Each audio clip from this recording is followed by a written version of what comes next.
Hello, hello, hello.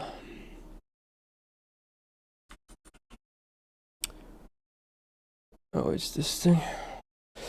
This time I actually have my microphone on. Last time we did this, I forgot to do that. We're back. We're very impromptu intro again. Finishing this and then getting to the actual nitty-gritty. So Maya song again.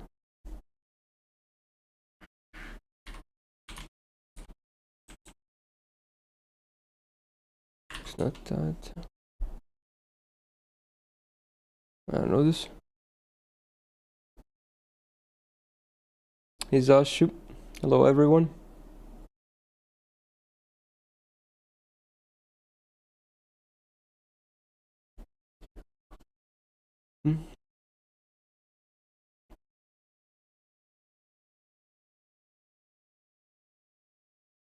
Hey Blake, how you doing?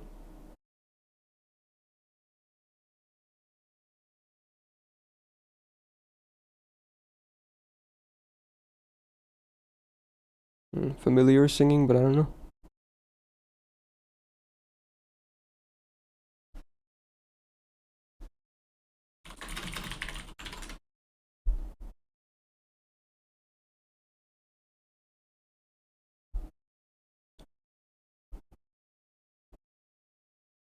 Idolish.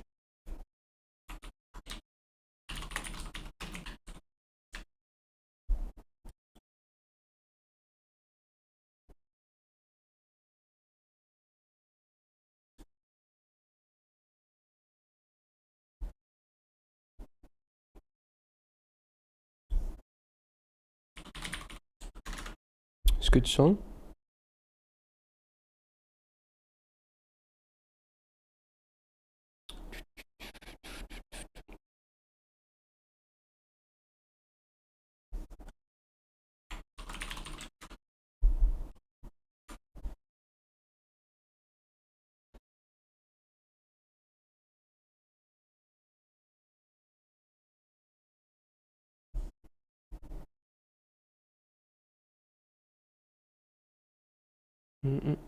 This is funny that we get this song because this anime is very much like Danganronpa as well.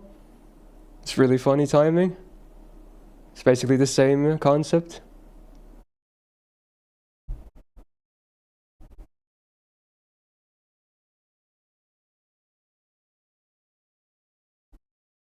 Sounds a bit older.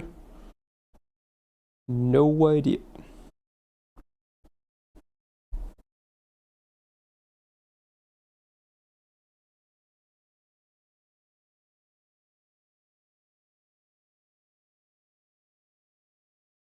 Wow, no one got it correct. A 6 out of 100 difficulty. Well, makes sense. Seems impossible.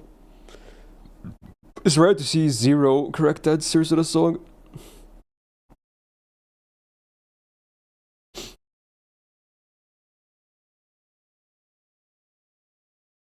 Oh my god, that's banging. Get the finish anthem. Any ideas for second game today since DR2 should end pretty early? I don't know yet. Well, I guess we'll cross that bridge when we get there, depending on how much time there's left. Didn't really think about it that too much, not gonna lie.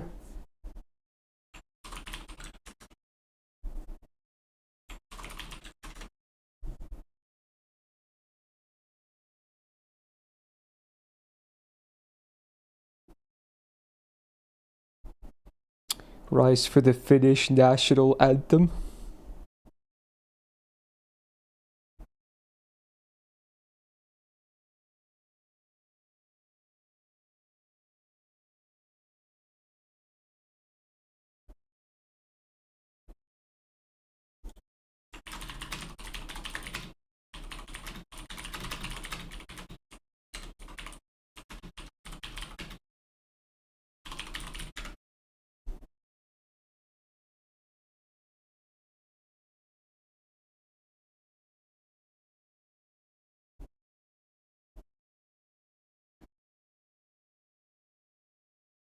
Nice Danganronpa stream so far. Yep.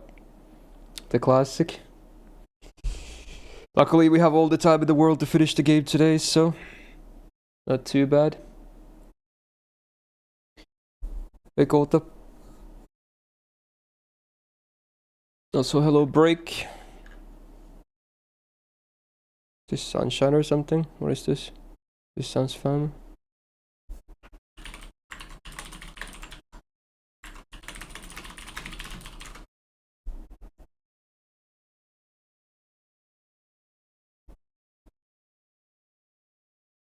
Oh, it is Aikatsu, yeah.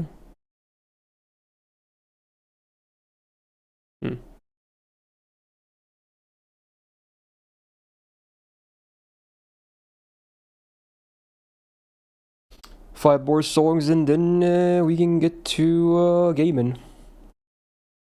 It's been a pretty decent quiz so far. Would be nice if we got half correct, but we would need 3 more correct, so that's pretty hard. Let's see.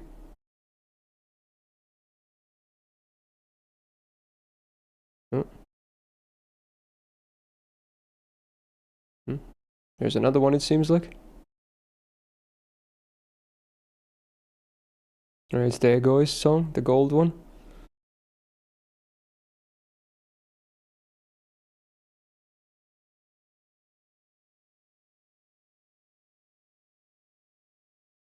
Two more.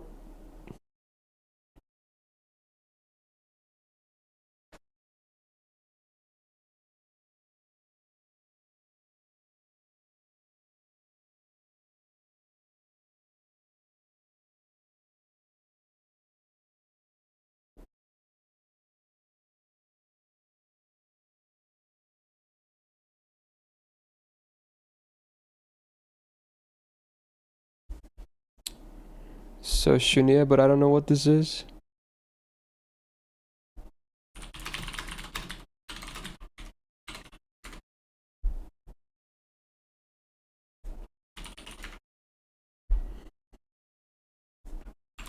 Wow.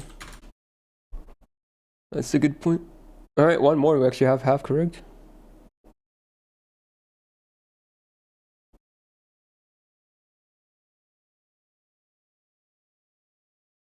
Not a huge fan of this band. They have some okay songs though, but mostly kinda eh. Uh-oh. It should be bass.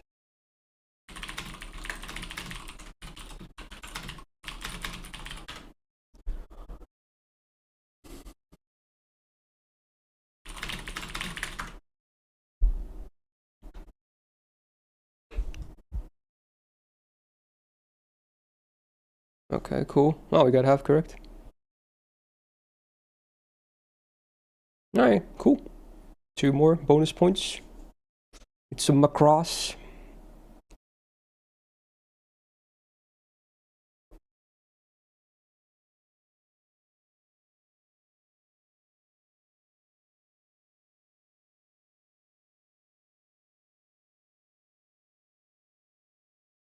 Oh my god, that's fucked. We actually got golden eggs. The troll entry. Oh yeah, if you're wondering what the theme for this quiz is, it's like gemstones, minerals, and metals in either anime titles or song titles. Probably should have mentioned that before, but yeah. That's the theme. So here we have gold in the title and the song name.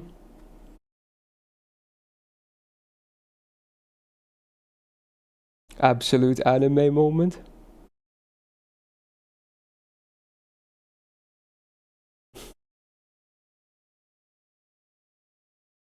Alright, last song, let's get it. Is this true? Or main? I can't tell. Or Nana Mizuki? I can't voice this shit.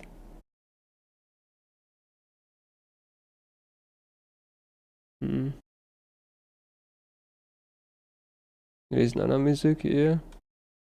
Alright, gotta submit scores.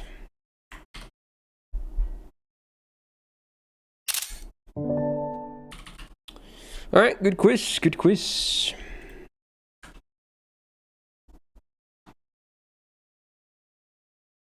Alright, let me post our scores and then we're good to go.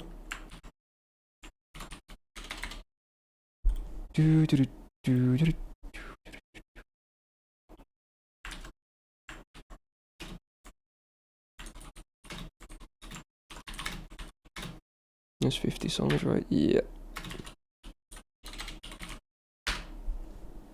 Let's get that picture as well. Song list. There we go. There we go. Okay.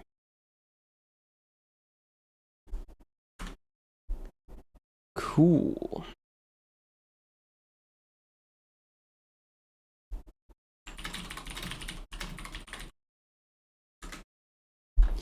Alright, that's that.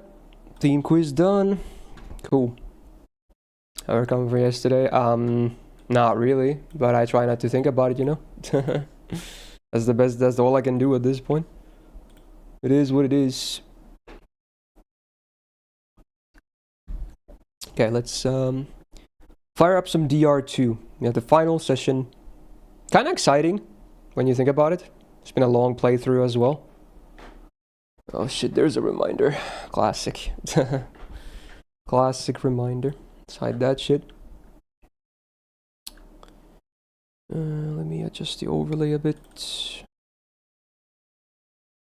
There we go, and now I'm gonna boot up the game. Again, reminder, this will be loud. Whenever you boot up the game, it's loud, because it only saves sound settings inside the save file, so until you load your save file, it's gonna be loud. So prepare your ears for like 10-20 seconds here.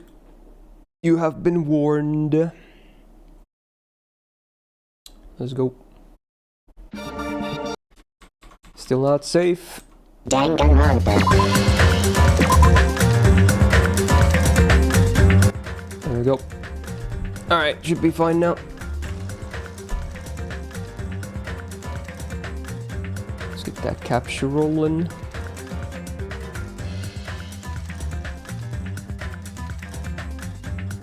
And there we go. Okay, cool.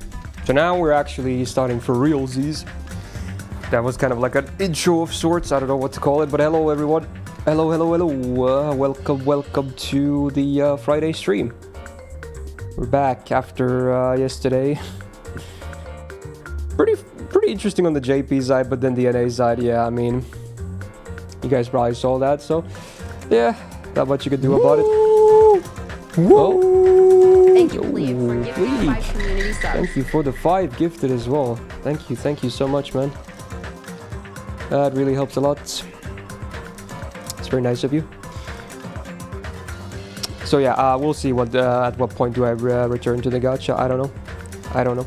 But yeah, today we're gonna be focused on this, the final session of Danganronpa 2. It's real. We're actually gonna be indeed. We're gonna be concluding this game today. Yeah. Supposedly there's not a ton left, even probably not enough to make a full stream, so depending on how much time there's left, we'll figure out what we'll do for the rest of the stream, because I probably do want to have a full stream again today, since yesterday was a bit short too. And yeah, happy Friday. Hopefully everyone's having a good one. Anything else? Oh, vote for Subsat. Today's a Friday stream, so get your votes for Subsat locked in. Even everyone who got sniped with new gifted subs, you're eligible. As long as you're subbed, you can access the sub channels. Although sometimes Discord doesn't seemingly auto update the subs anymore, so I have to manually do it like a few times a week, which is a bit annoying. But yeah, you should have access to the sub channels anyway. So get your votes locked in. You have time until the end of this stream, and at the end we'll just pull the games. I believe there is no reservation yet from channel points, so if that keeps up, then we'll just go fully from the form, and that's totally fine. But even if there is a reservation at some point, we will still go 1 to 2 other games from the actual form. So get your stuff locked in. When is Dangan Season 3 anime watch party? I have no idea, honestly. I should probably watch it if I plan on playing the sequel as well, because supposedly it's like good supplementary to this or something, as far as I know, something like that. We'll see, but let's just focus on finishing today here. We kind of left on some blue balls, I think, because obviously I had to save during the trial, there wasn't even one of those pause moments where it's like, hey, this trial has been going for a while. Would you like to save your progress up until this point? You know, the usual halfway point. Supposedly this one doesn't even have it, so I just had to save at some semi-convenient point. I think I saved after one of those. I keep forgetting the names of the mini games. It's the one where you spin around and, you know, you detect stuff. You either agree or disagree. So yeah, supposedly probably still spicy stuff left. Because people were kind of sad I paused there last time, but you know, I had to pause at some point, so it was going to be blue balls regardless. But let's make sure we shake off those blue balls right now. Let's go, let's go. So yeah, this is a very abrupt, you know, load back into it. Because again, during the trial. But I'm pretty sure we're mostly done with the trial. And then there's probably some kind of a short-ish epilogue after the trial. Who knows? That's what I'm expecting. That's kind of how it was in the first game as well. Yeah, cheers, chat. Okay. So we learn about what their plan with the the students from this year was, because apparently they're the remnants of despair, right? That was the big plot twist, right? That they're not just any normal, you know, ultimates or reserve corps students in the case of Hajime here, that they're actually just the remnants of despair that were kind of mind controlled by Junko. But then the previous students that are in the what's it called, Future Foundation, they took them in and they put them into these tanks. So they put them into this virtual simulation in hopes of removing this mind control from them and making them so that they're not anymore remnants of despair, so they can join them in their hope side, right? That's basically the gist of it. There's a bit more to it than that, but I'm pretty sure that is the gist of it. And as far as I understand that, I think that's fine. Okay. So now we're still trying to decipher how do we solve this situation, because Junko is kind of back in a really weird AI form thingy. It's a thing. So yeah, okay. Anyway, created hope. Are you talking about the hope cultivation plan? 希望育成計画となんだ What is that indeed? 前に未来機関が保管していたファイルを見たことが Oh あっ yeah, て of さ course we got the return of some of the familiar faces from the first game as well, which is pretty cool. We have the actual Byakuya as 希望 well, が峰学園 not は a 長年 faker. にわたって画期的な人材育成計画に取り組んでたらしいんだ確かに画期的な人材育成計画だと言えますね。 Immediately seeing the best sprite, arguably. It's either this or the one with the crown. That's the best one. I can't decide. They're both pretty good. Interesting. 作り出す希望育成計画はね、 There's the Chudi 希望 one. が峰学園の長年の悲願だったのよ。むしろその計画のために希望が峰学園は設立され、その計画の一環として超高校級の才能を研究し続けた。そんな重要な計画だからこそ、希望育成計画は学園創始者の名前を取って羽倉いずるプロジェクトと Well, 呼ば they れ used てい his たの name in よ。 the project itself. I guess that makes sense. Since he was like the ultimate hope, right? I think. Something like that. 羽 Originally. 倉いずるプロジェクトそしてつい最近になってその計画を実験段 Yeah, 階 he ま was で the こぎ founder つ of ける Hope こと Speak, が but できた。 he was an ultimate too, right? Originally. そこで Unless 彼 I'm らが実験 misremembering 台と this. して目をつけたのが落ちこぼれの予備学科だった。どうして予備学科が実験台になったんだ人工的に才能を作り出す計画なんだから、才能のない人間が実験台にならなきゃ意味ないじゃん。 Girl looks like Leo. I mean, it's the same art style, same artist. That's probably why. Otherwise, there's not a ton of similarities, but yeah, the art style is pretty unique. So that would be why. そしてその予備学科の中から実験台として選ばれたのがそこにいる日向くんだったのよ。Oh yeah, because he's supposed to be... Oh, that was another twist, right? So they're saying he is Kamukura, right? Or something like that? I'm not sure how that works out, because that was another thing we learned like towards the end of last session. Very confused about that, but maybe they'll elaborate more or something. I don't know. 誰よりも希望が峰学園に憧れてたから。Huh? わかんねえのかよ。あんたは希望 Or が maybe 峰 they were 学園につけ artificially 込まれ trying た to んだ like よ。 make him into him or something. 希望や才能に憧れる気持ちにつけ込まれて、そんで実験台にされたんだよ。ねえ、言った通りでしょ。才能と希望を抱いた時点で絶望は始まってるって。嘘だ。そんなの絶対に嘘だ。そんであれよあれよって間に日向はじめはカムクラ1号に作り変えられちまったんだい。作り変えられただと。 So yeah, he is not him, but they tried to make him into him, I guess. That would make more sense. 彼らは Oh yeah, speaking of Kyoko, there she is actually. Because she was with the original students that joined us here. 結局さ、普通の人間を完璧な天才に作り変えるなんてよっぽどのことをしないと無理に決まってんだって。だからよっぽどのことをした。 Oh wow, what the hell? 希望が峰学園は Oh 脳 my 内に直 god. 接干渉す They ること actually で did like lobotomy. Oh my god, look, they have sticks up his nose or what the fuck? It's actually not up his nose, maybe through his eyes or something. Oh my god. This is fucked. It's actually some kind of lobotomy similar thing. Jesus. They actually mess with his head. It's pretty fucked up, man. 日向くんを羽倉譲という才能のみに特化した別人に作り変えたの。So he is a different person that's not actually Izuru, but his talent is supposed to be him. That's so weird. その後羽倉は私によって超高校級の絶望になっちゃったわけだけど、 And then that happened, I guess. でも私が羽倉にやったのって所詮は精神への干渉程度だからさ。希望が峰学園がやったこととは格が違うっつうかステージが違うっつうか。ほんと研究者の執念ってやつは恐ろしいよね。人の脳をそんな風にいじくっちゃうなんてさ。こんな誰にもできない非人道的な行為を平然とやってのけるなんて、そこにしびれて憧れちゃう。ちなみに頭を触っても傷口なんて残ってないよ。今 Oh, の so he あん would た have は had た some だ kind の of ア a バターだ scar か in ら his さ。 head in real life.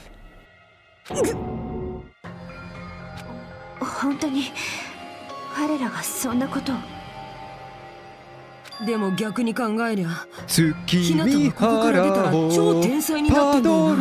Yo, Igor, thank you for the gifted sub. Hey, much appreciated, my dude. Thank you, thank you. That's very nice of you, man. だから日向くんじゃなくて才能のみに特化した別人なんだって。 Super genius. 別人ってどのレベルでそうなんだ。才能の獲得に邪魔な感覚や感情や思考や思想や趣味は全て取り除かれ、それまでの過去の記憶の一切も記憶の奥底に眠らされてしまっている。感情やら思考やら How the hell would you be able to do this? You probably wouldn't in real life, no? そんなの完全に別人じゃないですか。だから驚きなんだよね。いくらアバターとはいえここに日向くんが存在してることがさ。新世界プログラムが脳の奥底から記憶をほじくり返して感情や思考を以前のデータから再構築したっぽいけど、そんな離れ技をやってのける新世界プログラムには畏敬の念を It 抱 does かずには sound いら pretty れません。 impressive, but at the same time, it also is very messed up. でも日向くんにとってはむしろ消されたままの方が幸せだったかもね。だったら強制シャットダウンして元の状態に戻ったら日向はひえる Well, that's pretty messed up as well.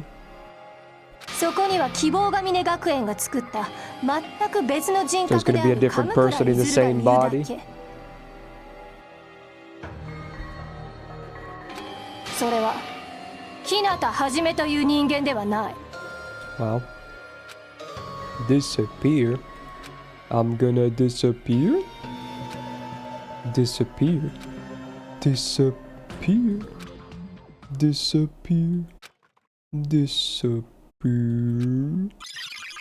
Oh, shit's going wrong. He snapped. Something happened. Oh shit.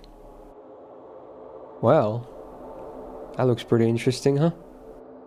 Now we see the other side, I guess. That's what he looked like? That is weird. But no matter what happens, it's of no concern to me. I will not be able to participate in what lies ahead. Really? I don't really understand, but I guess we have to part ways for a while. That's disappointing. We seem to get along pretty well. Hey, can I see you again? There's no reason to meet again. After all, you're boring. Your talent, your thoughts, your entire existence is boring to me. You really don't play along, do you? Oh, fuck. Oh, he's going crazy, dude. 日向さん。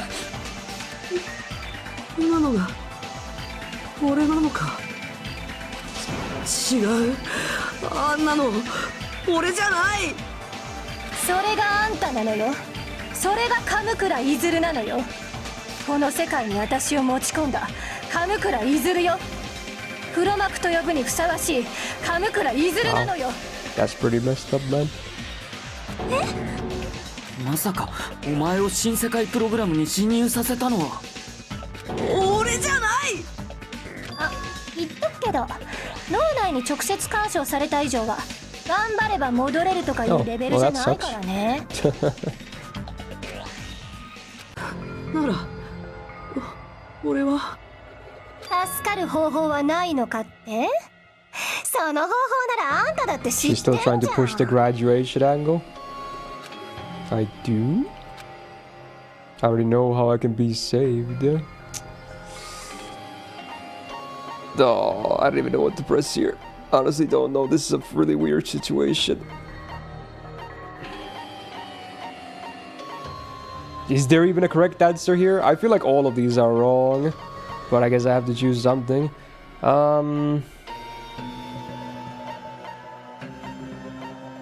Let's press submit and see what happens.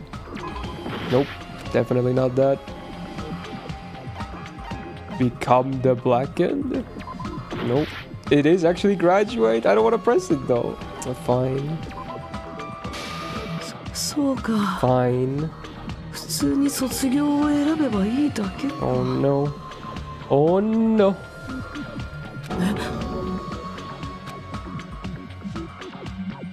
その場合は今のアバターひなたくんが本体に上書きされることになるので、無事にひなたくんが復活できますね。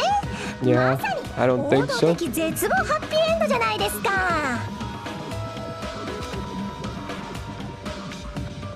待て、それはダメだ。そんなことしたら死んだみんなが江ノ島のアルターエゴに乗っ取られて。 Yep. That's bad. っていうか強制シャットダウンしてくれないと未来機関が取り残されちゃうもんね。超高校級の絶望なんかのために未来機関が犠牲になるなんて許されない。もう最初からそう言ったらいいじゃないですか。素直じゃないんだから。そうじゃないわ。私たちが言っているのは世界を絶望から救わないといけないって。はいはい、しつこいって。だいたいさ、その世界って自分の存在をかけてまで守らなくちゃいけないの？じゃあ世界の希望と自分の希望が違ったらどうすればいいの？いくら世界が幸せになったとしても自分が幸せにならなかったら意味ないじゃん。それはしかも未来機関って超高校級の絶望を抹殺したがってるんでしょ。自分を犠牲にして超高校級の絶望に戻った途端に未来機関のお仕置きタイムが発動。なんてことになったら最悪じゃのう。 Nice sprite. 最悪っつうか。むしろ絶望的だね。で、あんたらにそれが耐えられんの？ここで起きたことの何もかもが無意味なただのゲームとして終わって、ここで感じた感動や友情や愛情や何もかもがセーブデータに残らないのを消えちゃう。No Haas, thanks for sniping Percy a sub. Much appreciated, man. Thank you, and welcome back to the Go Gang. 大好きな彼女は動かないまま衰えていって、大嫌いな彼も動かないまま痩せ細っていって、日向くんに至っては存在そのものが消えてしまう。それも憧れてた希望が峰学園のせいでね。そんな絶望に耐えられんのかよ。誰のために耐えるんだよ。顔も知らない連中のためか？感謝すらしてくれない連中のためか？それは希望なのかよ。惑わされちゃダメだ。それが江ノ島の手なんだよ。彼女はそうやってあなたたちを絶望におびき寄せようとしているのよ。そいつのたわごとに耳を貸す必要はない。それよりさっさと強制シャットダウン I think を。 we're reaching a boiling point here. ちょっと待てよ。なんだ、なぜ待つ必要がある。 I don't know why, it's just kind of funny seeing these 江 two ノ島を interact. 外の世界に出したら They're どうな like る the か。 angry ま ones だ of the わから group. ないのか。いや、俺はただ。江ノ島が起こした人類史上最大最悪の絶望的事件でどれだけの人間が犠牲になったと思っている。 Does she sound older compared to the first game? I want to say it's the same, but it's been a while, so I don't remember. 今ようやくそれが沈静化し始めているの。 She just has those different personalities and they have different tones, so maybe that's also why. ここで江ノ島純子が外の世界に出たらまた大勢の犠牲者が生まれてしまうわ。また世界規模の暴動と混沌の時代に逆戻りしてしまう。だからそれを防ぐために強制シャットダウンをしろと。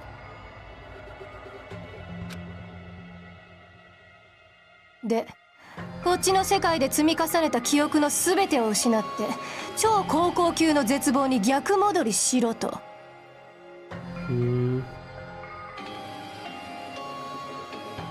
中には存在そのものが消えるやつもいるけど我慢しろと。Like they put the monokuma red eye thingy on them when it says return to despair.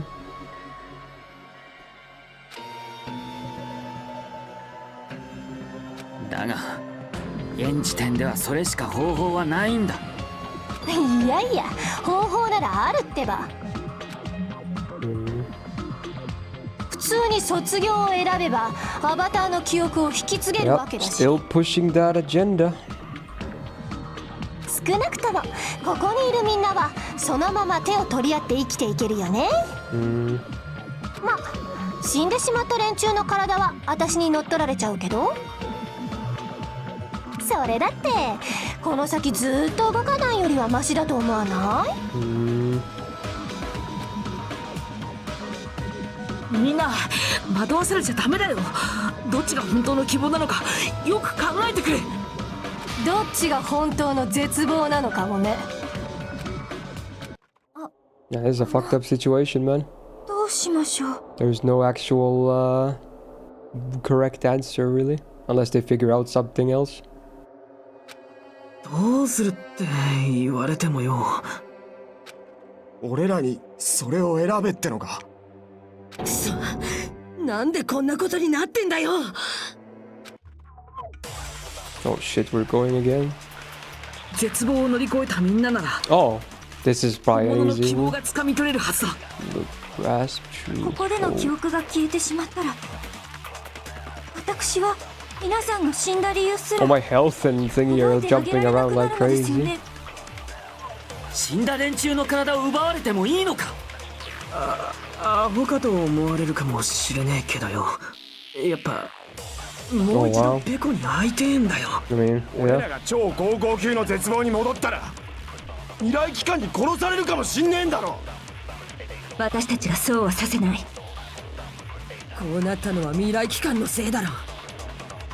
俺らをこんな世界に閉じ込めやがってさ。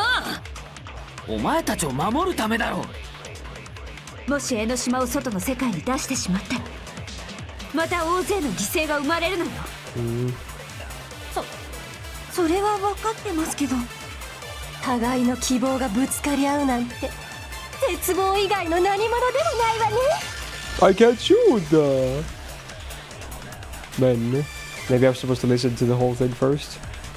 Alright, graduate or shut down. The world or me. Hope or despair. They're telling us to choose. To choose between that. Why? Why do we have to choose? Shit, dude. Oh, the whole thing fucking breaks. It was a fake all along. You had no choice to begin with. ダメだ。ダメって何が。俺には選べない。世界が滅ぶとか自分を犠牲にしろとかいきなり言われても、そんなの俺には決められない。俺、ひなたくん。うるさい、放っておいてくれ。そもそもこんなのおかしいだろ。どうして俺がこんなことに巻き込まれなくちゃいけないんだよ。だってみんなと違って俺には大した才能なんてないんだろ。それなのにこんなことに巻き込まれて、しかも存在が消えるって意味わかんねえよ。こんなのどっちも絶望じゃねえか。私たちはどこまで犠牲を払えばいいのですか？ Everything. こんな責任背負わせんじゃねえよ。俺らの手に負えるわけねえだろ。みんなしっかりして。だから無理なんだって。俺なんかには無理なんだよ。未来なんて選べないんだよ。希望だの絶望だの勝手にやってくれ。俺には関係ない。そんな。 He gives up. そして答えは出ない。それがあんたらの選ぶ答えなのね。ああ、また私の予想通りになっちゃった。こうやって何もかも予想通りってのもさ、絶望的に退屈なんだよね。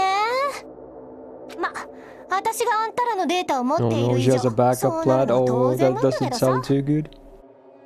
それこそ絶望的に予想不可能な出来事でも起きない限りはね。と言ってもそんな都合のいいことなんてこれまた絶望的に起きるわけがないんだけどね。だってこれってゲームだもん。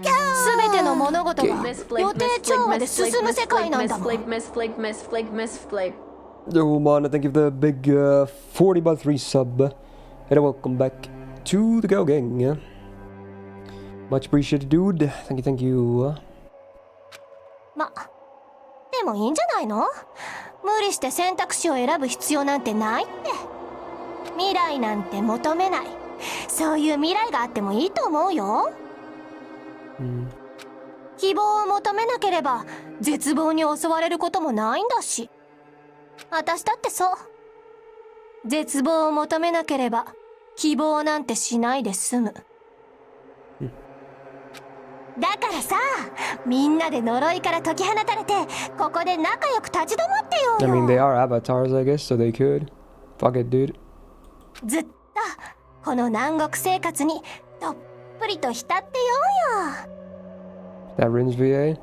Oh, Junko? I don't think so, no. I don't know who she is, probably someone I'm not super familiar with, but yeah. ずっとずっずっとずっとずっとずっとずっとずっとね。Oh. Inverted colors. Uh-oh. Now what? Oh, back to the island. Coconuts. Very high resolution tree sprite. Hey, the whole gang's here, yay. Oh, we're spinning again. Holy shit, chill music. Why is my bullet knee heal? Interesting, can I just shoot? Oh, I can. Let's just hear what they're saying first. しばらくこうしてんのもいいかもな。坊ちゃん、賢明な判断ですよ。 Yeah, all the voices, they're back. 忘れられずに済んだ。はい、忘れるわけないじゃないですか。これで江ノ島も消えたし。よし、パーティーでもしようぜ。だったら腕を振るっちゃうっぺ。 Oh, even he's back, of course. は息吹に任せるっす。 Everyone is back. ねえ、記念に写真撮ってもいい？ Was Faker, Yakuya back too? 酔いしれるか？トレーニングのカリキュラムも用意したぞ。Oh, he is. 怪我したら私に言ってくださいね。僕は自己紹介から始めた方がいいかな。今さらか Oh, よ。 we get to see Hinata talk? That's weird. What was this again? Oh well, there's no need to think about it. I wanted this ending. Alright, time to shoot. こうして世界はループしていくんだね。永遠に続く楽園のゲームなんて楽しそう。 I can't do it. What am I doing? Let's try again. こうして世界はループしていくんだね。永遠に続く楽園のゲームなんて楽しそう。 What am I doing? こうして世界はループしていくんだね。永遠に続く楽園のゲームなんて楽 Take しそう。 my bullet.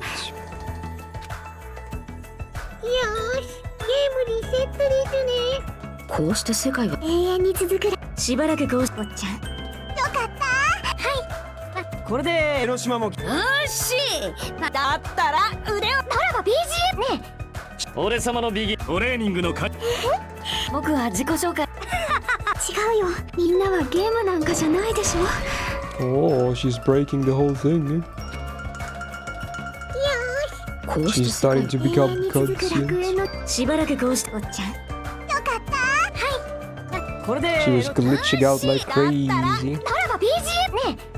俺様のビギトレーニングのカリ。僕は自己紹介。違うよ。みんなはゲームなんかじゃないでしょ。 What was this again? Oh well, there's no need to think about it. I wanted this ending. I wanted this. Oh, there's a reservation. こうして世界はルー永遠に続く楽園のゲームなんてプ。しばらくこうして。坊ちゃん、これでエロ。よし、だったらならば BGM ね。俺様のビギトレーニングのカリ。僕は自己紹介。違うよ。みんなはゲームなんかじゃないでしょ。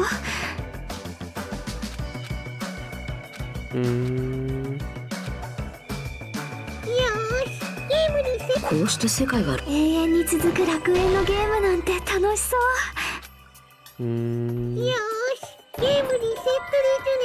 こうして世界はループしていくんだね。永遠に続く楽園。しばらくこうしてんのもいいかも。坊ちゃん、賢明な判断です。よかった。忘れられず。はい、忘れるわけないじゃ。これで江ノ島も消えたし。よし、パーティーでもしよう。だったら腕を振るっちゃうっぺ。ならば BGM は息吹に任せね。記念に写真撮って。俺様のビギに酔いしれるか？トレーニングのカリキュラムも。怪我したらまた。僕は自己紹介から始めた方がいいかな。 Oh wait, I can absorb shit. みんなはゲームなんかじゃないでしょ。 True.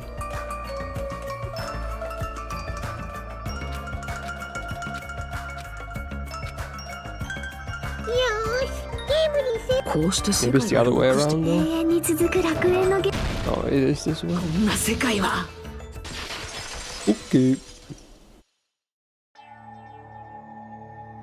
お前は誰だ？ Hello. ゲームなのは私だけ。みんなはそうじゃないでしょ。ナナミか。どうしてお前がここにいるんだ？どうしてかな。俺の記憶の中のナナミってことか。だってお前は消えたはずだもんな。まあなんでもいいか。それよりさ、あいつらむちゃくちゃだよな。世界が滅ぶとか自分を犠牲にしろとか、そんなの選べっこないのに。俺なんかに選べっこないのにさ。ほんと散々だよ。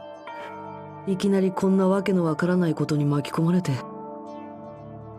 何の才能もないって突きつけられた上に、外に出れば超高校級の絶望だとか言われて、挙句の果てには消えるとか言われてんだぜ。意味わかんねえよな。ああ、お前だって嫌だよな。だって俺たちの記憶がなくなったら、お前の存在は完全になくなるんだもんな。俺たちの記憶にも残らず、完全に消えてなくなっちまうんだもんな。なくならないよ。え？たとえ存在がなくなったとしても、私がみんなに忘れ去られちゃったとしても、だからって完全に消えてなくなるわけじゃないよ。私とみんなで作った未来をみんなが進み続ける限りは。Welcome, Hargle. 私は消えてなくなったりしない。私が生きて戦って命を懸けたものがちゃんとそこに残ってるんだもん。そうは言うけどさ。きっとひなたくんは怖いんだね。自分が消えることもそうだけど、重い何かを背負って未来を進むことが怖いんだね。ああ、怖いよ。そんなの怖いに決まってるじゃないか。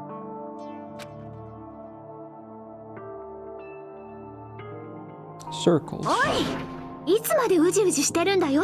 It's time to wake up, son. 胸を張れる自分になりたいんじゃなかったのか。だから希望が峰学園に憧れたんじゃなかったのかよ。だけど俺はその希望が峰学園にも騙されて。ひなたくん、君は今までずっと大きな勘違いをしてたんだよ。勘違い？才能を持つことがゴールじゃないよ。才能があろうとなかろうとさ、それよりもっと大事なことがあるでしょ。月見原を Thank you, Doctor Has, for gifting Nano for 96 subscription. Thank you for sniping Nano a sub as well, Haz. Much appreciated. Hey, welcome back to the Go Gang. Thank you, thank you. 自分自身を信じてあげることだよ。それができなかったら、いくら才能があっても自分に胸なんか張れないよ。きっと昔の君がそうだったみたいにね。お前は。なあ、お前は誰なんだ？だって消えたはずじゃなかったのかよ。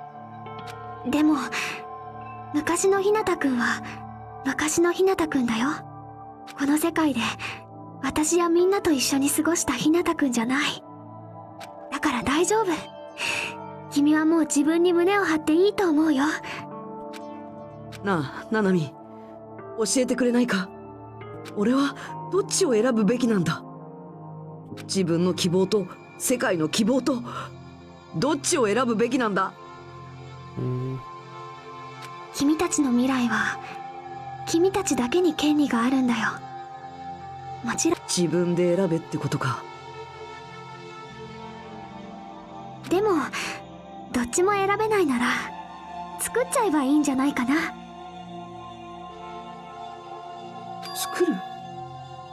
この世界はゲームかもしれないけど、君たちはゲームなんかじゃないんだよ。選ぶだけじゃなくって作ることだってできるはずだよ。俺なんかにできるのか？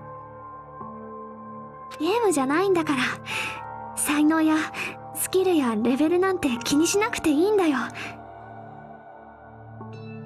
君たちにはそんなものを乗り越えるとてつもない必殺技があるじゃん。Excalibur。ほら、やればなんとかなるってやつだよ。やればなんとかなるって。I'll get fucked, chat. Get absolutely fucked. Now you can't say anything. It's always okay. Now it's permanently 0% crusty. You guys are fucked. まあ、それでなんとかなったらゲームならクソゲー扱いだけどね。でもこれはゲームじゃないんだよな。Clueless? ねえ、ひなたくん、誰かのためじゃないよ。君は自分自身のためにやるんだよ。さてと、じゃあそろそろひなたくんのかっこいいところを見せてもらおうかな。ほら、私も手伝うからさ。手伝う？ What's gonna happen? Oh my god, it's that sprite. What the fuck? Okay, now we have to absorb something again. 俺は消えたくない。噛むくらいずれなんて俺じゃない。世界がどうとか知るかよ。自己犠牲なんて嫌だ。どうせ誰にも感謝されないし。It's pretty spooky. 江ノ島なんかに勝てこないんだ。悪いのは未来機関だ。俺のせいじゃない。俺には未来なんて選べない。I think ほら、やればなんとかなる there's ってや two つだ obvious よ。 ones you gotta shoot though. 君なら But 未来だって作れるはずだよ。take one of those. Thank you very much. This is B. Is this really B? So uncool. It's totally uncool. I either have to shoot the Stop Junko or the one after. I forgot what the one after that was. The ones that were like going crazy. Let's try and shoot the Junko one first.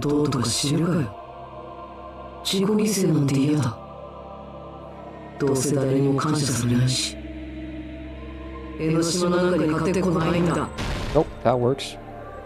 Got him. Oh, we have to shoot more. Can I shoot all of these with this? Maybe I shoot all of them. ほら、やればなんとかなるってやつだよ。君なら未来だって作れるはず Shoot だ the よ。 ball with the Gaber bullets. Alright, time to blast everything. Yep. Shut up. Shut up. Shut the fuck up. Boom.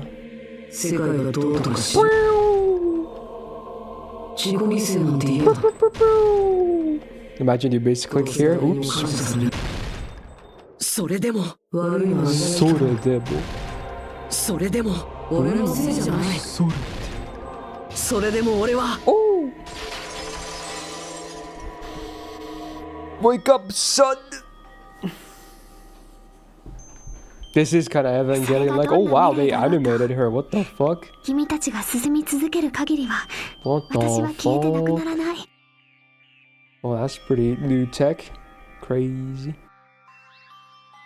ここでのことも無意味なんかじゃない。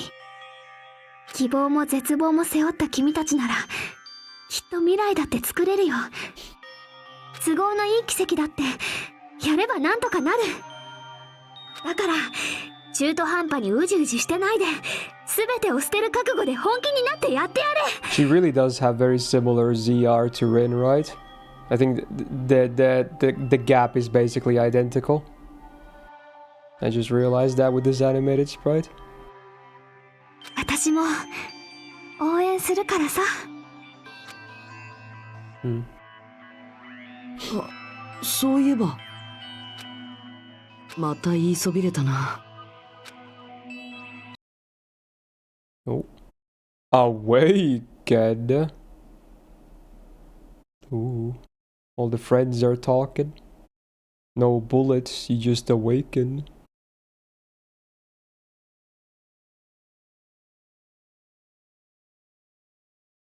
Oh, you're supposed to tap the fuck out of it. Oh, they become audible when you tap it. Oh shit. Tap, tap, tap, tap. Dude, their eyes are all crazy and dead. They look so dead. Keep awakening. 俺の責任じゃねえよ。未来機関の責任だろ。どちらも希望でどちらも絶望。結論なんて永遠に出ねえんだよ。Ah. 希望を失っちゃダメだ。 Store power? ここでの記憶が消えたら Oh, I'm supposed to hold it. Yo, it fucking gets wrecked. What the 皆さん fuck? の死んだ理由すら覚えてあげられない。 Mirai? 記 Oh. 憶が私は Oh, they're getting auto shot now. Look at that. 世界から絶 Well, 望 look, mom, no hands. もう一度 Pew, pew, pew, pew. It's just auto shooting. We're breaking the fucking game, 俺 dude. の責任じゃねえ。未来機関の責任。どちらも希望で結論なんて。 No, I don't think so. Oh, wow. それは違うぞ。 Woo! Future. God damn. きっと希望だけじゃない。絶望だってたくさんあるだろうな。 God damn. どんな未来にな Yo, る he's かなんて Super わからな Saiyan. い What け the ど。 fuck? He's actually Super Saiyan. でも俺たちの未来は俺たちのものだ。 Look at the fucking glow is the もう hair is a bit wonky. It looks like he was shocked just now. But look at the fucking aura around him. It's the fucking Super Saiyan aura. The gold with the lightning. It's actually the same. That's crazy. Well, I guess this would be one way to push someone. は？あんた誰？ True. 俺は決めたぞ。もう逃げ Dude, look at the eyes on the portrait. Like on the left, they have that thing, the glow after he awoke. They're shiny, and then his pupils have like that symbol as well. That, you know, block thingy or whatever you wanna call it. 俺は自分の未来と戦う。みんなが作ってくれた未来と戦う。 Do it, Goku. 誰かのためじゃない。自分のためにだ。 The watery. まさか Ooh. カムクラ。 Isia boy. ちょっとどうなってんの？これってマジモンのバグとか？俺は鎌倉いずるじゃない。俺は日向はじめだ。 Whoa. Drop the mic, son. Woo. Oh, it's the fucking rebuttal. I'm gonna fuck it up anyway. At least I only have one sword, so maybe it's not that bad. Alright. 希望を求めるから絶望 Oh, する。 I didn't mean to do that. I'm supposed to press my 希 keys. 望を求 I めもう forgot. 終わらせようって選ぶ必要なんかないって。 Fuck you, 目を塞い fuck で耳を you, 閉 fuck じ口をつぶめ you. ろ。 Get slashed. このゲーム Boom, boom, boom, boom, bam, bam, bam, bam, bam, bam, bam. Shut the fuck up. それでも俺は絶望的な未来なんて。 Ooh, oh, it goes through the fucking noise. Did you see that? It's OP. I didn't even have to clear the noise. You can still cut the orange anyway. It has invul pierce, dude. Oh shit, PTA. Alright, let's go. 何も欲しくない。 I'm gonna fuck this up. 論破なんてできない。 When you have to choose the words, I'm gonna fuck it up. そこに I have 希望なんて unlimited ない。 stock. Unlimited blade works. 休もうって Dude, I'm actually overpowered right now. 何？ He powered up like crazy. He cannot 何も欲 lose. しくない。 I'll still lose somehow anyway. Watch. カムクラ。論破なんてできない。 Oh, I'm fucking it up. 未来があんたを苦しめる。 I think my timing is really bad. 諦めてもう休もうって。 You know what? あんたは Spam the 希望 fuck out of なん it. かじゃない。 That seems the best choice. Just fucking spam it. Oh, 何も失いたくな yeah, い。 fuck it up. どっちを選んでも You know 絶望 what? よ。 Fuck you. あんたは希望なんかじゃ Fever ない。 time. できっこない。 That's wrong. Sore wa chigo. Wow. Cinema. のよあんた。 Cinema. どうして急にこんなバグが。 He's a man of talent. Ultimate talent. みんな強制シャットダウンをしよう。 How funny would it be if we just pressed Alt F4 now? He's like, no, don't do that. Yeah, let's do that. Bling! 分かってんのかよ。強制シャットダウンをしたら俺らは。 I have a force shutdown too, you know? I totally have my own keybind for that. たった一つの選択肢がなんだ。そんなもんで終わったりするもんか。みんなが繋いでくれた未来にはもっと大きな可能性があるはずなんだ。 The ま glow ずは is 胸を real. 張って外に出て、そこから俺たちで作っていけばいいんだよ。 Thank God these are avatars. How the fuck would you explain any of this glow nonsense otherwise? So that's why, you know what? It's cool. I'll allow it. It's an avatar. 俺たちの思い通りの未来をさ。 Oh, dude, the music. It's the Danganronpa melody. 何言ってんのよ。そんな都合のいいことばっか起きるわけないじゃない。 Danganronpa.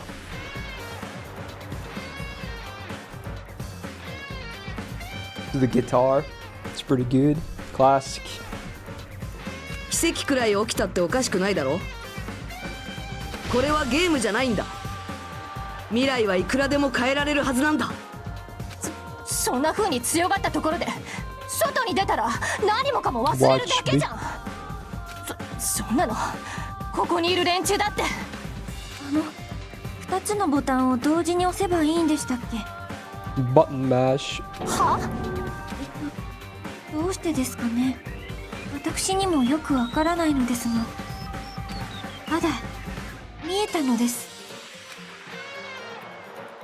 真っ暗な深海に沈んでいくような気分になって、身動きが取れないほど Nice sprite. 体が重くなっていって、そんな時にふと日向さんの声が聞こえて、 She saw the 一瞬ですが ultimate 確かに messiah, 見えたのです。 the Lord and Savior Hajime Hinata. 暗闇の大海原を照らす灯台の明かりのような厳しいけど温かい光で、きっとあの光を照らしてくれていたのは、 Whoa. そういうことですよね、日向さん。 Yes, Bob. 私たちがこれから作る未来は皆さんが作ってくれた未来でもあるんですよね。だったら止まれるわけないですよね。だからさ、自殺行為だって。自殺行為なのは100も承知だ。 I'm gonna get all of them here. Yes, sir. 見当たんねえしな。だけどよ、俺にはあいつの声が聞こえたぜ。 He heard the waifu though. Motivation. そういや、あいつに怒鳴られたのは初めてだったか。いつまでもあいつにガキ扱いされてちゃたまったもんじゃねえよな。 Booba. ごちゃごちゃ考えるのなんて俺の性に合わねえや。強えやつがいたら戦うってのが俺らしいよな。 Good grid. それが胸を張るって意味なんだよな。だったら俺はこっちだろ。 Well, sure. I'll allow it. まためんどくせえことになっちまったな。けど I'm legit surprised he made it to the final. I'm not gonna lie. But you know, here we are. Maybe they'll change that in the upcoming ここに game. も居場所がねえならせめてこの場所は守らねえとダメだろ。 Oh. あんたらまでどうして自分から絶望に飛び込むような真似ができんのよ。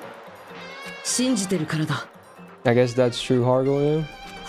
That's also kind of hard to believe. 俺たちは自分自身の未来を信じてるんだ。そこがお前とは決定的に違う。新しいことも困難なこともやればできるって信じてるんだ。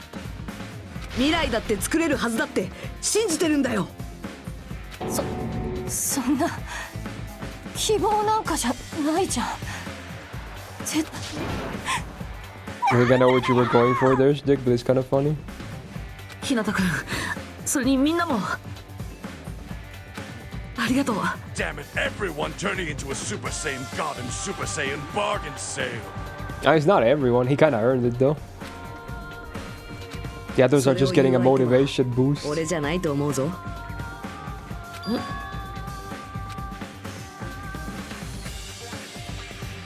Oh. Oh shit! It's over now for the epilogue. Hit me with that first A rank ever.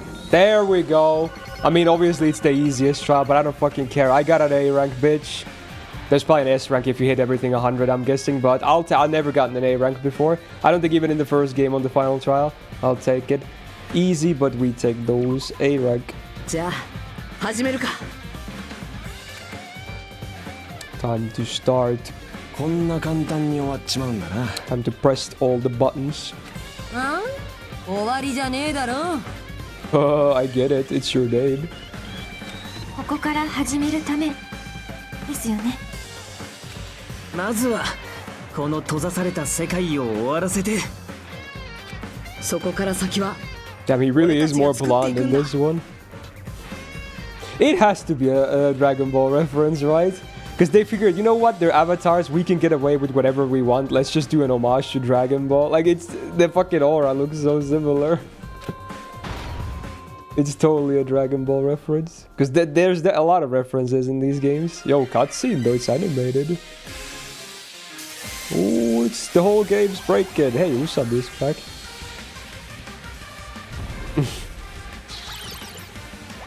Oh, this is happening. Dude, it's Attack on Titan. Lost your phone. Oh, is she gonna get full-on stigmata? Oh my god. Symbolic. You're gonna pull her forehead? Slap her down? Oof. That's bad for the nose. Oh, drilling now. Ooh. Rainbow power. Actually a rainbow. Dude, this is like 3D maneuver gear. Gonna wrap her up. Wow. Interesting. This is so over the top, but sure. Again, it's a game world. I'll allow it. Ooh, crack goes to Junko with rainbow explosions and hearts. Damn, son. BB Chandaru is over. Oh, new sprite. New CG. Still laughing away though. ああ、こりゃ絶望だわ。また絶望に絶望し I て mean, you 絶 get 望 what you 絶 ask 望 for し when you think about it. ああ、楽しい。いっぺんあんな絶望を体験しちゃった以上はさ、もう戻れないのよね。過去の思い出だけを振り返りながら生きるのなんて、そんなの虚しすぎるじゃん。でもこれでもう絶望を希望しないで済む。そんなの絶望的。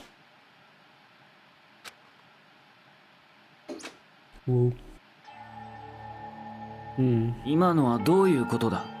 なぜ消えたはずのウサミが現れた。日向くんの言った通りってことか。少なくともこれって用意された結末じゃないよね。 What twist? これは彼らみんなで作り出した結末だよ。あいつらはそんな不確かな未来をあえて進むというのか。だとしてももう彼らに任せるしかないわね。じきにこの世界は終わる。 Meta moment? もう Meta 私たちにでき statement? ることなんてないわ。どっちにしろその必要はないんじゃないかな。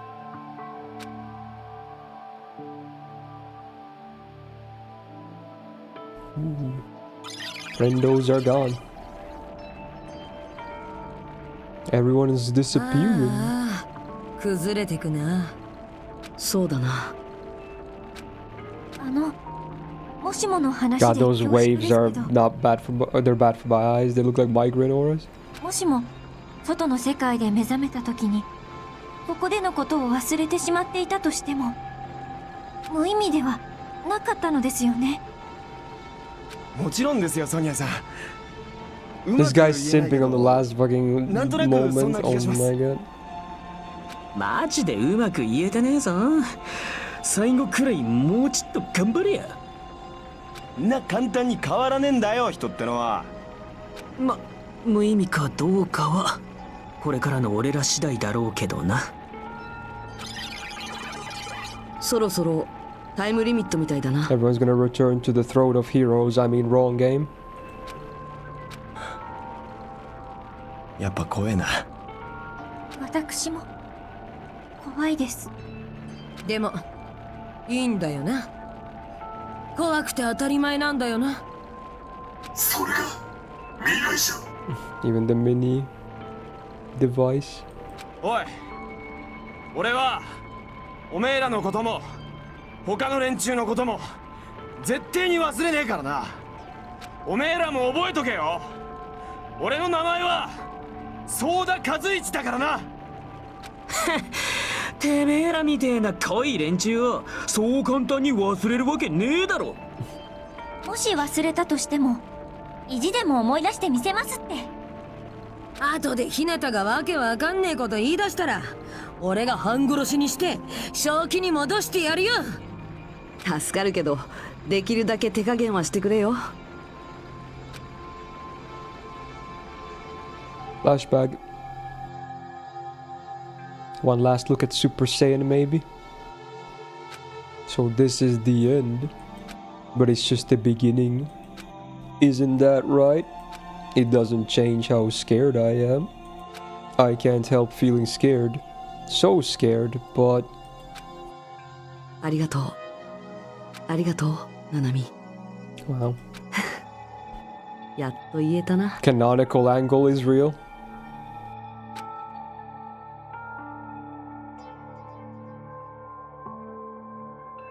Flashback! Dude, it's Vegeta. Final Flash! ありがとう。 Ooh.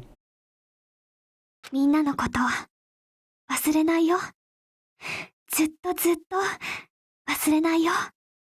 この先もどこかでみんなのことを応援しているからね。だってずっと仲間だもん。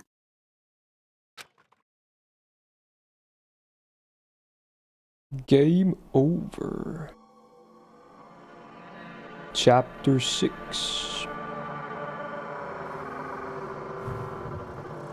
This is the end. Goodbye, Academy of Despair. End.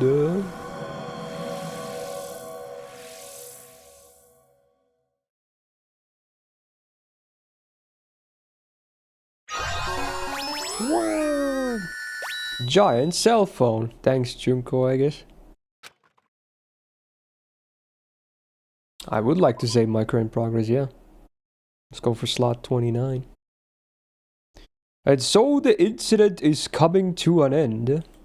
The incident riddled with absurdity, with nonsense, with sheer irrationality, is about to lower its curtain.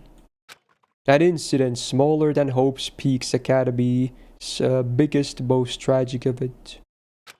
Smaller than the biggest, most awful, most tragic event in human history. An incident so small, it doesn't even have a name. The world will never know what happened here. Not now, not in the distant future. As long as they remain here. Ooh, boat. 準備ができたらしいわよ。もういつでも出発できるって。 What? じゃあそろそろ行かないとね。おい苗木、本当にこれでよかったのか？お前が取り調べは僕に任せてなんて言うからその通りにさ That's せ the てやっ boat た that が、 took them to the island, right? I would assume so. あいつらは本当に大丈夫なのか？元の絶望に戻っただけなんじゃないのか？それはないと思うよ。だってそうでなかったらこの島に残るなんて言い出さないでしょ。眠ったままの仲間を何とかしてあげたいって思っているのかしらね。明確に言葉には出さないけど、 No, I meant 僕 the はそう boat. いうことなんだと思うよ。意識的にしろ無意識的にしろ、そんな気持ちを抱いている時点でもう過去の彼らじゃないってことかもしれないわね。どうやらここにはお人よしばかりが集まっているようだな。だけど現実問題、眠った彼らが戻る可能性はほとんどないでしょうね。可能性の問題じゃないんだよ。 It's funny because I feel like Byakuya looks basically the same. Like he already had like that outfit to begin with, or something. I forgot what the actual. Maybe it is the same thing, but the others look different for sure, because they have now suits and whatnot too. But I feel like he's always looked like that anyway. He always has the same drip. Yeah. It was dark green. Yeah, okay, maybe the colors were a bit different, but he still looks like the exact same because the design is what he used to rock as well. Probably not, Cheek, because I feel like that platform is even worse. If something ever okay, I'm not gonna delve into that too much because you know I like Twitch. But if something ever really goes like absolutely to shitter on Twitch, I mean, obviously there have been a lot of questionable changes throughout the years. But if something happens that is absolutely gonna mess up everything, like in a really grand way, I'd probably just stream on YouTube or something instead. I doubt that would go to Kick, because I don't know, that site is a bit weird. But yeah, there you go. ほんの少しの可能性しかなくても、その未来を作ろうと懸命に前に進むこと自体が彼らにとっての未来なんだよ。 Future. ほんの少しの可能性どころじゃなく、奇跡と言ってもいいレベルだとしてもか？ No kidding. でも不思議とさ、彼らならそこにたどり着ける気がするんだよね。彼らは Kick for the 絶望と希望 casino をしっか stream. り受け止めた上で True. 自分たちで未来を作ろうとしている。きっとそういう人たちにこそ奇跡は必然として訪れるんじゃないかな。相変わらず青臭いな。まったく進歩しないやつだ。進歩しないって。だからこそ私たちはあなたについていったんだけどね。まあいいだろう。今回は苗木の判断を尊重してやるとしよう。He's such a tsundere dude. だが俺たちにとって大変なのはこれからだぞ。彼らだけをこの島に残していくなんて、本部のお偉方が知ったら大騒ぎでしょうね。So they're gonna stay on the actual Jabberwock Island? 隠蔽工作を頑張らないとね。Interesting. そういう問題ではない。で、本部には何て説明する気なの？それは船の中でじっくり考えようかと。頑張ってね。そこまでは手を貸せないから。そんな。お前の判断を尊重してもらえただけでもありがたく思え。わかったよ。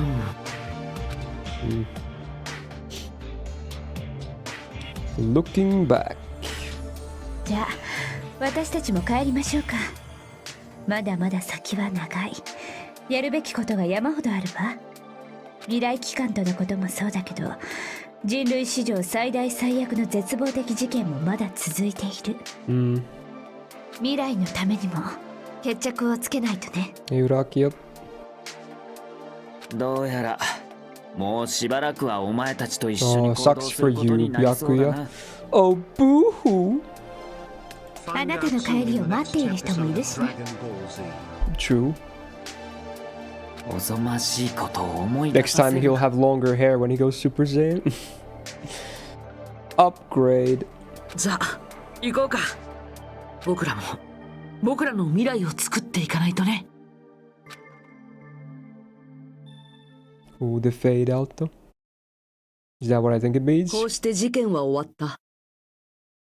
そしてここから日常が始まるんだ。それは事件なんかよりもっと不条理で荒唐無稽で理不尽で、きっとずっと難しい。うん。答えが出る謎なんてないし、ちゃんとした結末があるのかさえ疑わしい。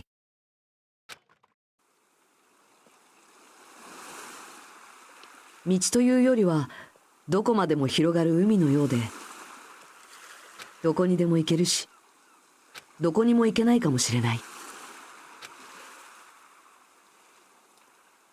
それでも俺は生きていく。日向はじめとして生きていく。So they're leaving, the future guys are leaving with the boat. That's what was happening there. They were already on the island, and then these guys will stay behind on the island. Yeah. Ass.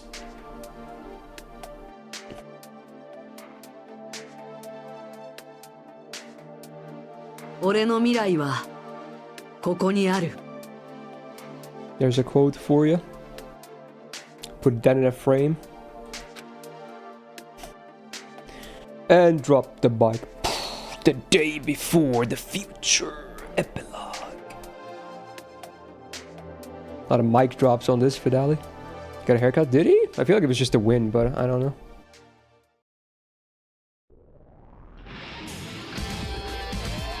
Ooh, let's get some credits action. Woo, we did it, boys. We did it. We beat another game, and it's a long one too. Oh my.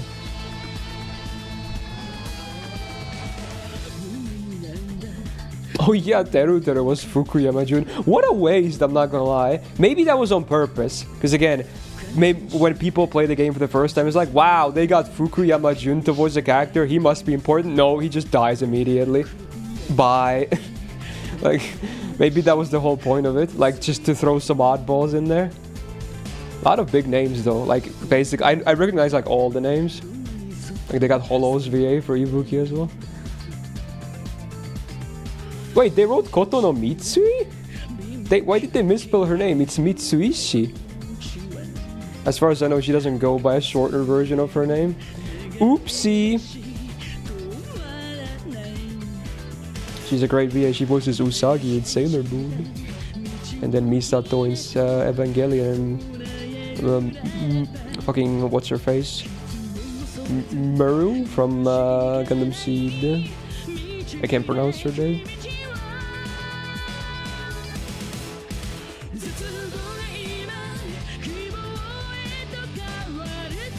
Is this Hinata's VA?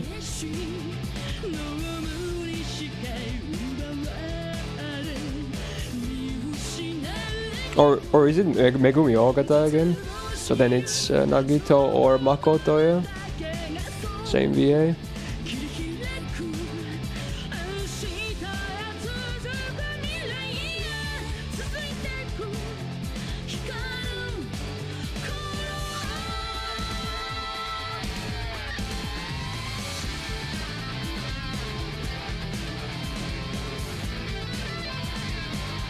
How do you know that, Ryan?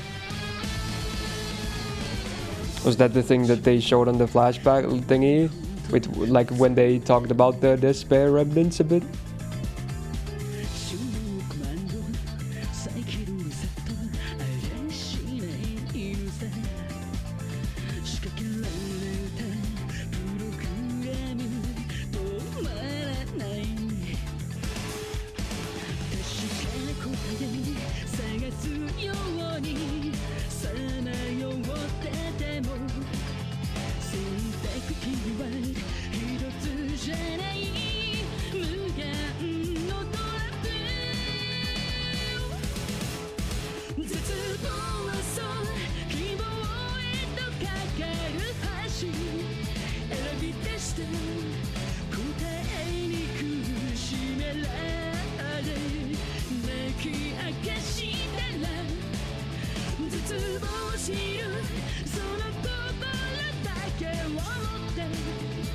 It's just a theory, so it's not confirmed, but okay.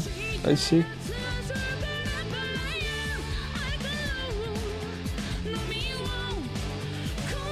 Wait, what are you asking, Haz? I'm not sure.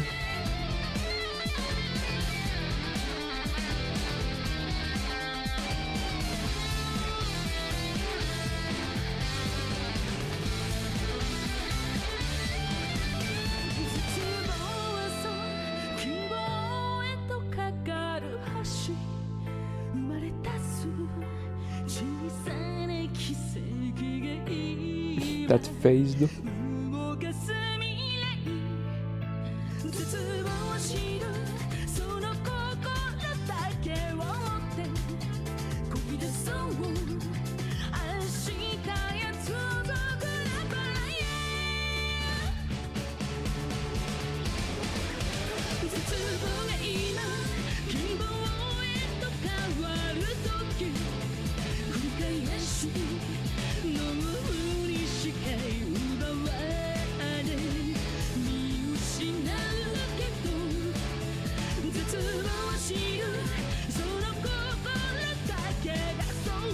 Oh yeah, was it that part that was mistranslated? The necrophilia thing?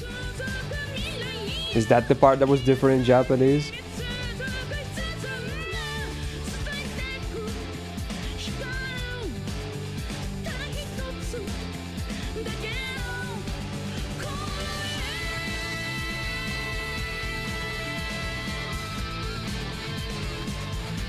It's the bear.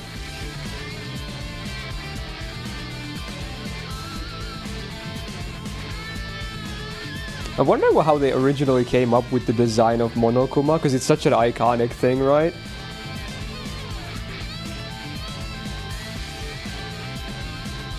I do wonder how they came up with that. I guess the white and the black is kind of self-explanatory, right?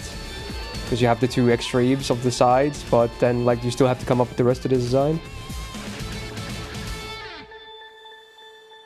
The early designs were giga fucked up.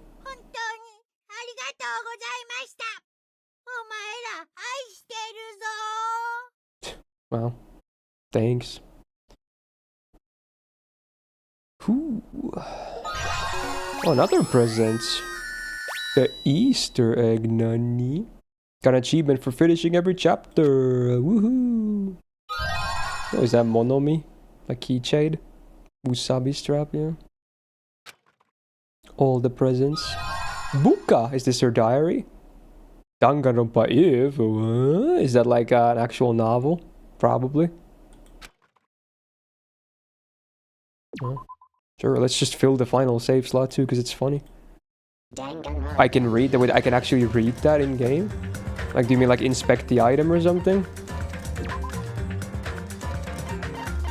So we have a bunch of what the fuck are these extras? How do I go and see that item? Oh, it's this thing. It actually opens up a new whole like menu here. Oh shit.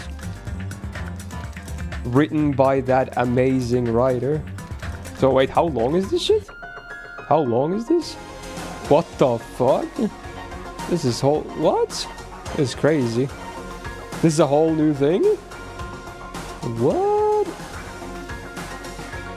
What is this now? It's a whole thing? So it's like actual light novel that's just in the game? So is it just gonna be only text? How does this even work? What the hell? Oh, hello. Familiar faces. A lot of familiar faces. So it's about the first king characters? Fashionista, yeah, right. I guess that was her original title. Yeah.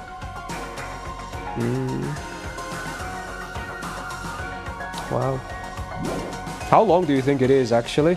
Because I mean I'm kind of down to doing it right now too. Like I don't care too much because we did finish early.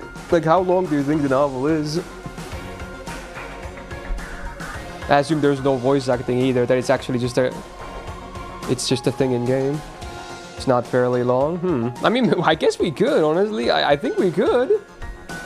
Also, let me write down my time, because I'm gonna put it on my... because this is not a part of the VN anymore, really. This is probably just a light novel, so let me write down 63.5 hours. I'll write my completion time on VNDB later. There we go. Cool. Very cool. $60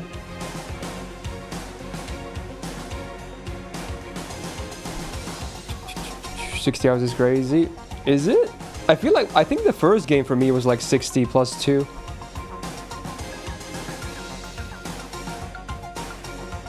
But to be honest, I pause a lot, and then also I voice act all the non-voice acted lines, and I let all the voice acted lines always fully play through as well. So I think, because there's a lot of chapters, that definitely adds a lot of time in the grand scheme of things. One of the YouTube playlists for it also about 2 hours. I wonder how fast that reading speed is. Average is 25 to 30 hours? Really? I have a hard time believing that. I would be like, yeah, maybe 40 or something, sure, but 25 to 30 is... It sounds really fast to me, if anything. Like, I didn't even do, like, a ton of stuff in the game. I mean, I did still, you know, do the hangouts, and I walked around and explored and whatnot, but I don't know. I feel like that's really fast. But maybe I'm just super slow then. Alright, let's just... fuck it, dude. Let's take a look. Fuck it. Let's do Danganronpa if... I assume most people just don't bother listening to the voice lines, which is fine. I get that. I kind of do that a lot of the times when I play VNs offline myself. Not gonna lie. You did almost 64 hours to 100% the whole game. Well, I definitely didn't 100%, I think. But again, you probably went through it faster than I did anyway because of that voice acting stuff. Fuck it, dude. Let's go. Monokuma's monologue. The world is full of ifs. So now I feel like this is gonna be tough on my throat because I assume there's zero voice acting in this, but let's try anyway. If Adam hadn't tied the knot with Eve, society as we know it never would have been born. The world that everyone lives in is just one outcome among countless ifs, and will continue to be a muddled world overflowing with infinite ifs. If is what's in miso soup, you know? What lies beyond this point is a scary world filled with iffy stepfathers who abandon their families. A Klein bottle where the inside and the outside are filled with uncertainty. Ah, but don't break it, okay? It'd be so expensive that there's no way you'd ever be able to pay me back. Uh-huh. But no matter how you look at it, ifs are simply worlds like any other. No matter how hypothetical the story may be, the future is the only thing that's truly foggy. Oh yeah, regarding the game, I think I like 2 more than 1. I think. Because I guess I probably should comment a little bit about the game itself before we really get into this. But I think I did like the second game more than the first game. Sadly, a lot of the mini games in the trials are still absolute ass, and sometimes it definitely took away from my enjoyment because of how ass the mechanics were. But in terms of the narration, the story, the characters, everything else basically, yes, there was a lot of bullshit stuff, plot holes, I'm sure, you know, all the good stuff that you come to expect. It was still pretty, I liked it. It's entertaining, you know? And I will probably continue to consume more Danganronpa as well in the future as well, via this, the freaking special anime thingy, and then the 3rd visual novel. So, I still think it's good. I liked it. I think I gave the first VN like a 7. I might give this an 8. It was pretty good. Entertaining. Because I do think it's better than the first one. Okay. And the past is more solid than a frozen banana. You can't change a conclusion that has already happened. Even if you see a world that may have existed, it wouldn't affect the people living in a reality. Because if is only an if after all. Even if a parallel world exists where a particular if actually happened, humans cannot cross the boundaries between worlds that easily. No matter how far if goes, it will always be a what if scenario. Do you really want to see that? You've got some sick interests. I guess they're really trying to hammer the nail here that this is just going to be some kind of an alternate happening of the first game or something, I'm guessing, because of the character introduction. Don't you think that's an insult to Makoto and the others after the tragedy they overcame? Though as far as I'm concerned, I'll still insult them. If you're gonna look at if, I think it's better if you view the outside of the Klein bottle first. It might even be better if you view the ending of a video game called Danganronpa Tripper Happy Havoc. Well, I'll be surprised if someone gets to this point and hasn't played the first game or know the events of it, like watch the video or something. So yeah, sure, I'm good. Oh, well, this might not be a different thing though. Try to play it multiple times and spend your free time with Junko at least 3 times too. Nah, I'm not gonna do that. I'm just gonna read this anyway. So I assume there's some hints or whatever if you do the hangouts with her before she gets absolutely annihilated. Or seeming, you know what I mean. It may be ideal if you can collect all the items and movies. Oh, fuck you, man. Fuck you. Nah, that's no. I have my chat here. They're here to fill in the gaps.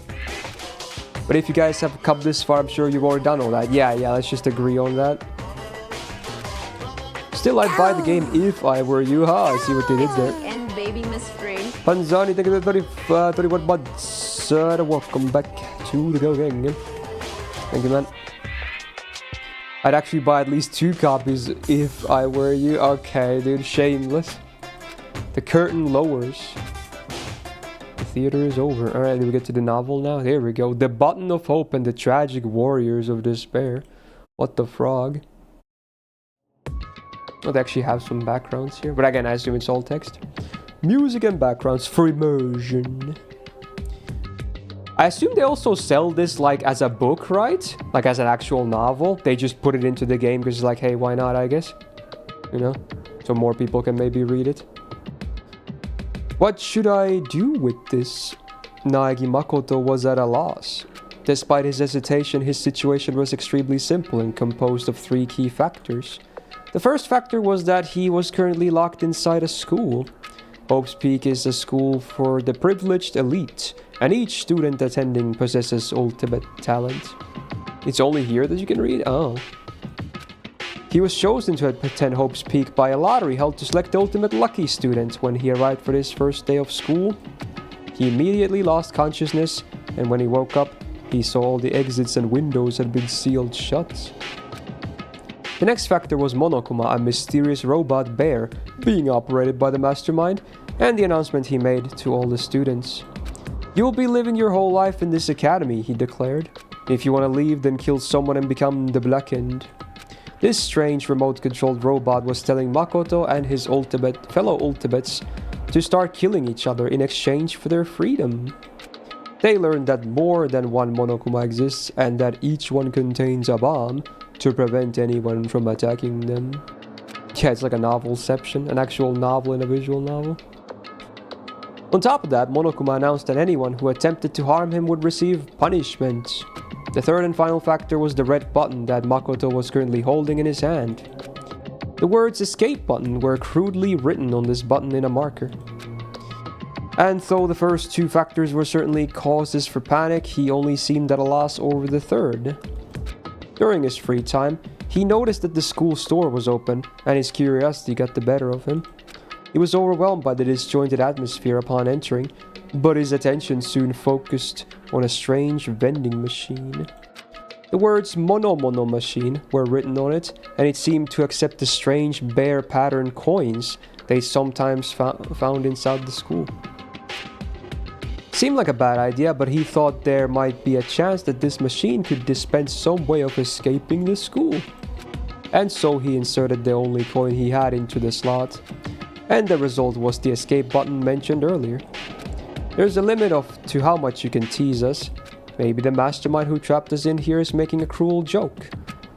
These thoughts filled Makoto's mind and he began to feel deeply discouraged. However, there's always a chance, right? He was just an ordinary boy and he only gained entry to Hope's Peak through a lottery to find the ultimate lucky student. Maybe that luck was the real deal. If this button is real, maybe I can let Sayaka simp alert. He took a deep, slow breath and pressed the button. Instantly, pain burst through his entire body. Wah! His arms and legs went limp as he lost his balance and fell to the floor in a crumpled heap. As he breathed heavily, it dawned on him what had just happened. I got electrocuted? He looked down at the button in his hand and noticed a small needle sticking out of it. Oh. He quickly surmised an electric current must have been running through it. After regaining enough of his strength to stand back up, he thought about it once again. Oh yeah, I mean, I assume that makes sense since this is about the first game. I should have known it was a fake. Just how sick and twisted was the mastermind. My head still feels a little woozy. I should go back to my room and rest today. With that in mind, he walked out of the school store with slow, careful steps. But he didn't know yet. If the escape button really was a fake, it would have been an act of mercy from the mastermind. A small bear-shaped shadow began moving inside the now empty school store. The shadow Monokuma stood before the Mono machine and stared at it silently. But after some time had passed, he began to laugh. A cold, hollow laugh, utterly devoid of emotion. Boop, boop, boop, boop, boop. Despite the fact that he was alone, he began to talk, almost as if he was speaking to someone. Perhaps he was talking directly to the mastermind controlling him. I only put that in Mono Machine because I thought it'd be interesting if one of the last few survivors happened to win it. But with a success rate of yeah, you get it? I never thought anyone would actually win it. Perhaps I should have expected the ultimate lucky student to overcome such impossible odds. He started blushing and breathing heavily for no apparent reason. The classic. A robot like Monokuma doesn't need to breathe, but because his technology is super advanced, he can express himself like a living creature. Makoto was chosen through a lottery, and now he's won the escape button through a lottery. This is obviously impossible, right? Is this what a miracle is? Is this all systems go toward escaping? Is something that defies all common sense about to come crashing into my world? Well, even though I don't really want this at all, I'm starting to enjoy this new sensation. We'll be back after these commercials. His internal machinery began running at full capacity and his facial expressions began changing more smoothly than any humans could. Suddenly his expressions immediately stopped and he whispered through his speakers. But is this really good luck? Oh, oh, oh. After muttering something so ominous, his loud, screeching laughter rang jarringly throughout the room. The situation was that about to unfold contained two conflicting emotions in equal measure: hope and despair. Well, classic.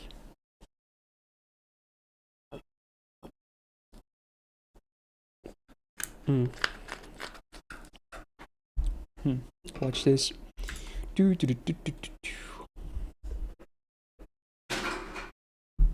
It's in, boys. It's in. Dunk that ass. Okay. The next day, night time, student dormitory, Makoto's room. He lay on his bed, desperately struggling with despair and hope churning within him.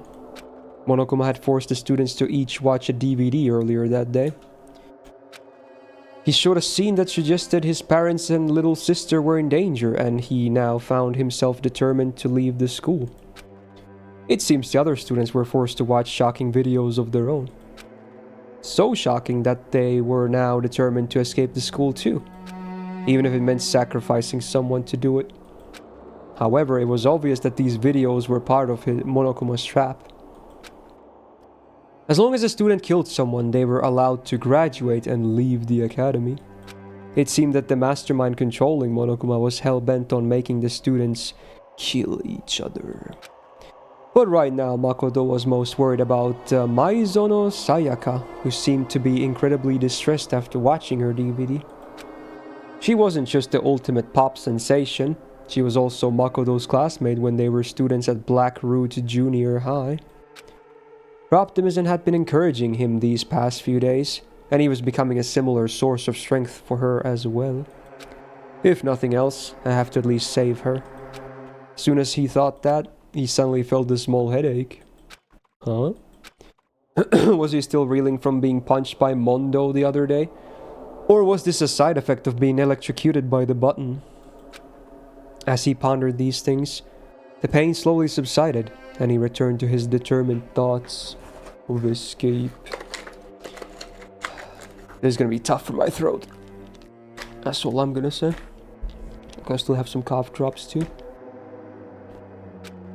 Anyway, we all needed to work together and, At that moment, he realized his goal had changed slightly.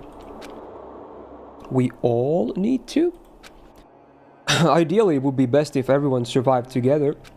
However, aside from Sayaka, he had never met the other students before, He didn't know if they could even be trusted in the first place. But at that moment, he believed they were worth helping even at the cost of his own life. Hey Leon, how you doing? Just like Sayaka. Why? The headache struck again, as if all the blood vessels in his brain were being individually sliced open. Why did I just think that I could trust the others as much as I trust Sayaka? He tried to figure out why his thought process had suddenly changed. Something was wrong. The throbbing pain in his head seemed to synchronize with a strange feeling that something was approaching him. As a ray of light began to form within the dark recesses of his own mind, the doorbell rang. Someone's here? He quickly got out of bed, but that only made the headache worse. With no concern for his safety, he carelessly opened the door to his room and came face to face with Sayaka. I'm really sorry to come by so late. Huh? The pain? What are you doing out so late? The moment he saw her face, the pulsating pain in his head began accelerating. He felt like his world was being torn apart from the inside out. Sorry to bother you, but something really weird just happened and Makoto, what's wrong? You don't look so well. She was pale and had been trembling when she came to his room, but she seemed surprised to see that his complexion was worse than her own. Ah, yeah, I'm fine. It's just my head. He couldn't finish his sentence. His eyes rolled back in his head as he lost consciousness and slowly fell to the floor.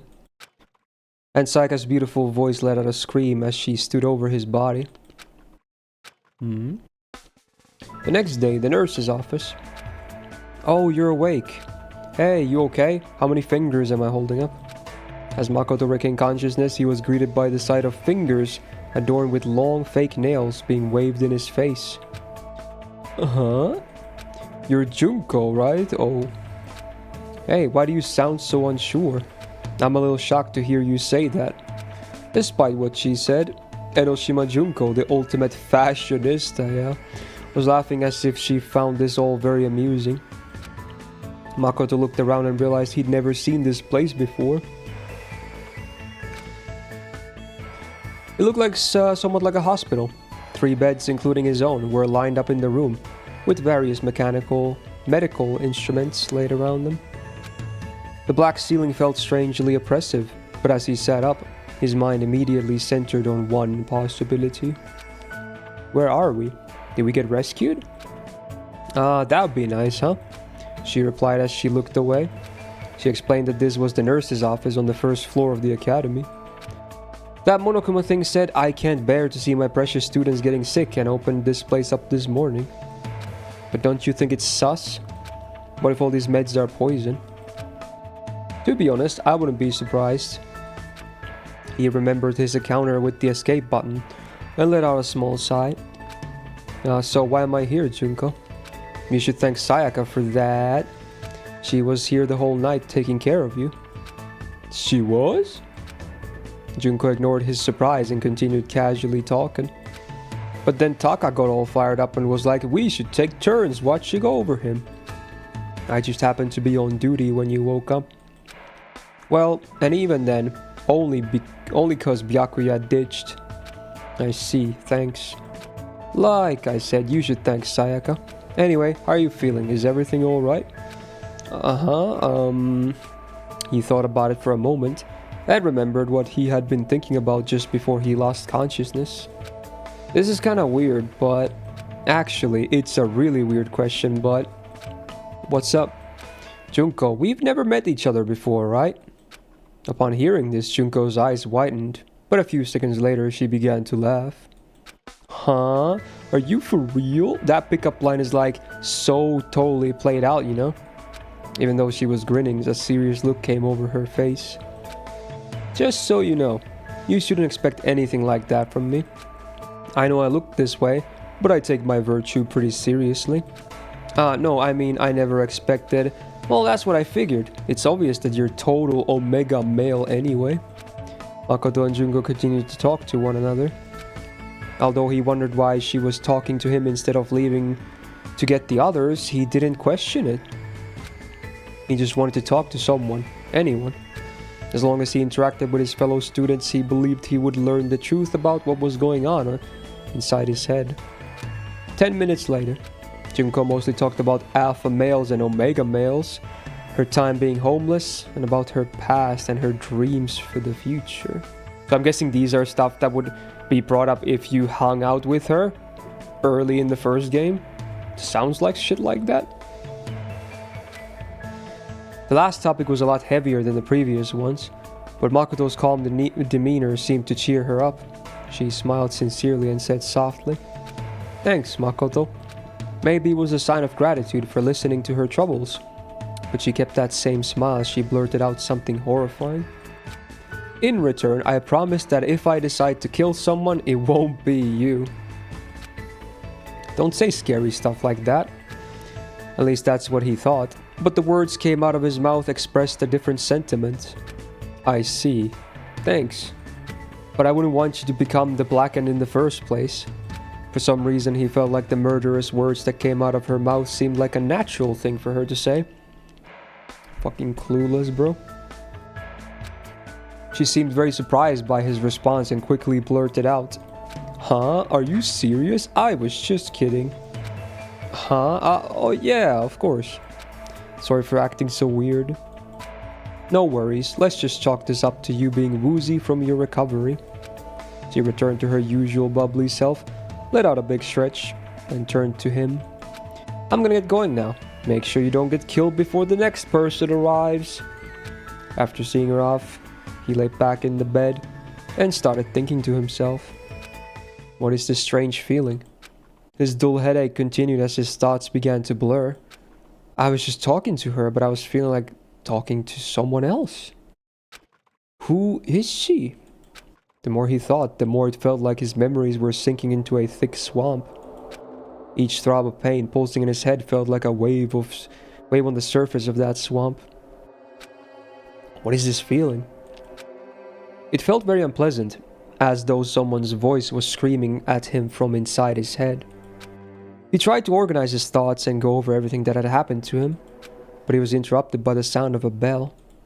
Unlike the dorm rooms, the nurse's office didn't have a doorbell. You get what the button is for? Wait, what button? The escape button? Is that what you're talking about? The bell sound he heard was ringing throughout the entire building. Ahem, ahem. Testing, testing. Mic check 1, 2. This is a test of the school broadcast system. It was Monokuma's voice. I have no idea what it could be for if it shocks you. Is it like a defibrillator or something? I have no idea. Hey, Panzani. Now that Makoto has finally woken up, please assemble at the gym. If it's a spoiler, though, I'll obviously explain what it is. He listened to Monokuma's heartless order and got out of bed without complaining. I have to go. He walked one step at a time in accordance with the rhythm of his throbbing headache. Slowly he walked forward, not knowing if where he was headed was heaven or hell. The gym. It's kind of nostalgic seeing all the first game backgrounds, even if we already saw some of them, in that final chapter here, in the second game. Makoto, are you alright? Sayaka ran over to him as soon as he entered the gym. Yeah, thanks. Sorry about yesterday. I guess I really worried you. Please don't apologize. I'm sorry too. I barged into your room when you weren't feeling well. Now that you mention it, he said, what happened yesterday? Sayaka looked away for a brief moment but immediately turned back, smiled her pop sensation smile and shook her head. Ah, it's nothing. I'll tell you some other time. Huh? While they were talking, Kiyotaka, the ultimate moral compass, stepped forward, pointing an accusatory finger at Makoto. Wow, I miss this guy. Have a good sleep, Daryl. Thanks for being here, man. You're late, Makoto. Explain why you were tardy. The other students collectively raised their eyebrows as if they were thinking, why is this guy yelling at someone who was sick? However, Makoto just smiled gently and answered him honestly. I didn't feel well, so I was resting in the nurse's office. Can you note that in the daily logbook? I see, that's consistent with my information. If that's the case, then I shall consider this matter settled. Conversation progressed smoothly and Taka smiled as he kept talking. Ha ha ha ha. I'll take full responsibility for recording it. You just focus on recovering. If you ever feel ill, please report to the health committee. It seems we'll need to appoint health committee members after this meeting though. Taka walked away, mumbling to himself as he opened a daily logbook he found in the academy's supply room. Celestia Ludenberg, the ultimate gambler, oh praise be, saw the whole conversation and walked up to Makoto. Despite his unreasonable behavior, you knew exactly what to say to him. Huh? Soon as Celeste said that, it dawned on him. It's true that he didn't feel well and that he had been resting in the nurse's office. But when Taka asked him why he was late, even though he should have already known the reason, he didn't feel annoyed or disappointed at all. It was as if he expected Taka to say that. He felt strange that he had accepted his personality so quickly. He couldn't understand why he asked Taka to do something as unnecessary as recording it in the daily logbook in the first place. Why did I say that? It's like I was used to it. His response to Taka's demands came as naturally to him as breathing. Why? Every time he tried to think about it, his headache grew even worse. As he struggled to think through the pain of his headaches, a black and white stuffed animal jumped out from behind the gym's podium and began twirling around as it spoke in a cheerful voice. Hey guys, is everyone here? He sounded like he was about to lead the students on a field trip, but not a single one of them had a smile on their faces. What is it this time? Are we gonna hijack a cruise ship and run into a gigantic worm? Of course, there was one exception. Yasuhiro Hagakure, the ultimate clairvoyant, still believed that their current situation was some kind of planned event. Clueless? Monokuma just ignored him and continued to address the students with his adorable voice.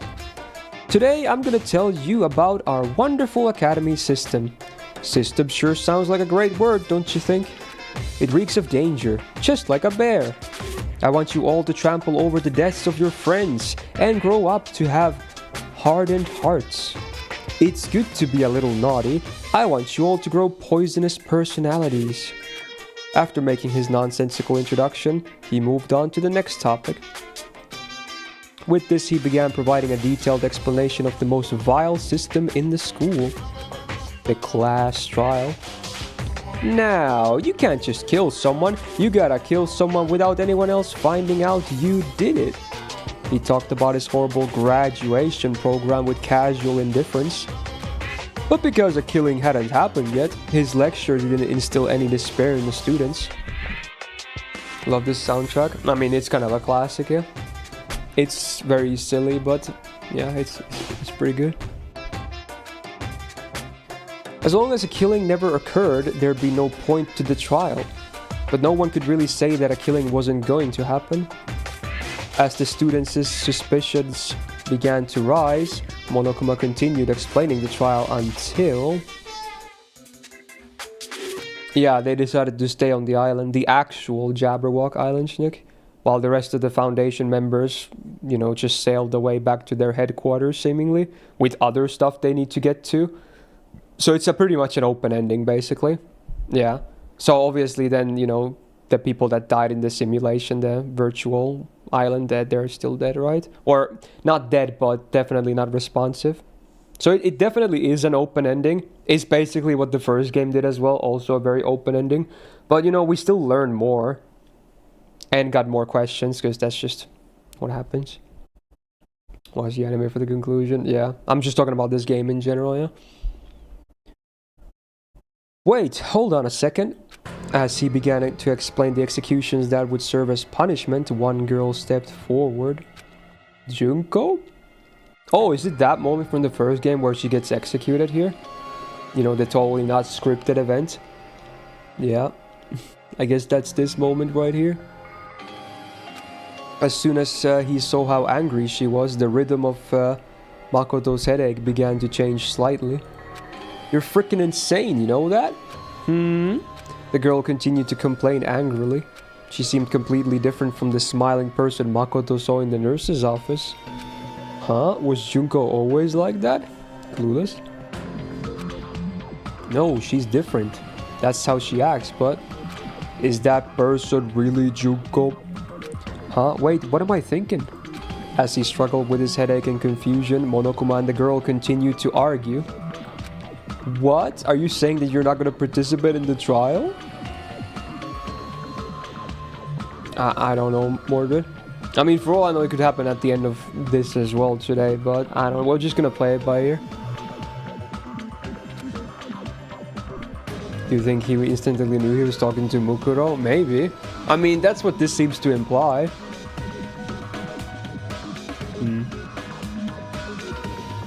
Only punishment awaits such blasphemy. What? Punishment? I might, I don't know, throw you in a deep, dark, scary prison or something. Different. The strange feeling he felt was now directed at Monokuma. A prison? No, they aren't that kind. A series of images flashed in his mind, and at first he thought it was some kind of parade. But he quickly realized that was a mistake. Hey, Shadow. What looked like lights were actually buildings engulfed in flames. The red decorating this scene seemed to have come from human bodies. Despair. It wasn't confined to the academy, or even to Japan. Images of worldwide death and destruction flooded his brain with every throb of his headache. How did he see this shit? So he actually... Is this just memories or something? I've seen this before. Besides the indescribable violence taking place in all these images, there's only one thing they had in common. Who are they? They're... rampaging terrorists wearing black and white masks were wreaking havoc in these images. They took everything. Money, valuables, lives, families, dignity, the past, the future, and possibly even hope. The masks they were wearing were perfectly resembled the face of the stuffed animal, arguing with the student before him. So again, they're all like the, remnants of despair or whatever. Or not that's not the correct term, because that's the students of the second game, but, basically working for Junko. Shut the hell up. Say whatever you want. I'm not gonna be a part of this. Don't be so selfish. You're the one being selfish. Kill whoever you want. It's got nothing to do with me. The evil standing here before me, I'm trembling with fear. But I won't give in to such evil. It's my style to stick it out and resist till the very end. If you really want to get out of here, you'll have to go through me first. Monokuma swung his arms wildly as he charged at the girl with waddling steps. But the girl stomped on the self-proclaimed headmaster of the academy with ease. Are you enjoying yourself now? Pinned beneath the girl's foot, Monokuma looked up into the girl's cold eyes and calmly asked, Are you? Huh? Violence against Headmaster Monokuma is not allowed. You violated a school regulation. At that moment, a chill ran down Makoto's spine. She's gonna get killed. His words sounded very threatening to him. It wasn't a prediction or a guess. It was as if he knew the danger Monokuma posed from the start. If this continues, Junko's going to... His mind still didn't fully grasp the situation unfolding in front of him. By the time he realized he was about to remember something, he was already running forward. Junko? The impact of his feet combined with the rhythm of his headache, sending his brain and heart into a panic. No, she's different. She's... I invoke the mighty summon spell. Help! To me! Godly spear, Gungnir. Monokuma wiggled beneath the girl's foot and let out a scream. Oh, it's the moment. At that exact moment, Makoto charged at her and screamed out, Mukuro! Watch out. Oh shit, that's pretty crazy, dude. Huh? The girl dressed as Enoshima Junko widened her eyes in shock. As if to evade the charging Makoto, she jumped back with agility unheard of in a teenage high school girl. And then, right at that moment, countless spears pierced the spot where she had been standing just a split second ago. Oh, so she doesn't die here in this if scenario. Interesting. All the students, including the girl, stared wide-eyed at this sudden turn of events. Spears, too many of them to count, had shot out with blinding speed from mechanisms installed in the floor and walls of the gym. However, Makoto was unable to notice this. Huh? Why did I call Junko Mukuro? Mukuro? As that thought entered his mind, a sharp, sudden impact struck his side, followed by an intense, deathly pain that ran down his spine and spread throughout his entire body. The spear stabbed into his side, instantly tore his flesh to shreds, and shot out his back, coated in blood and other bodily fluids. So wait, is he gonna die here now? What the fuck? At that moment, the black fog that had engulfed his mind was consumed by death itself. And as his consciousness slowly faded, he remembered everything. Because of the electric jolt and the chemical compound from the escape button. Chemical? Because of that button that he had found by chance, Naegi Makoto managed to escape. He escaped this hopeless game where he and his fellow students had their memories stolen and were forced to kill each other. Of course, that escape is also what led him to his current life or death predicament. In the end, perhaps he only escaped from one despair to fall into another. But at the same time, his actions had unintended consequences for one person. The girl living a false identity as her beloved little sister, Enoshima Junko. Ikusaba Mukuro, the ultimate soldier, and a member of Ultimate Despair. Her past, her future, perhaps even her hope itself, are on the path to despair. And so the curtain falls on Makoto's story for now. From this point, this story is about a certain girl. So now we get Mukuro alive, I'm guessing? A girl who's more pitiful than anyone else in this sealed-off academy. A new curtain, along with new despair, shall now rise. Huh? Time had certainly stopped for Ikusaba Mukuro. It was as if everything around her had frozen perfectly still. In the past, she was known as the ultimate soldier. She had experienced this feeling before, during her time with the mercenary group Fenrir. In situations where she was surrounded by a hopeless number of enemies within the jungle or in a desert ruin. The charging enemies seemed as though they were frozen in time, which allowed her to claim a decisive victory in all her battles.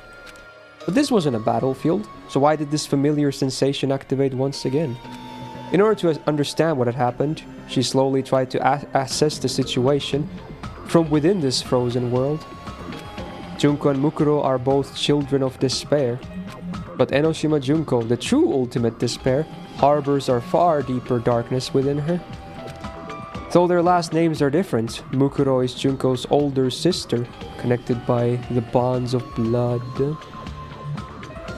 How long is that read? Apparently, so people say it's not that long, and that someone said even that they're on YouTube, it's like 2 hours or something. She cooperated with Junko's hopeless plan and impersonated her under the pretense of participating in the killing game alongside her classmates. So funny enough, if this like has an entry somewhere like in Mal or something, you guys can also tick this off as having read this if you watch this whole thing, because I assume this is the whole thing. It's pretty interesting.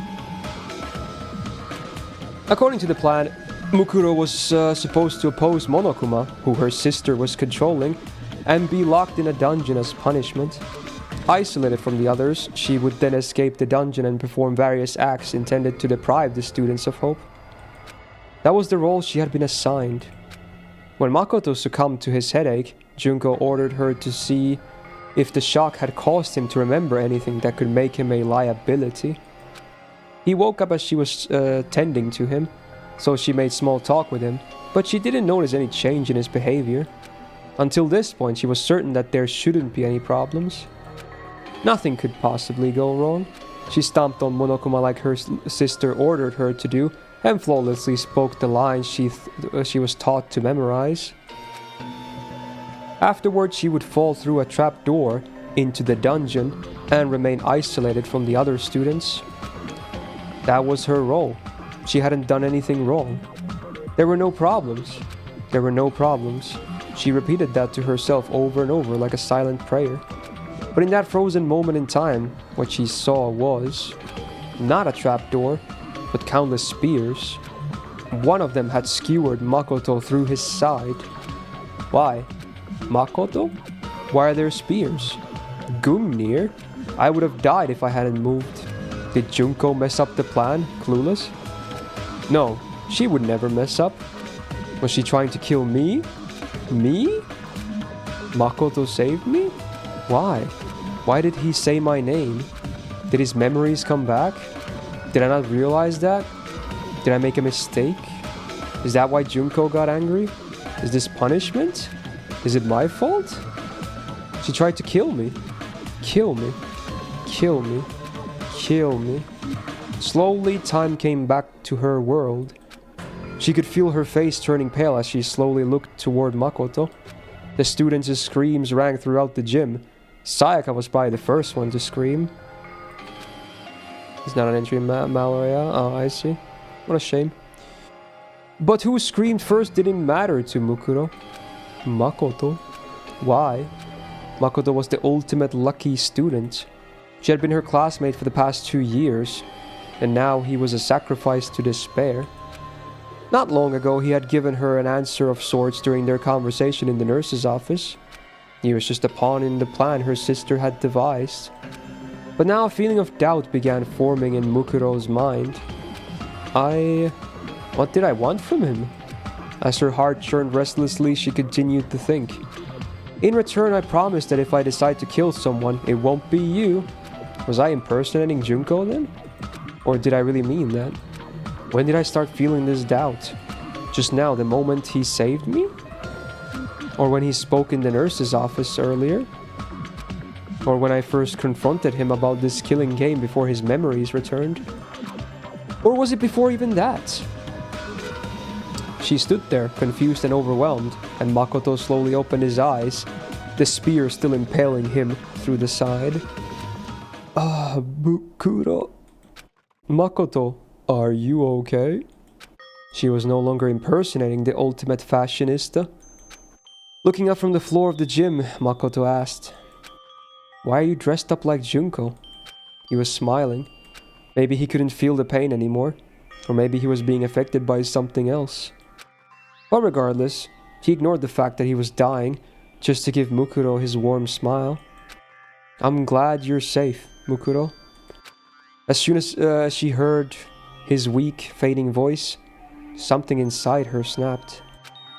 From within the shell of despair she had built up, an intense emotion began flowing out. No, this is all wrong.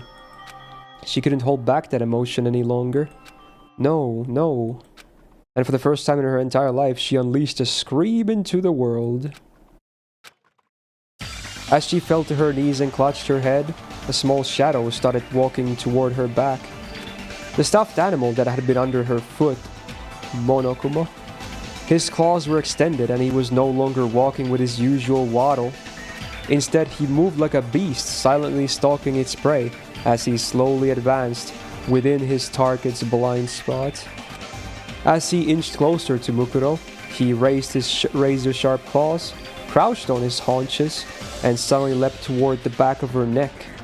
However, just before those claws could reach the paralyzed Mukuro, a dark shadow moved in from the side and swatted those claws away with one blow.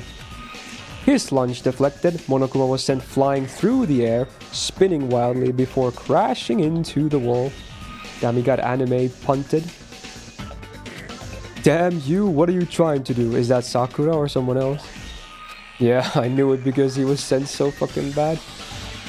Ogami Sakura, the ultimate martial artist, had just prevented another tragedy. She stood before Monokuma and addressed him in a loud, booming voice. Not only did you attempt to kill Junko for violating school regulations, you even attacked Makoto, who had nothing to do with this. If you plan to continue acting in such a savage manner, there's no reason for us to play along with your game. Togami Byakuya, the ultimate affluent prodigy, smirked condescendingly at Sakura. Fool. One could say you've now violated school regulations with your senseless actions. He looked like as if he honestly did not care if his fellow students lived or died at all. Yeah, that's him alright. Gonna grab a drink.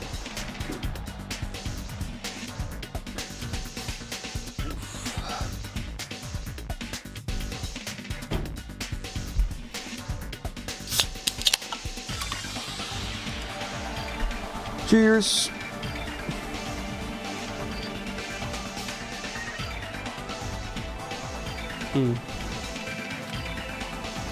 Well, she merely deflected the headmaster's attack just now, so I don't think it truly counts as an act of violence.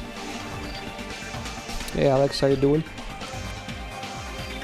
Like Byakuya, Celeste seemed unfazed as she chided him over his words. However, the banter between the two was enough to stir the stunned students to action. Makoto. Sayaka was the first one to run toward him, who lay bleeding from his stomach. But Monokuma stopped her, shouting in a tone of voice that seemed completely out of character. Be careful! Don't get too close to those two. Huh?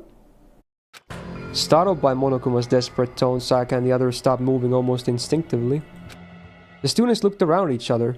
Instead of his usual playful gait, Monokuma walked toward them with deliberate, methodical steps. And then he suddenly blurted out something that took everyone, including Mukuro, by surprise. I'm sure you're probably confused by this sudden turn of events, but I want you guys to work together. This is so funny because this wasn't meant to happen, right? So now he's trying to do damage control, so that's why he's breaking character. Because this was supposed to be a scripted event, right? So he's panicking, I think. As Mukuro slowly turned her head toward Monokuma, he pointed at her and yelled, Ikisaba Mukuro and her accomplice, Naegi Makoto, are the terrorists responsible for locking you all inside the academy. Oh, he's trying to twist the narrative now to fit the plan. Once again, time stopped for Mukuro. But this time she wasn't the only one affected. Everyone seemed to be frozen in shock. After a few seconds of silence, Asahina Aoi, the ultimate swimming pro, spoke first. Huh? You're kidding, right? I mean, Makoto is a terrorist? That's impossible. And who's Mukuro anyway? I mean, that's Junko. Monokuma began slowly explaining to Aoi. The real Junko must be imprisoned somewhere in the school. Yeah. Or talking right now.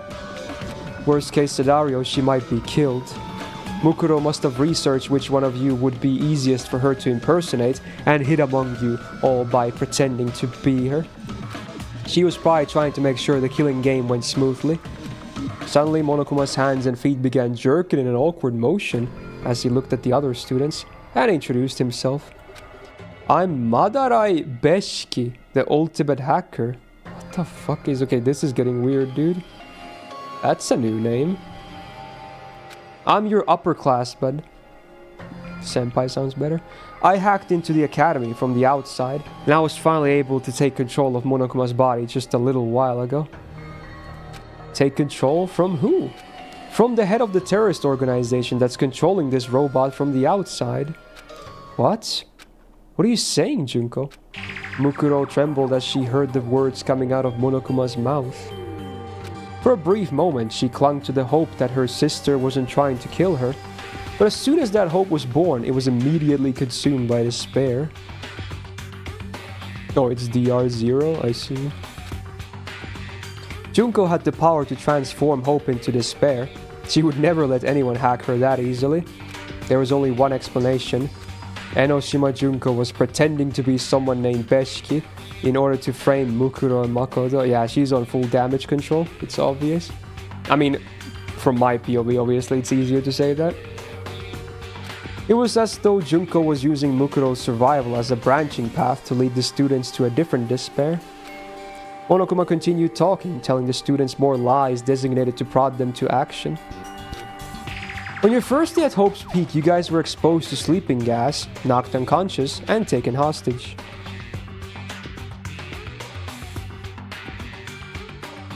Hey Riker, how you doing? Welcome. Mukuro and Makoto are probably the only operatives that the terrorists sent inside the school. That means they probably know how to escape from here. And then Monokuma turned to face Bukuro. Ikisaba Mukuro was a member of a mercenary group called Fenrir. Wow, this was so much earlier than the actual game. She's a wanted criminal who's killed over 10 people associated with the school. So don't get soft and think you can capture her alive. Oh, you mean the first Emperor fight? Yeah, it's the thing. If you have buff block, it helps a lot because it nullifies his MP, but yeah. That's why Jolter is kind of top tier in that fight. She's an Avenger and her MP buff blocks. He can still resist it though, is the problem. Is the prison arc now done at Joe Law because it's kind of redundant? One, it's definitely not redundant. It's very important, and I think you will appreciate it later. And no, it's not very long. I think, I forgot, it's around like a fifth of the story, or less, like the first anime. It's like 20 episodes or something. I really don't remember, like when it ends. But trust me, it is an important arc. Also very hyped that you're watching it anyway. That's very nice. It's an amazing anime. Okay. I don't know why your comment got auto-modded. Let me just allow it so people... There we go. Now people don't think I'm crazy when I reply to that.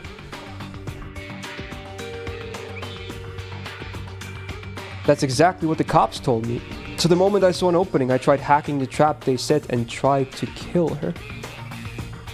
Were we in a trial last time? What happened? We beat DR2. This is now bonus. This is Danganronpa If. It's like a novel inside the game that I said, fuck it, we have time, let's just read this. But yeah, DR2 is done. I beat the game.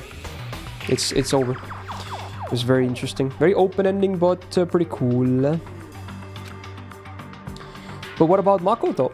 Monokuma gave a cold, emotionless answer to Sayaka's question. My guess is that a measly little ultimate lucky student didn't stand a chance of defying a group like Fenrir. He was probably threatened and forced to cooperate before you entered the school, or judging from his earlier actions, maybe Mukuro seduced him. Dude, he's my favorite for a reason, Panzani. He's so good. Yeah, it's Rikishi. There's like two eyes in the middle because it's like Riki and Ishi.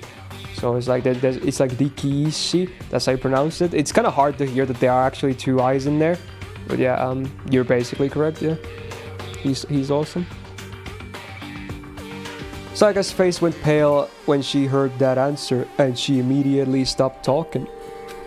Mukuro raised her head and shouted, "You're wrong. Makoto isn't a terrorist. You'll have to believe me." The whole gym fell silent. And then, as if he was speaking for everyone there, Taka stepped forward and nervously asked, "Hold on, what do you mean, Makoto isn't a terrorist? It sounds like you're saying that there's no doubt that you, in fact, are a terrorist. I ask that you correct yourself at once and say we are not terrorists." Celeste began expressing her own doubts as well. It is strange, does it not seem odd that she is so protective of someone we all just met a few days ago? Mukuro stood in silence. The other students' face began to fill with suspicion and doubt as they realized they weren't looking at the real Junko. Yakuya pushed up his glasses and began coldly pointing out what seemed out of place to him. "I heard that fool Makoto, or whatever his name is, call you Mukuro instead of Junko. How would Makoto know that your name is really Mukuro if he just met you not that long ago?" Yeah, that looks really bad for her, I'm not gonna lie. And that's really clever of actual Junko to use that as a, exposing mechanism.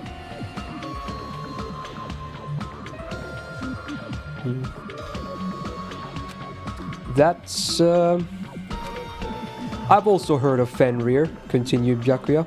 As I recall, its members have a tattoo somewhere on their body. Damn, this is gonna get worse for her. Instinctively, Byakuya's words put her in a calm state of mind. In hostile situations, her defensive reflexes as the ultimate soldier often manifested themselves. Her tattoo was on the back of her right hand. She wondered how she could hide this from the other students without also calling attention to it. But in the end, this concern was in vain. If the police's records are true, she should have a tattoo on the back of her right hand. As Monokuma freely divulged that information. Fuck, this is bad. Alright, cried Taka, his voice filled with enthusiasm. Show us the back of your right hand and prove your innocence. Monokuma dispensed another unnecessary remark. Make sure you look real close. She might have covered it up with foundation. Fuck. Damn, she's really throwing her under the bus. Because again, she was meant to die, right? That's fucked, dude. Junko had ordered Mukuro to hide her tattoo with foundation, so Monokuma's information was entirely true.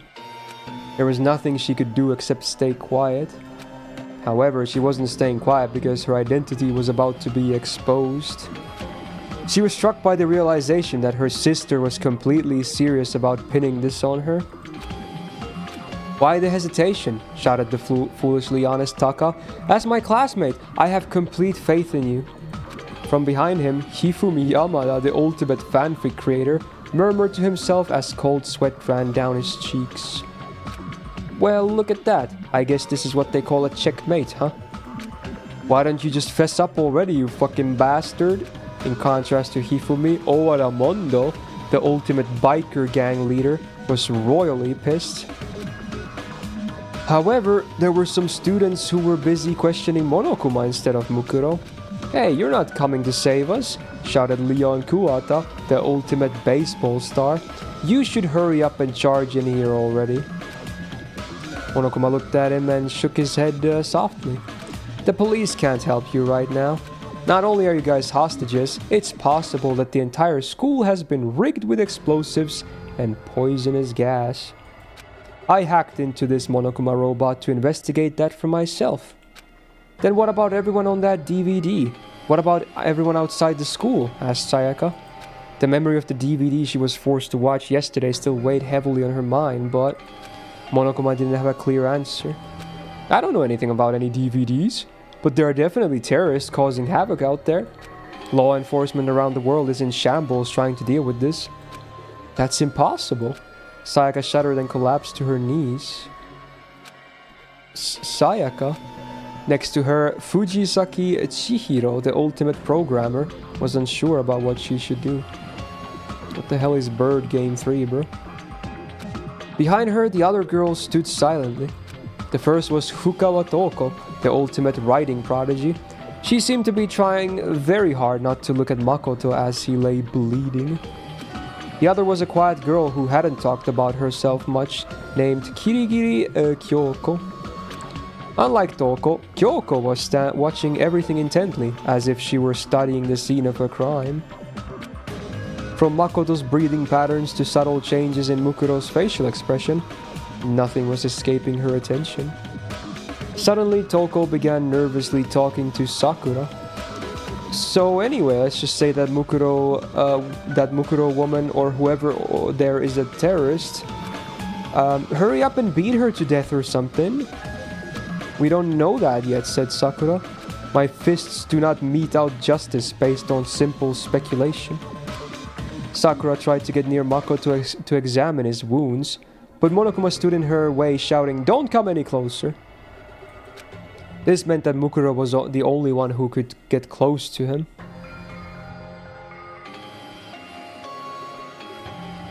Is this still the R2? Well, no, in a way. This is a novel inside the game. This is Danganronpa If. It's like a what-if scenario for the first game that you get for beating the game. But this is inside Danganronpa 2 that I'm doing right now. You just read it in the game itself after you beat the game. So I said, fuck it, we have time, let's just read it anyway. Seems interesting. It's like a what-if scenario where Mukuro didn't get blasted and it's just Makoto who took the hit, and now we're dealing with that. She had ended countless lives on the battlefield, she knew from experience. If she didn't treat Makoto's wounds, he would die. His wounds were not immediately fatal, But if he continued losing blood, he would eventually slip into shock and die shortly thereafter. Please, you need to treat him first. Absolutely not, said Byakuya, harshly interrupting her. Tying you up and examining the back of your right hand is our first priority.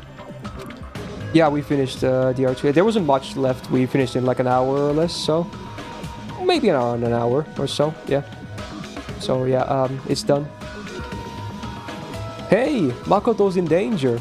Now's not the time for that, said Aoi as she cast a worried glance at Makoto. She was still having trouble understanding the situation and hadn't decided if Makoto was suspicious or not. Byakuya was about to snap back at her, but Mukuro's actions shunned him into silence. She took a deep breath and then... Mukuro removed the blonde wig from her head, where there were 2 long blonde pigtails only a moment before. There was now short black hair. She cleared her face of all emotion, and when she spoke, her voice rang throughout the gym. I'm not Enoshima Junko. My name is Ikusaba Mukuro. The student stared wide-eyed at her open confession. All she did was remove her wig and clear her emotions. But in doing so, the person the students had recognized as Junko vanished from their sight. The terrorist that had taken her place continued to speak in a calm, stoic tone. I helped lock everyone inside this academy. The confession on a seaside cliff moment has finally arrived, Hifumi blurted out. What? Wigs are against school regulations, Junko. I mean Mukuro, shouted Taka. As if stirred by their cries of excitement, the other students began glamoring among themselves. Huh? Said Yasuhiro. So Makoto's wounds are like real? Does that mean that stuff about terrorists and whatever is all real too? So everything that's happened these past few days wasn't a bunch of staged events? As the reality of the situation began dawning on Yasuhiro, all Leon could say to him was, "Shut the hell up." Byakuya just remained calm and addressed Mukuro in a condescending manner. What does your group want? If you're after money, you would have already tried to negotiate with me. Of course, I'd rather let them die than surrendering to your ransom demands. Our purpose is to fill the world with despair. Byakuya scoffed at this notion and began to speak once again. I see. Monokuma said something similar. So that ideology is what fuels your terrorism? It's true. If you did anything to me, you would certainly fill the world with despair. But obviously that would be impossible for you. Aoi couldn't believe what Byakuya was saying and frowned as she muttered, "How self-centered can you be?" After confirming that, Byakuya had no more questions for her. Mukuro looked at Makoto, whose breathing had slowed, and let her voice show some emotion. But he has nothing to do with this. You can't believe that what Monokuma says. What'd you say, bitch? Shouted Mondo. I don't know what the hell you're talking about. You're a terrorist, just like Monokuma said. Mukuro looked away from him and continued speaking. That's true, but Makoto isn't involved at all. Celeste coldly brushed her objection aside. I do not think trying to protect him will do you any good. After all, we all heard him called by your real name. That's... She had no words. There was nothing she could say to protect him, even though he was truly innocent. Though Mukuro was the ultimate soldier, her powers were largely limited to battle.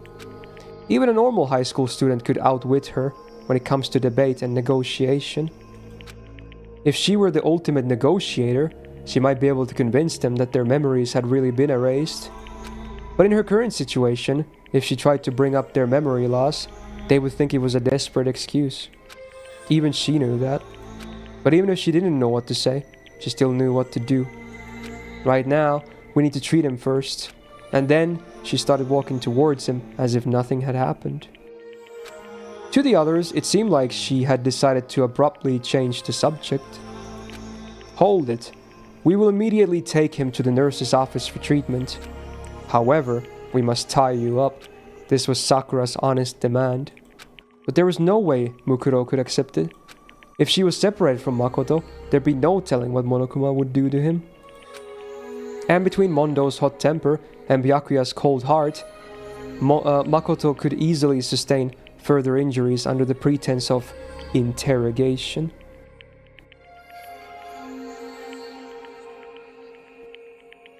I wonder if this new game is gonna be like this. Because it's kind of like... From what I understand, it's kind of like a what-if thing for the second game, right? Maybe it's like a... Instead of writing a novel like this for it, they're just doing like an actual game that changes some stuff. I don't know. Furthermore, among these students, Mukuro knew she was the only one who had experienced treating wounds due to her time with Fenrir. After mulling that over, she narrowed her eyes and went silent. Her mind was made up. She was determined to fight her way out of here and escape with Makoto. I apologize, but I need you to fall asleep right now. As she said that, Sakura instantly positioned herself behind her. She was completely within her blind spots. To a normal person, it would have seemed like Sakura had suddenly vanished. Dude, she literally did the nothing personnel kid. After moving faster than any human being could see, Sakura's equally fast hands launched a blow toward the back of Mukuro's neck. However, sorry Sakura, but I need to get out of here. She parried Sakura's fist with a spinning roundhouse kick. Oh shit. Sakura raised an eyebrow at the unexpected counterattack. Mukuro tried to use the momentum of her kick to sweep her feet out from under her. However, Sakura dodged and instinctively struck back against her pivot leg. But Mukuro was faster and jumped up, aiming a tornado kick at her chin. Sakura deflected the attack with one arm, then both combatants leapt backwards, glared, and charged simultaneously. Each blow they dealt was parried and countered by the other, and though they were both unarmed, the sound of their battle echoed throughout the gym. Dude, this is so anime. It was like a typhoon had been compressed to the size of a car and set loose inside the gym. I guess that's what happens when two ultimates focused on, you know, combat go at it. Although I assume Sakura is still more advanced in hand-to-hand combat.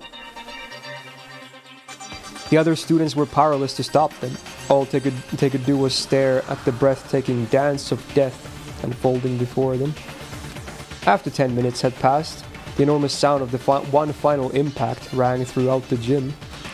The two warriors leapt back once again and breathed heavily as they stared each other down. My mistake. Though it's only been a few days, I cannot believe I did not notice such an impressive fighter was hiding Amoguzi. In addition to the surprise Sakura felt, it was as if the battle had left her energized. Mukuro, on the other hand, looked down at her arm, confirmed it had been wounded during the battle, and thought to herself, she's strong. I don't think Sakura is even taking this seriously right now.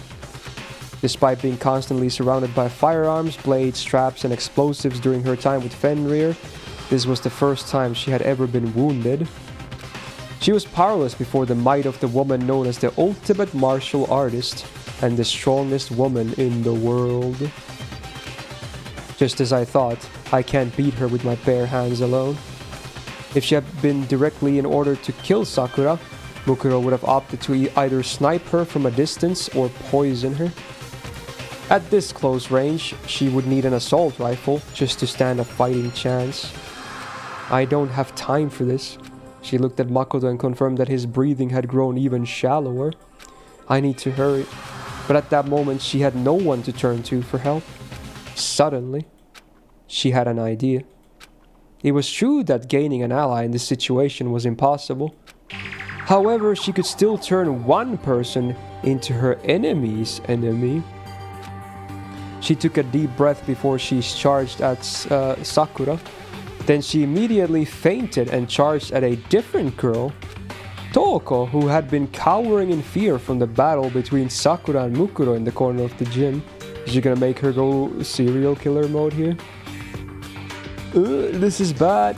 Sakura was caught off guard and tried to run after her, but Mukuro was one step ahead and reached Toko first. Huh? Why me? I'm sorry. Wait, hold on. Mukuro jabbed Toko in her solar plexus as she fell into her arms. Taka and Aoi yelled out in shock. This is bad. She plans to use Toko as a hostage. Toko. In contrast to their shocked faces, Byakuya just snickered and coldly remarked, "You fool, do you really think we care if you take someone we just met a few days ago as your hostage?" She just softly glanced at Byakuya and replied, "You didn't meet her a few days ago." "What did you say?" "You met her 2 years ago." "Huh?" Byakuya scolded. Mukuro ignored him and held her bloody arm in front of Toko's face. "Uh-oh, it's the trigger." And then she yelled into her ears, "Wake up, Genocide Jack!" It seemed so random and out of place. Why would she mention the name of a notorious serial killer right now? The students looked at each other with confusion when suddenly, Toko, who had been groaning in pain, suddenly kicked off of the floor of the gym with renewed vigor. She leapt into the air much higher than any normal human should have been able to. While hovering several meters in midair, Toko twirled faster than a professional figure skater. This caused her skirt to flutter, revealing multiple pairs of sparkling scissors. Countless tally marks were scratched into her legs, like a kill count carved into a fighter jet. If not for this situation, her glamorous jumps and spins would have been a sight to behold. The girl formerly known as Fukuwa Toko cacked wildly, her eyes red sparkling as her absurdly long tongue flopped out of her mouth.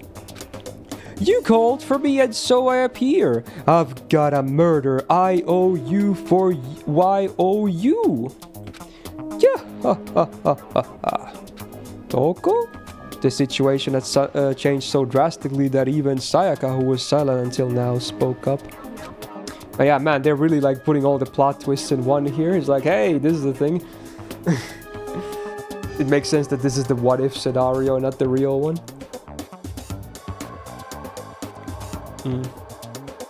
Hey, you flash in the pan. Don't treat Genocide Jack like that depressing little four eyes. That dirty girl doesn't bathe herself at all. So I gotta put in 5 times the effort to rub myself down in the shower. Eek! Toko's sudden change in personality sent the students glamoring among themselves. "Hey!" Leon yelled. "What the hell does that mean?" Monokuma just shook his head. Dude, he literally went SMH. "There are some things even I don't understand." The students continued to panic at the strange turn of events. Toko, now calling herself Genocide Jack, took out a set of scissors from under her skirt and snipped them with glee as she looked around the gym. Huh? Man, it's been a while since I got to stretch my legs. So what were you guys gonna do here at the gym while I was snoozing away?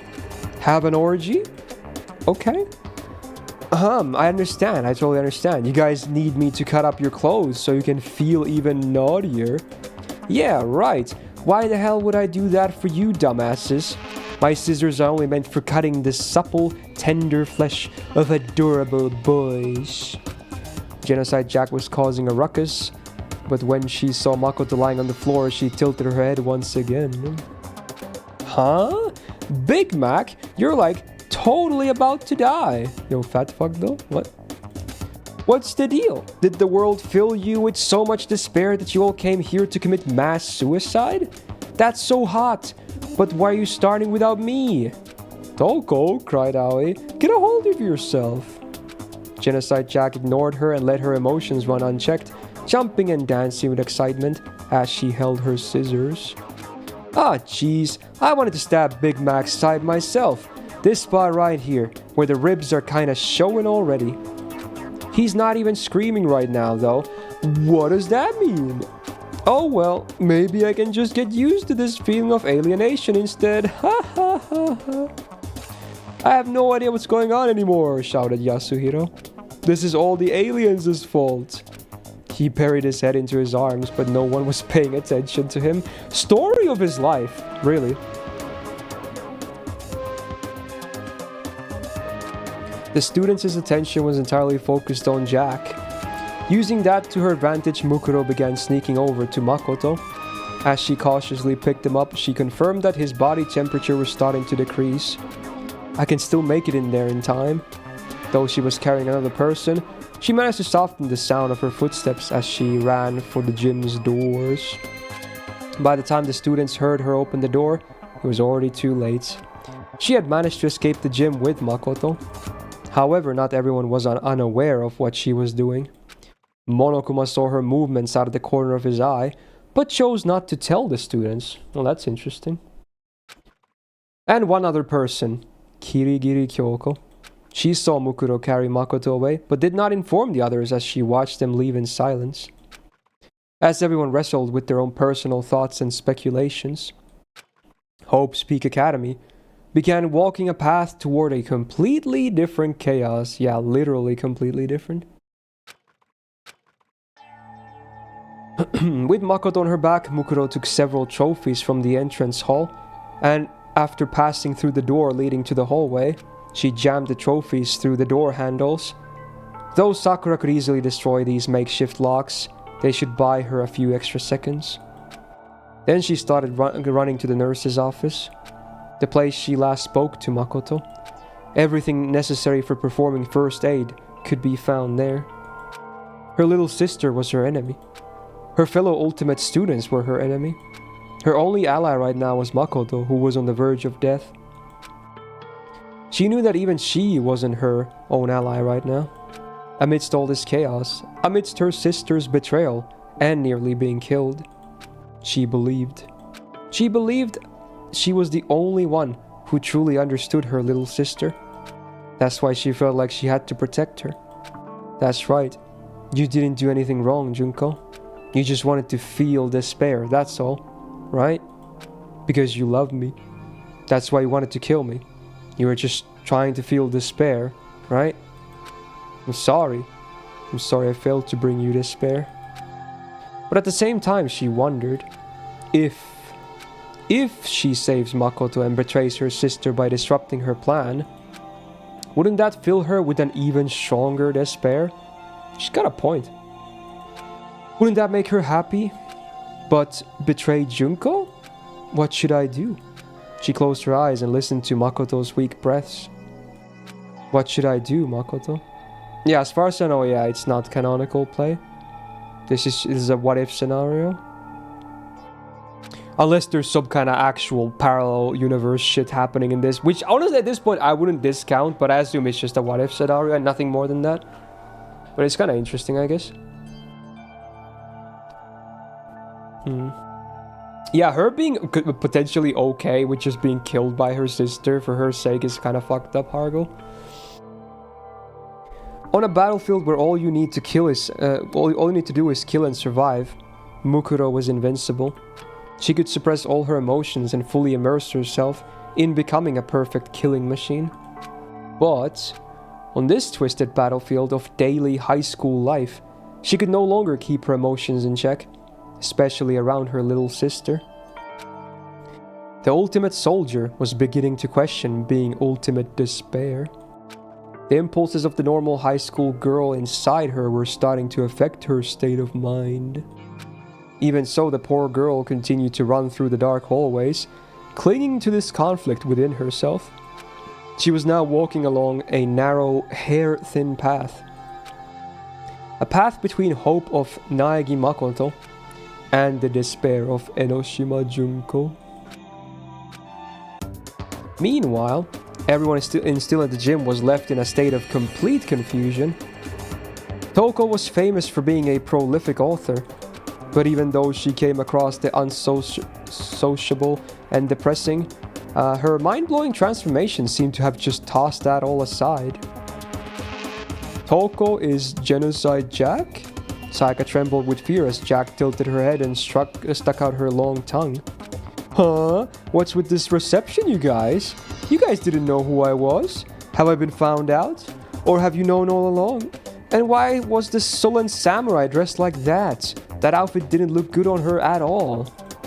The sullen samurai spy referring to Mukuro.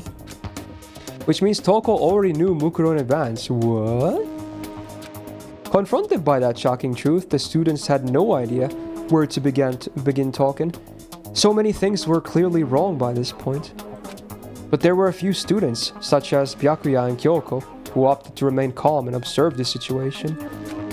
Alright, someone better spill it. Who gave Makoto an extra mouth to feed? I don't care if you want to stab him or slice him.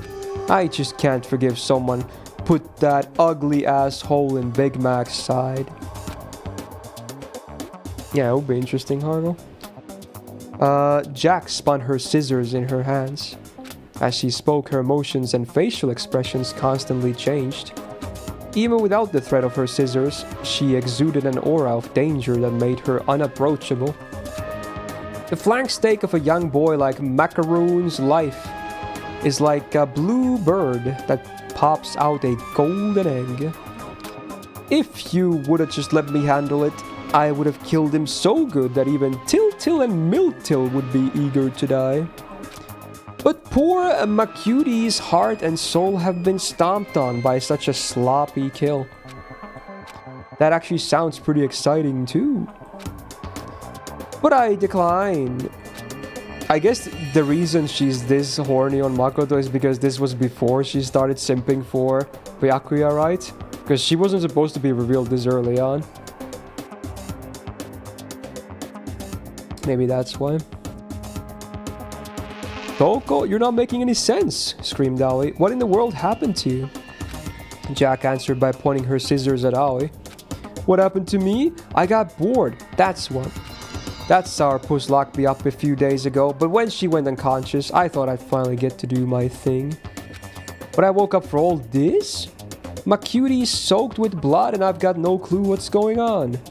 It's so damn confusing, all I can do is laugh. Yeah, ha ha ha ha.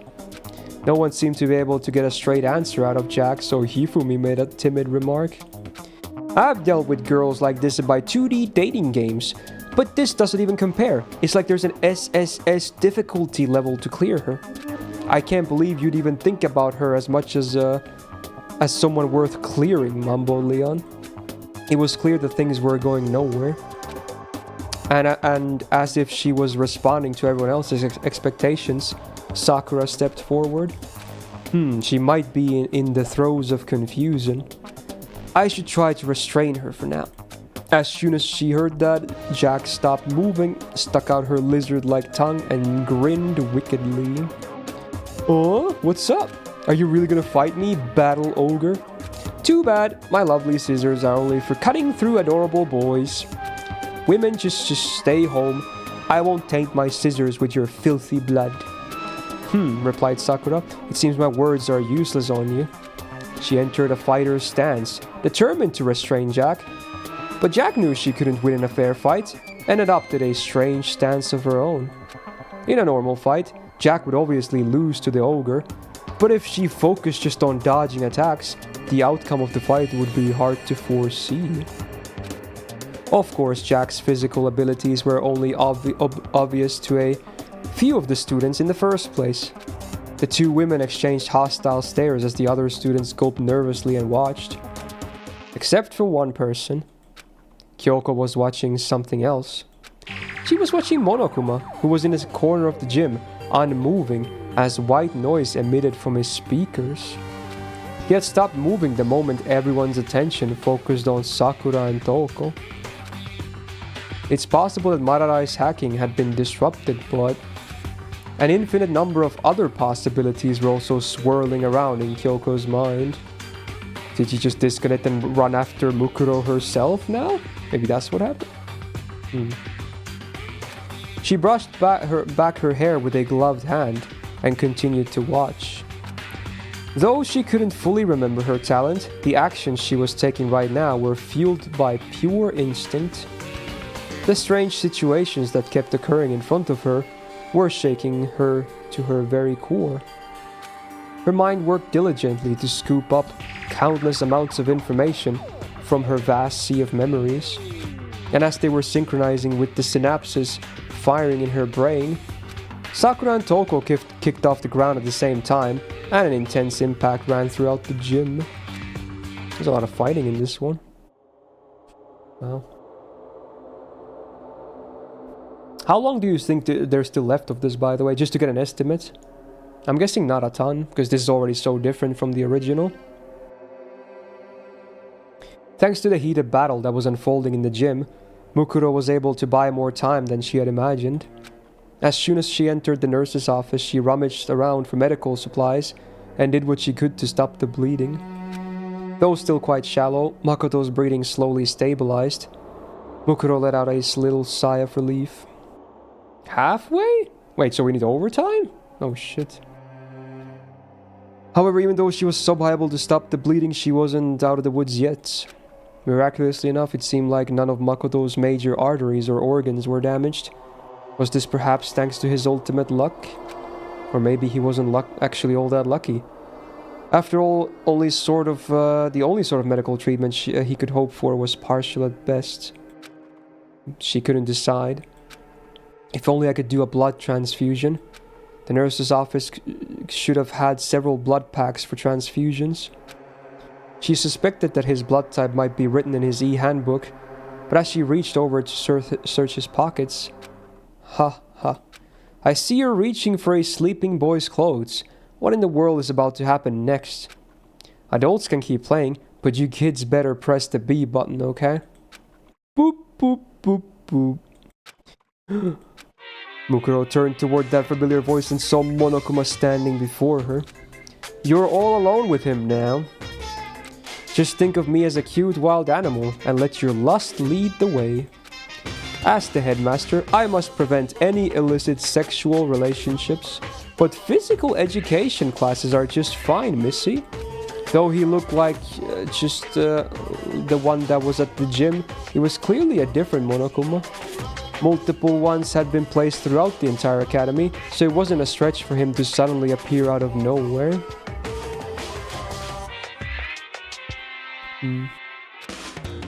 Regardless, the same person was controlling all of them. An hour, 10 minutes left on the YouTube playlist. Ah, shit. Mukuro had been wary of Monokuma attacking her while she was treating his wounds, but his appearance at this particular moment seemed to take her by surprise. Junko? Asked Mukuro cautiously.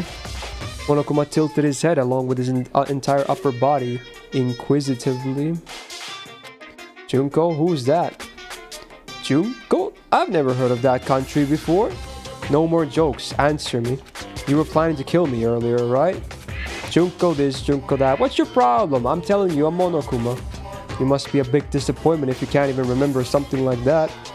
You're not just a disappointment as a person, you're a disappointment as a sister too.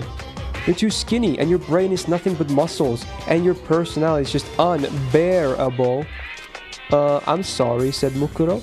She didn't need to apologize, but hearing her little sister call her a disappointment yet again was enough to make her the ultimate soldier recoil. Damn, she's so fucked up, bro. So broken. Monokuma ignored her and her current situation, climbed on top of Makoto's barely breathing body and began poking his cheeks.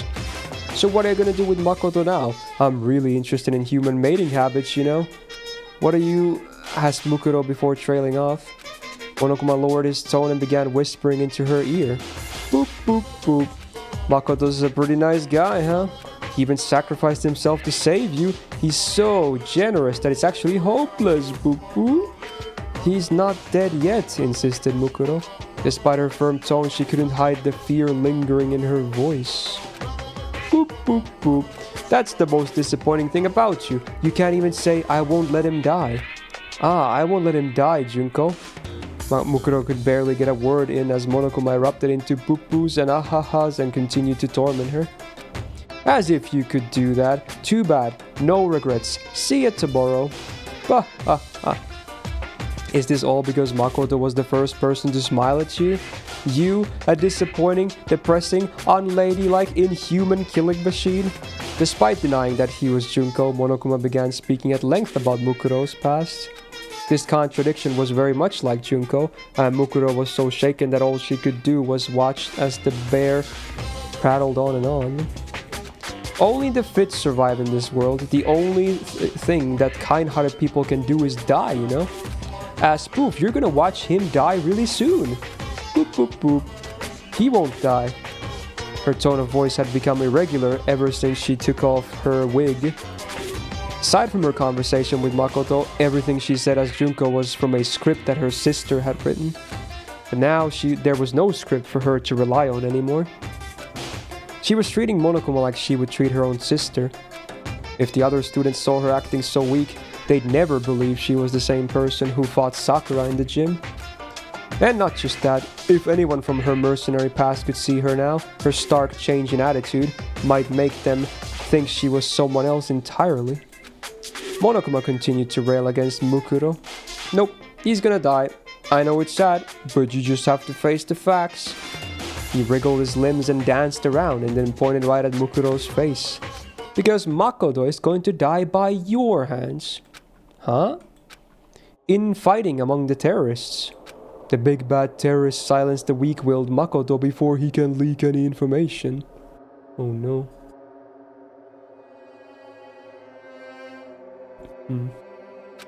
Doesn't that happen all the time? In the end, all the desperate things you said in the gym turned out to be lies you told just to escape. Boop boop boop. Mukuro frowned at Monokuma. You can't do that, Junko. I won't let you do that.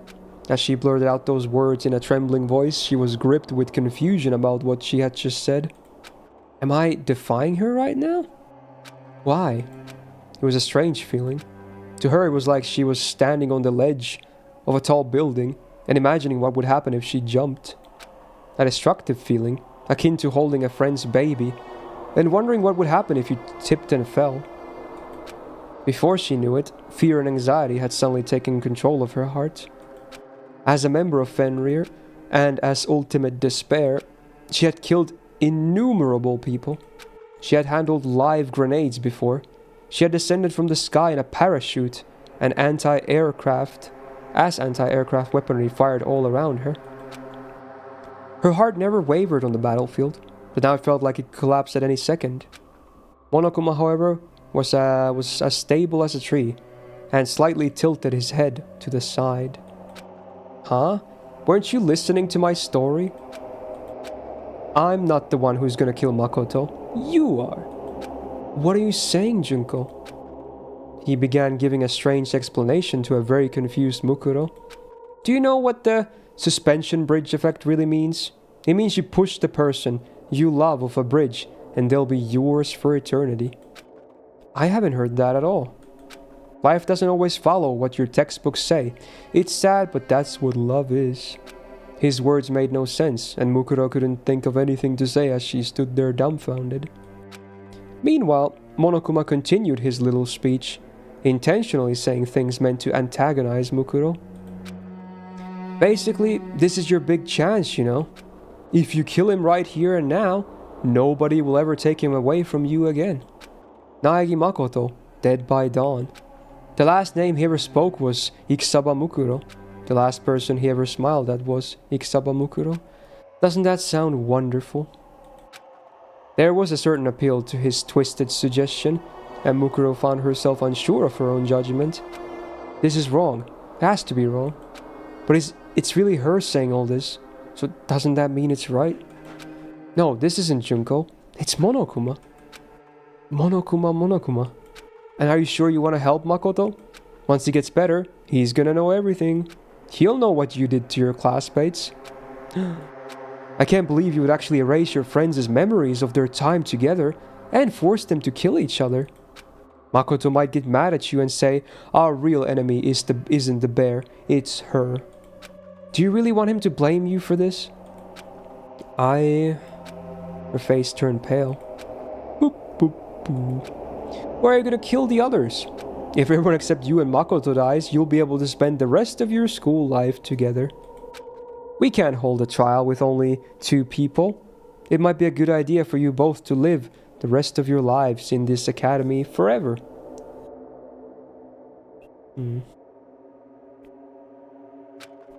No, that's wrong. And what are you gonna do if his memories return? It's not like you were dating him or anything.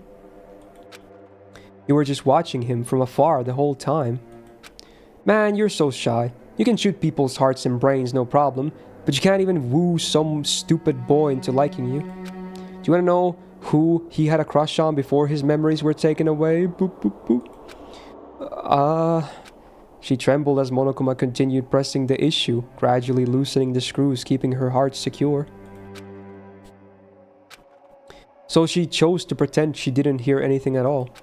All emotion vanished from her face, and she looked silently at Makoto's e-handbook. If you're looking for his blood type, it's not written in there. Her face turned pale. Within 5 seconds, her plan to ignore Monokuma had already failed. But since your headmaster is made up of 50% kindness, I'll tell you anyway. His blood type is B. As soon as she heard him say that, all the anxiety, horror, hostility, malice, and dread churning within her had completely vanished. Thank you, Junko. Her eyes sparkled without a hint of suspicion, so she turned her back to Monokuma without a hint of suspicion, and walked toward the refrigerator containing the blood packs. Fresh blood packs should have been prepared before the plan took effect. They'll last in cold storage for 21 days. They should still be good.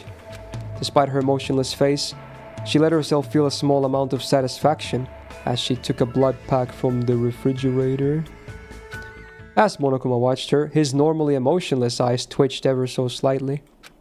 If a third party could see his face right now, or even if the other students could see his face right now, they'd wonder, is Monokuma surprised? That's right, they'd have the same shocked look on their faces as if they were seeing Monokuma for the first time. At that moment, a whisper crept out of his emotionless face.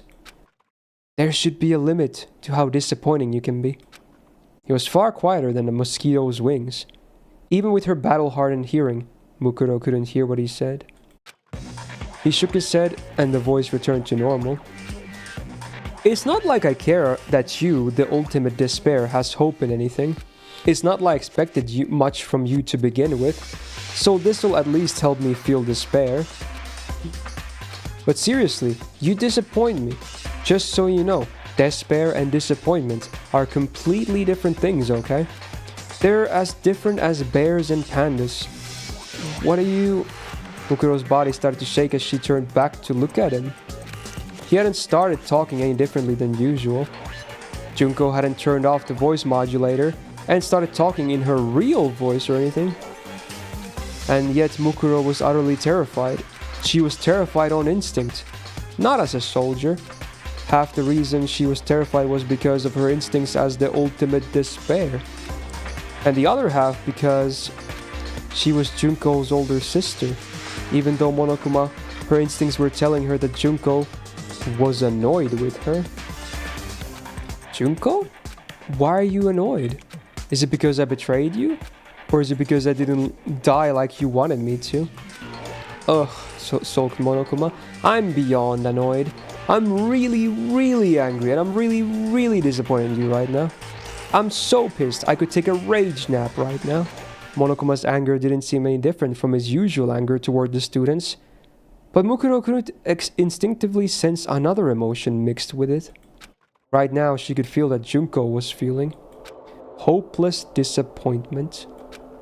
It's normal for someone who is disappointed to lose hope, but for ultimate despair, disappointment means something else entirely. To them, disappointment was tantamount to losing despair itself. Mukuro was a member of Ultimate Despair. At her sister's behest, she had soiled her hands many times in order to fill the world with despair. Despite her pride toward being a member of Ultimate Despair, there was a clear difference between her and her sister. Junko was despair incarnate. She was born in despair, letting it infect other people's hope so it could rot them from the inside out, twisting them into her own image. For her, feeling hope was its own despair. Creating despair in others created despair in herself, which caused her to feel both intense pain and intense bliss. She had walked the fracture created from the conflict between pleasure and penance all her life. Eventually, the fracture would widen until it swallowed the world and tore it in half. But Mukuro, on the other hand, had neither hope nor despair for the world. At least not when she was a member of Fenrir. Even when she was a child, she believed she was meant to spread despair because of her sister. She didn't harbor any ill will toward the world. She simply accepted she was meant to spread despair and chose to walk the same path as her sister. The doubt she felt was only a recent development. When Junko told her about the plan, when she watched the world burn at the hands of the terrorists wearing Monokuma masks, she never wavered once. However, as soon as she heard about her sister's plan to make their classmates kill each other, Makoto included, a strange feeling began to stir within her. What started as a seed of doubt soon grew into a thorny vine ensnaring her feet. As soon as she disguised herself as Junko and finished meeting the other students, as soon as she had confirmed that everyone's memories had been completely taken away, that vine began tightening around her heart. They're gone. Junko's the only one who knows about me now. That's it. But that's no problem. It's just like old times. Things will never go back to how they used to be, but that's fine. This should be fine. She had relinquished the past 2 years she had spent with her friends, so she could betray them and deliver death and despair onto them. You can actually see this doubt manifest if you do it every time. Yeah, that's I assume what he was talking about at the disclaimer. Though her heart ached, Mukuro was beyond feeling guilt or remorse for her actions.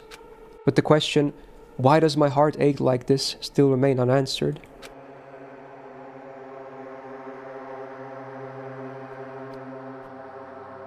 Perhaps that's why she spent so much time talking to Makoto when he was still in the nurse's office. And when he gave her that one particular answer, something changed inside her. In return, I have promised that if I do decide to kill someone, it won't be you. The words she blurted out to him weren't improvised to further her role as Junko. It was an honest sentiment from the bottom of her heart. She was even planning to ask Junko herself if Makoto could somehow be spared from her plan. Over the past 2 years, her interest had been slowly shifting away from her sister and toward the world itself. By extension, her interests also included Makoto, the first person to ever smile at her and make her feel connected to the world. He was like a sapling of pure honesty that had taken root in her heart. But by the time she realized that, the tree had already rotted. As she struggled to understand the situation, Monokuma let out a sigh and said, "I wonder which part of you is a wolf anyway. You're just a dog that blindly follows Junko's orders. What does the tattoo on your hand even mean? Are you just a bitch who has pledged her loyalty to her owner? I bet Toko would say that. I'm positive." Monokuma continued to talk as Mukuro stood in confusion.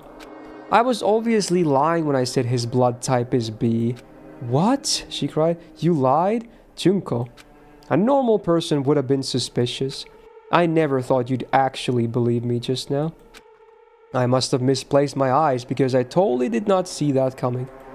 Not even with my ability to predict the future. How shocking.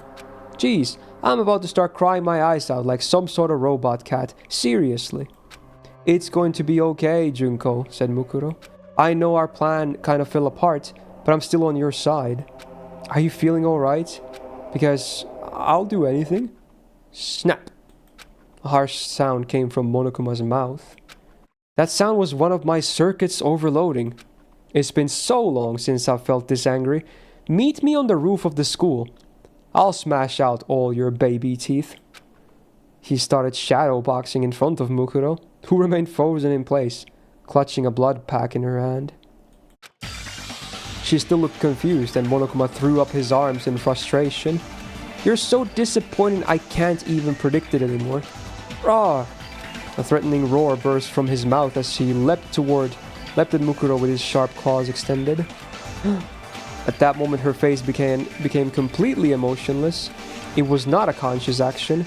The defensive instinct she honed during her time with Fenrir temporarily suppressed her emotions as she countered Monokuma's attack.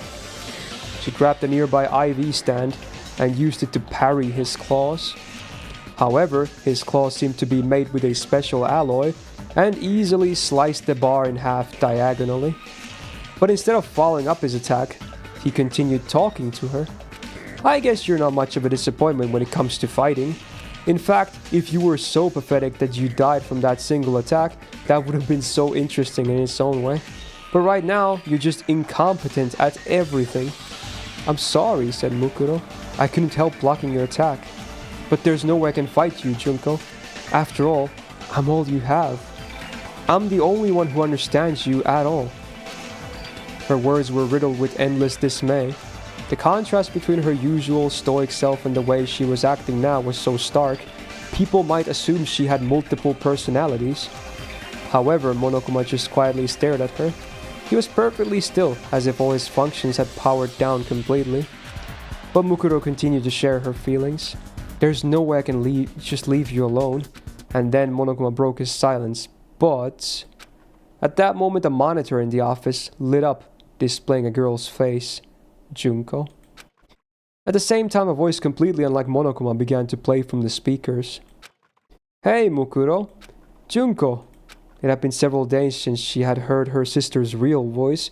Though her face remained emotionless, excitement sparkled in her eyes. However, that shine immediately dulled. I'm grateful to you, Mukuro. I mean it. Her voice emanating from the speakers sounded very gentle and kind. Junko? I'm really sorry. I said so many mean things to you. I even tried to kill you earlier. And I was about to make you do something horrible just now.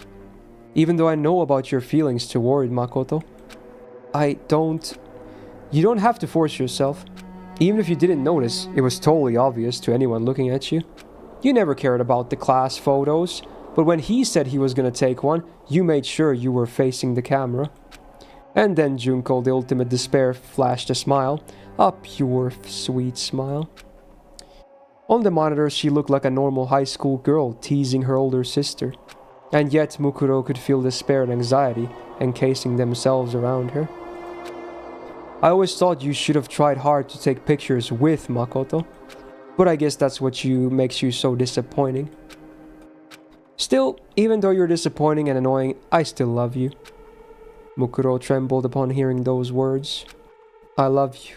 That's all she ever wanted to hear her sister say. She believed. No matter what Junko said, she believed she really loved her. She believed she was the only one who could truly understand the despair known as Junko. She was naive.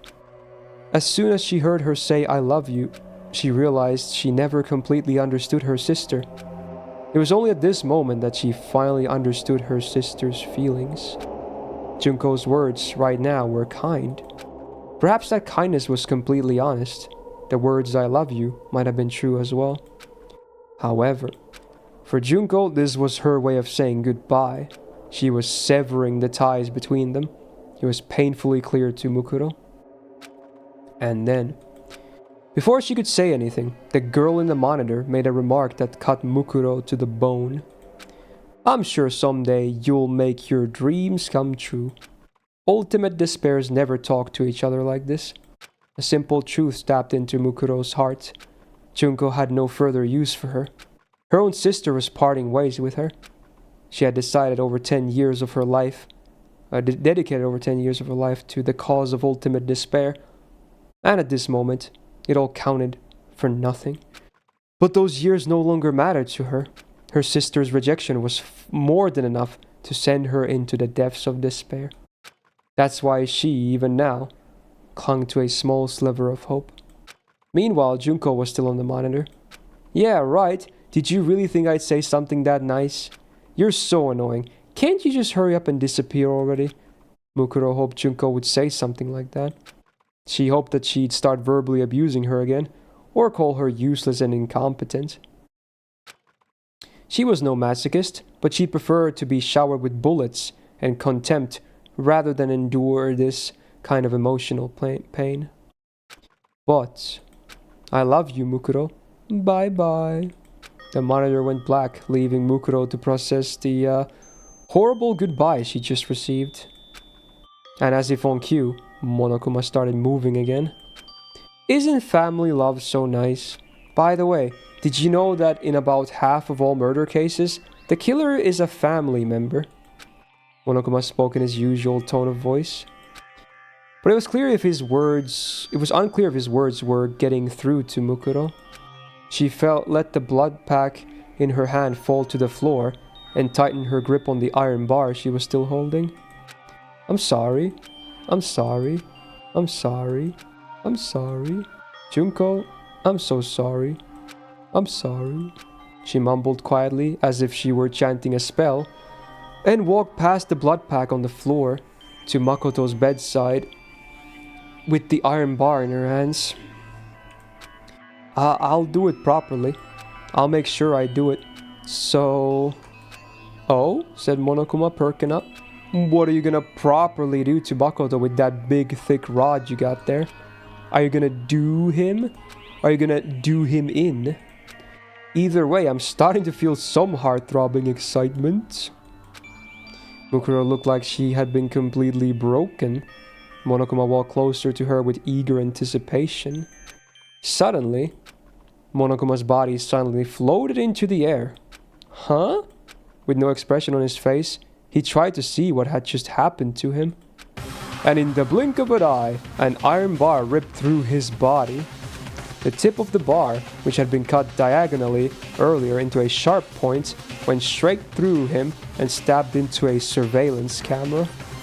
The lens was completely destroyed, and the camera shot out sparks as it broke down. The iron bar was still stabbed into the surveillance camera as he dangled from the other end. He opened his mouth as if to say something, but only static came out. A few seconds later, his functions came to a complete stop. Without making a sound at all, Mukuro had kicked Monokuma into the air. As soon as his power source and his bomb circuit had perfectly aligned with the surveillance camera in the nurse's office, Mukuro plunged the iron bar into all three of them.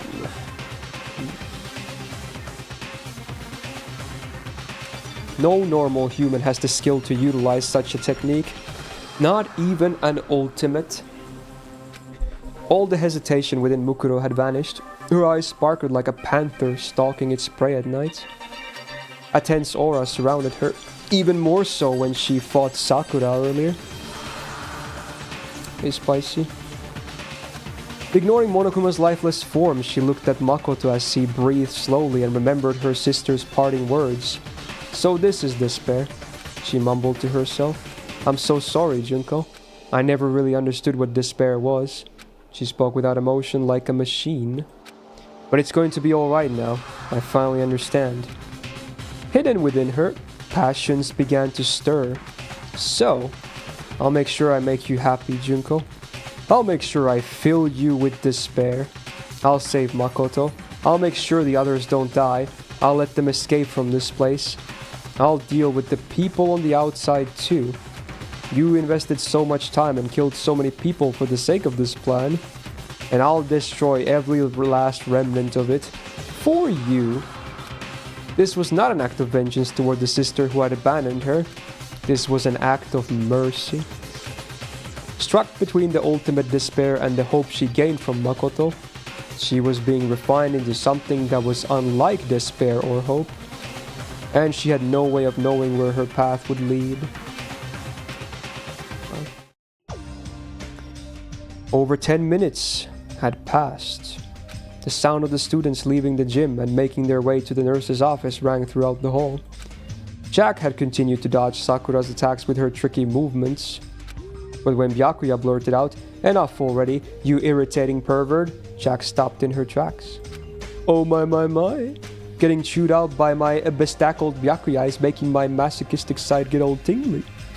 They say the line between sadism and masochism is paper thin, but in my case it's more like a Venn diagram. Words can't explain those hot waves of passion squirming from the top of my head to the tips of my toes.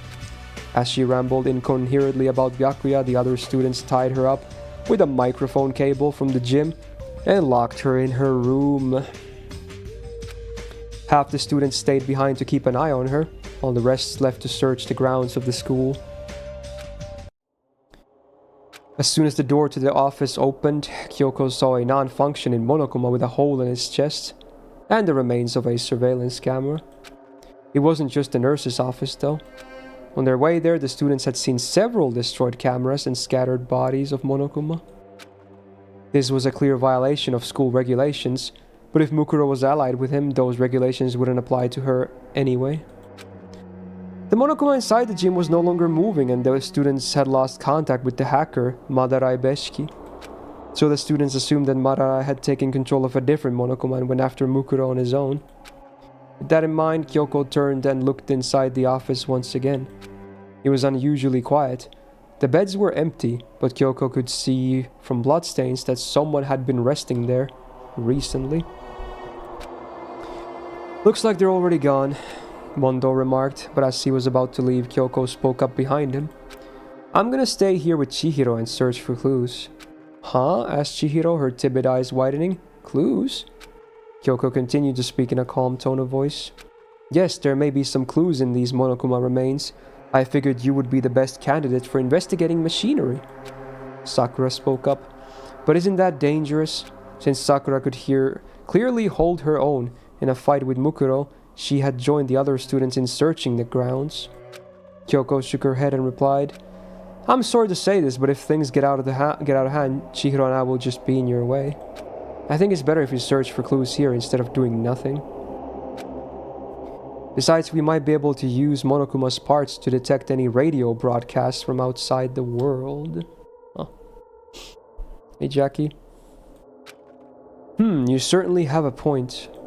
Understood. We'll be exploring this floor for a while. Please shout for us if anything happens. Sakura left the nurse's office. How did she destroy Monokuma like this? As Chihiro cautiously stood over the remains, Kyoko started searching through the room. She zeroed in on one of the beds and began studying it intensely. A moment later, she was satisfied with what she found and let out a small sigh before she spoke. Chihiro, let me apologize to you in advance. Huh? I dragged you into this gamble of mine, so if anything happens, run out into the hallway and call for help. Thank you, Jun Desuwa, for gifting your Reddit subscription. Yo, Jun, thanks for the community gift, man. That's very nice of you. Hopefully get your Discord benefits as well. Thank you, man. What does that mean? But instead of answering Chihiro's question, Kyoko started talking to one of the empty beds. Let me say this first. I'm prepared to hear your story. No matter how ridiculous it may sound, I promise not to decide if it's a lie or the truth until after I've listened to it in its entirety. Chihiro looks confused. She didn't understand what Kyoko meant at all. The ultimate question mark lowered her eyes and turned to the ultimate programmer to make a request. Chihiro, does your laptop have a voice recording function and do you also have a microphone? Huh? Yeah. I want you to use that to record everything we're about to hear.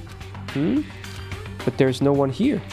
As Chihiro wondered to herself, she began connecting Monokuma's parts to her laptop and turned on the record function. I'm sure we'll pick up every sound in this room now, said Chihiro nervously. Satisfied, Kyoko nodded and once again started talking to the empty bed.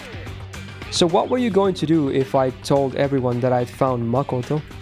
When she heard Kyoko say that, Chihiro looked back at her and was surprised by what she saw. At that moment, the ultimate programmer was kneeling on the floor next to Monokuma's remains. From that position, she was able to see it. Of all the beds in the office, there was one bed in particular that couldn't be seen from the entrance. Underneath that bed lay a limp Makoto. A blood pack was hidden next to the bed and slowly providing him with a transfusion. The contents of the pack were clear. Rather than blood, it seemed to be some kind of saline function used in emergency hydration. Though it wouldn't be as effective as an actual blood transfusion, it was enough to keep him from going into shock. Though that was the extent of Chihiro's medical knowledge. She was already surprised that he had been in the nurse's office this whole time. Not only that, but Kyoko wasn't talking to the bed that Makoto was under, which sent chills throughout Chihiro's body. However, there was nobody under the bed that Kyoko was facing. But the moment Chihiro noticed that, a voice rang out from underneath it. As soon as everyone's attention was focused on Makoto, I was planning to take advantage of that opportunity to take someone hostage. As Chihiro cautiously lowered her head until it was nearly touching the floor, she was able to make out who was talking. Surprisingly, the person hiding there was clinging to the frame of the bed, like a ninja clinging to the ceiling. Presumably, if someone had glanced under the bed quickly, they wouldn't have noticed anybody was there. Though Chihiro had no idea how the person was able to hide under the bed for so long, she could at least understand that their strength was beyond human levels. There was no question that the person hiding under that bed was Mukuro. But you pretended not to notice. Why? Her voice was as cold as ice, but Kyoko didn't even flinch as she responded. Because I wanted to hear your side of the story. I knew you were hiding under the bed. Compared to the others, the frame was slightly more pronounced. Chihiro tried comparing the beds to see if this was true, but she couldn't tell the difference at all. Only Kyoko's natural observation skills let her see something like that. Mukuro seemed to come to a similar conclusion and appeared from under the bed without making a sound. Her face was stoic and cold. Compared to the bomb inside Monokuma, Chihiro thought she was even more terrifying. However, Mukuro ignored her and shifted her gaze at Kyoko. She leaned against the wall and let her arms fall to her sides as she threw out another question. Why do you want to hear what I have to say? Kyoko thought about this simple question for a while, as if she were searching within her own heart for the answer. If I have to provide an answer, it's because I wish to remain neutral. Kyoko quietly looked down. I'm currently missing most of my memories. I don't know who I am or what talent I had to be accepted into the school. She could hear Chihiro gasp behind her, but Kyoko didn't mind and continued. But even so, I believe I should listen to what you have to say. Regardless of whether you're good or evil, I must hear all the facts in order to know the truth. Good and evil don't matter. I'll come to a conclusion based on what I see and hear. I think that the mythology that's been instilled into me. I see. I completely forgot you were like that, Kyoko. But before I listen to what you have to say, I'd like to ask you one question first. What is it? Mukuro's reply was completely emotionless. Kyoko presented her question as if she was asking of herself as well. What was my talent that allowed me to attend this academy? The answer to that question was simple. Kyoko, you're the ultimate detective. And this is also very different. We found out this, or she finds out this early on. That answer marked the turning point for both girls. Thank you. I have a better understanding of the situation now. She slowly raised her head and presented a theory. If my memory loss wasn't just a coincidence, then your group has the ability to erase people's memories. With that in mind, if we take into consideration the situation that unfolded in the gym earlier, I can only come to one possibility. Possibility? Yes. What you said to Byakuya when he thought you were taking Toko hostage. You claimed that they met 2 years ago. It's possible that might actually be true. The fact that Makoto called out her name, the things that Mukuro confirmed and denied, Jack's outlandish claims, these key factors that Kyoko noted using her special observation skills were converging in her mind to form one answer. Hello, Eggsy. How you doing? It's possible that Byakuya and Toko's memories were also erased like mine, but I don't think their circumstances are quite the same as mine. But if our memories can be controlled so freely, it calls into question whether the day Monokuma appeared was really the same day we entered the academy.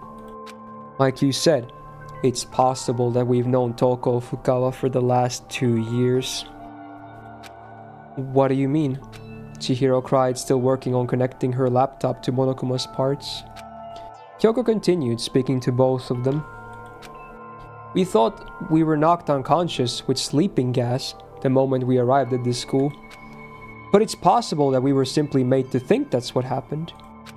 For example, we may have already spent the last 2 years at Hope's Peak, and our memories of that time were completely erased. It's even possible that we aren't even ultimates at all, just random people who've been implanted with 16 years worth of false memories. Though Kyoko's claims sounded ridiculous, her face was serious. She looked up at Mukuro once again, which means I'm considering the possibility that your crazy story is actually the truth. Her declaration filled the room with silence, but she didn't let that silence overwhelm her. She cut through it with her own words.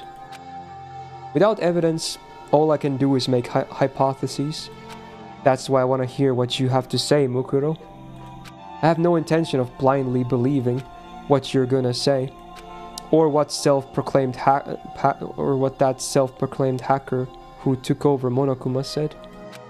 She paused and lowered her eyes again, then declared with powerful determination, "Even so, I intend to come to a conclusion as fairly and objectively as I can. But I can only do that if you trust me and tell me the truth." Her conviction was clear from her voice. Mukuro's eyes narrowed slightly, and a tapestry of emotions flashed across her face as she looked toward Kyoko. But when she opened her mouth, her expression and voice were completely devoid of emotion. "That's right. I completely forgot you were like that. I'm gonna finish this today. Ideally, yeah. We might have to do some overtime, supposedly, but I would like to. And then wrap up this game, basically, with that." Mukuro repeated this to herself softly, then faced Kyoko and declared, "That must be why Junko took care to erase more of your memories compared to the others." Ooh. "Very well, I'll tell you everything." And after Mukuro placed Makoto back onto the bed, she began to mechanically tell a story.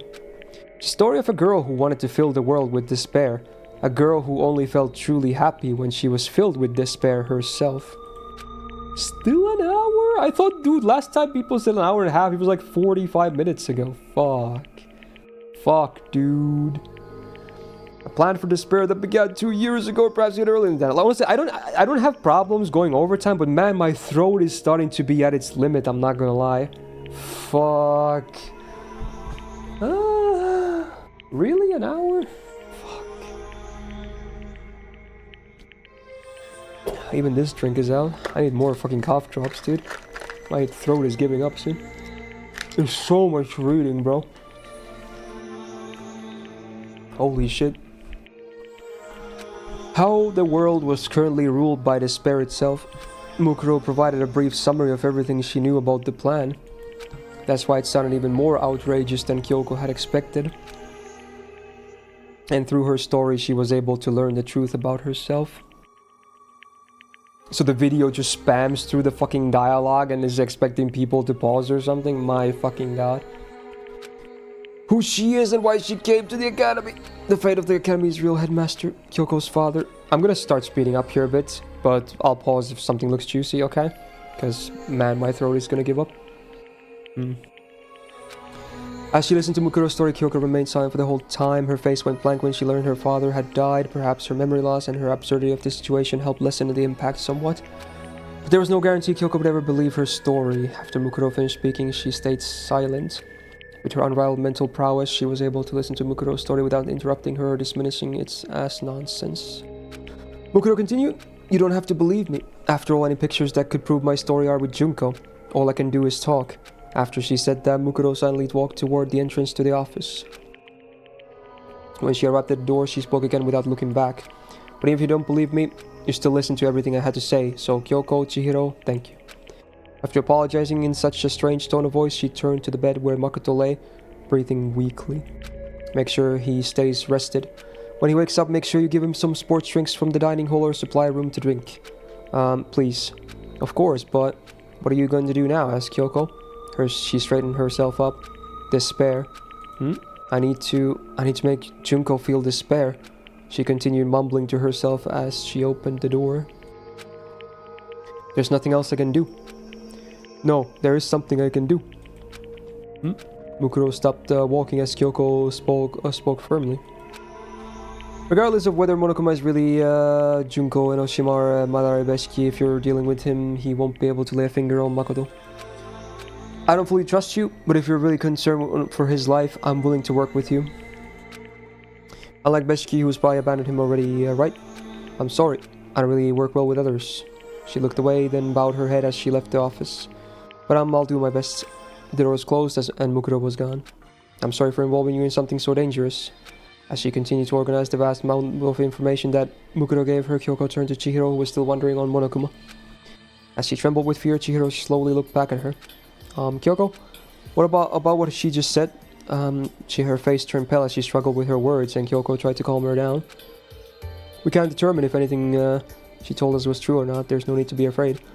But she shook her head and returned to looking at her laptop. I think she's telling the truth. What are you basing that on? Well, it looks like Monokuma is really being controlled from the outside. Part of his system had been connected to her laptop and she was analyzing the data within its control system. But it was that then the ultimate programmer noticed something unusual about it. This control program, I thought it would be another year before the system became fully operational. She started trembling on so much that she was unable to continue speaking. We can't confirm that, said Kyoko, proposing another possibility to avoid jumping to conclusions. It's possible that a similar program was being developed in secret. But Chihiro adamantly shook her head and said, "No, that's not it. It just looks really familiar to me." Kyoko looked over Chihiro's trembling shoulders to peer at the screen, and that's when she noticed this program. "Chihiro, did you create this?" All the ultimate programmer do was nod weakly. Ooh. I mean, I can still, I think I can still finish it. Barely. First floor, main hall. Mukuro continued moving forward and was fortunate enough to not encounter Sakura or Mondo. With no interference from anyone, she made her way to a hall as large as the gym, and stood before the sealed main entrance. Suddenly, Monokuma popped out from the shadows to block her path. Within this hall that resembled a nuclear bomb shelter replete with all manner of heavy weaponry, Monokuma's silhouette was conspicuously out of place here. His laughter rang throughout the room as he wiggled his body from side to side. Boop, boop, boop, boop, boop. What were you doing at the nurse's office? Did you eliminate your rival for Makoto's affections? Or did you help play matchmaker instead? Either way, don't you think it's kind of adorable to put Makoto and Kyoko in this kind of situation together? If this was a suspense film, those two would be the last couple standing. But if this was a horror film, they'd just die anyway. The killer was alive all along. Splat goes the blood, pop goes the meat. I'm a huge fan of endings where the characters think they are gonna live, but they're really headed to a final destination. Wait, what the hell is destination? What does that even mean? Despite his angry complaints, Mukuro remained unperturbed. She continued to stare icy daggers at him, as if she was waiting for him to finish speaking. Well, anyway, I'm just so sad right now. A regulation-breaking delinquent is disrupting the harmony of this peaceful academy. I can't even keep one of my students from running wild. Time to say goodbye to your incomplete headmaster. Or incompetent. I'm gonna use Monokuma Evolution to become a big Magnum headmaster and mold you into a decent student. As soon as he said that, Monokuma extended his claws and waddled toward Mukuro. So if I'm gonna mold you, then I gotta kill you first. But as he finished speaking, he suddenly charged at her like a spiked volleyball. But she was faster and dodged his attack. There's so much combat in this novel. She jumped back, keeping her distance from him just in case his claws could extend even longer. Just then a shadowy figure appeared next to her. Mukuro twisted her body to its limits and just narrowly evaded the figure's attack. When she landed on the floor, she immediately saw... So what does the immortal killer want anyway? Are you gonna tell the others the truth and escape with them? Even though you know what the outside world is like right now. Two Monokumas were speaking to her in unison. Honestly, I don't mind if you do that. I can just imagine the look on everyone's face when they discover the truth. It fills me with such heart-throbbing excitement. Two Monokumas continue to speak in stereo sound.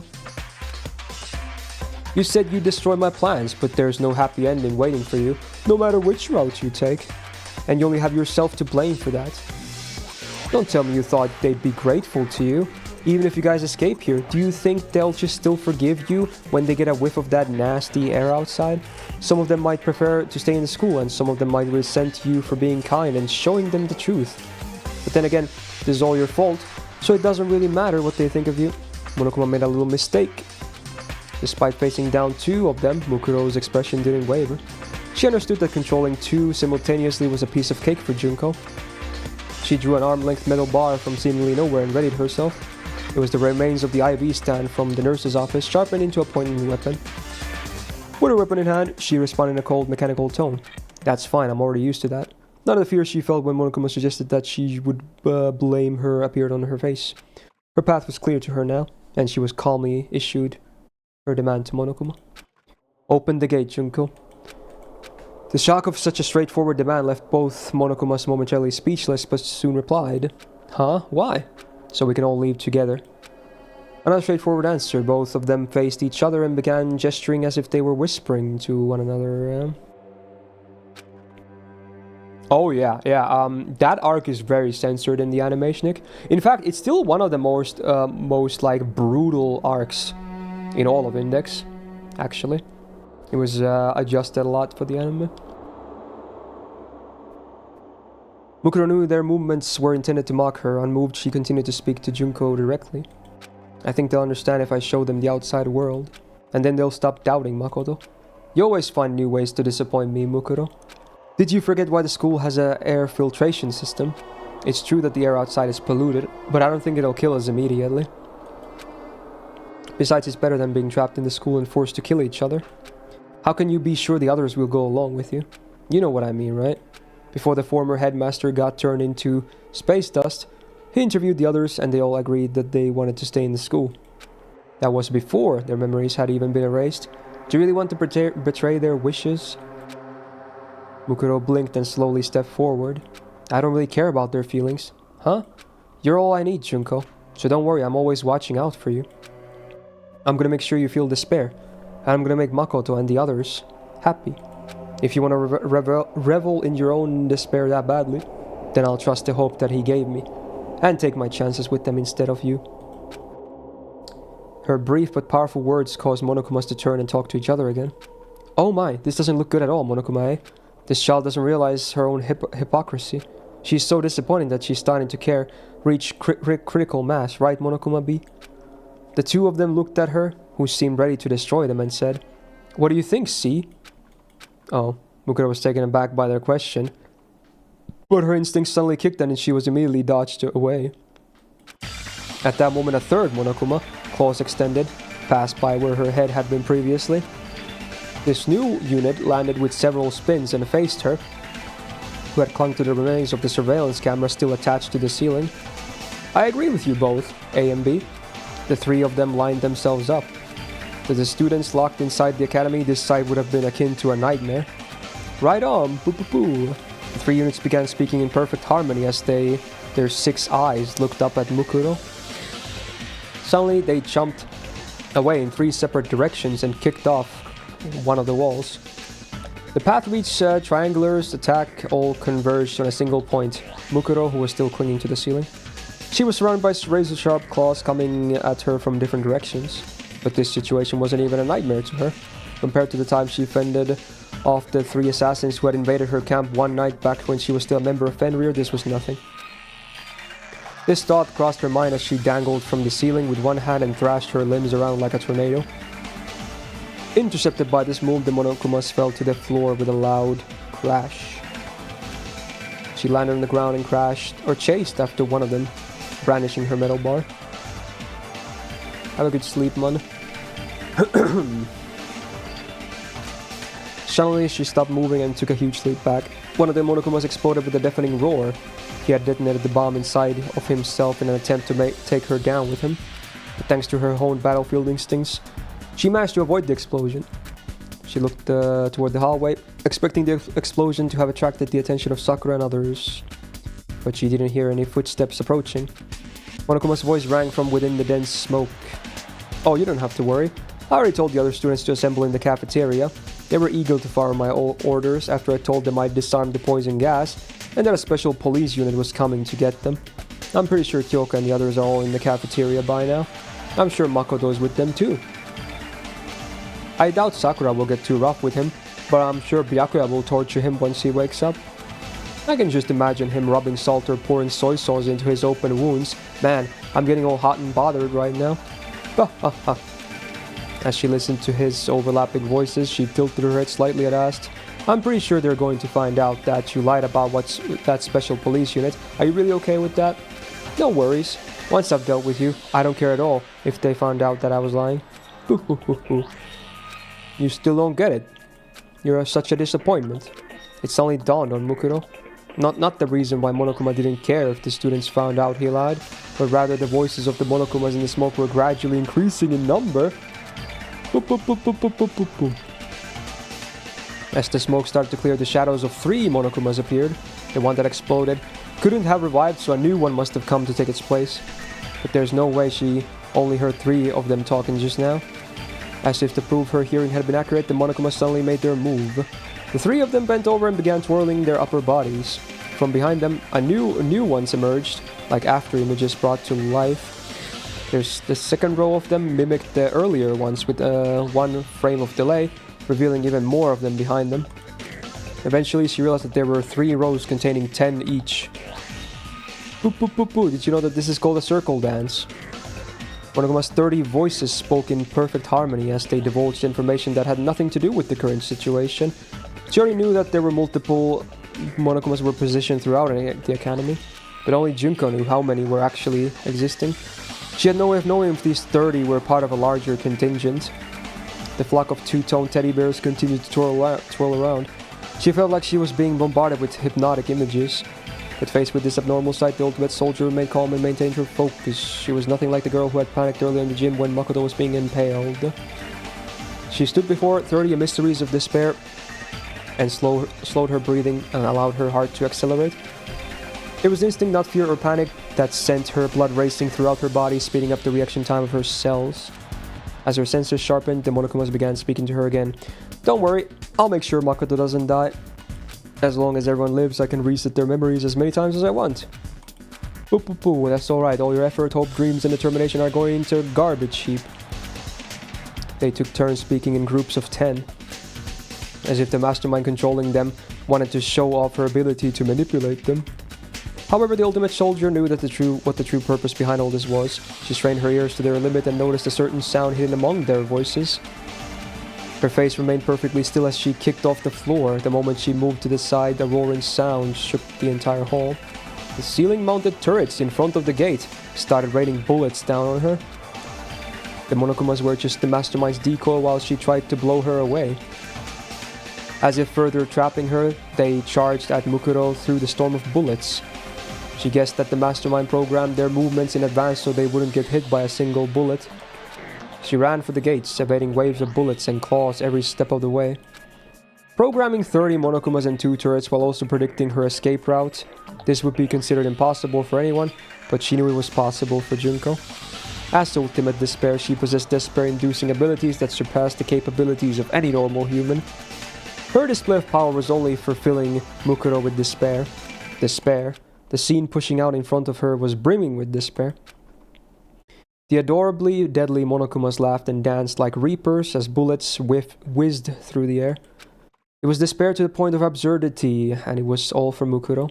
But in the presence of such despair, she felt a strange serenity. For me?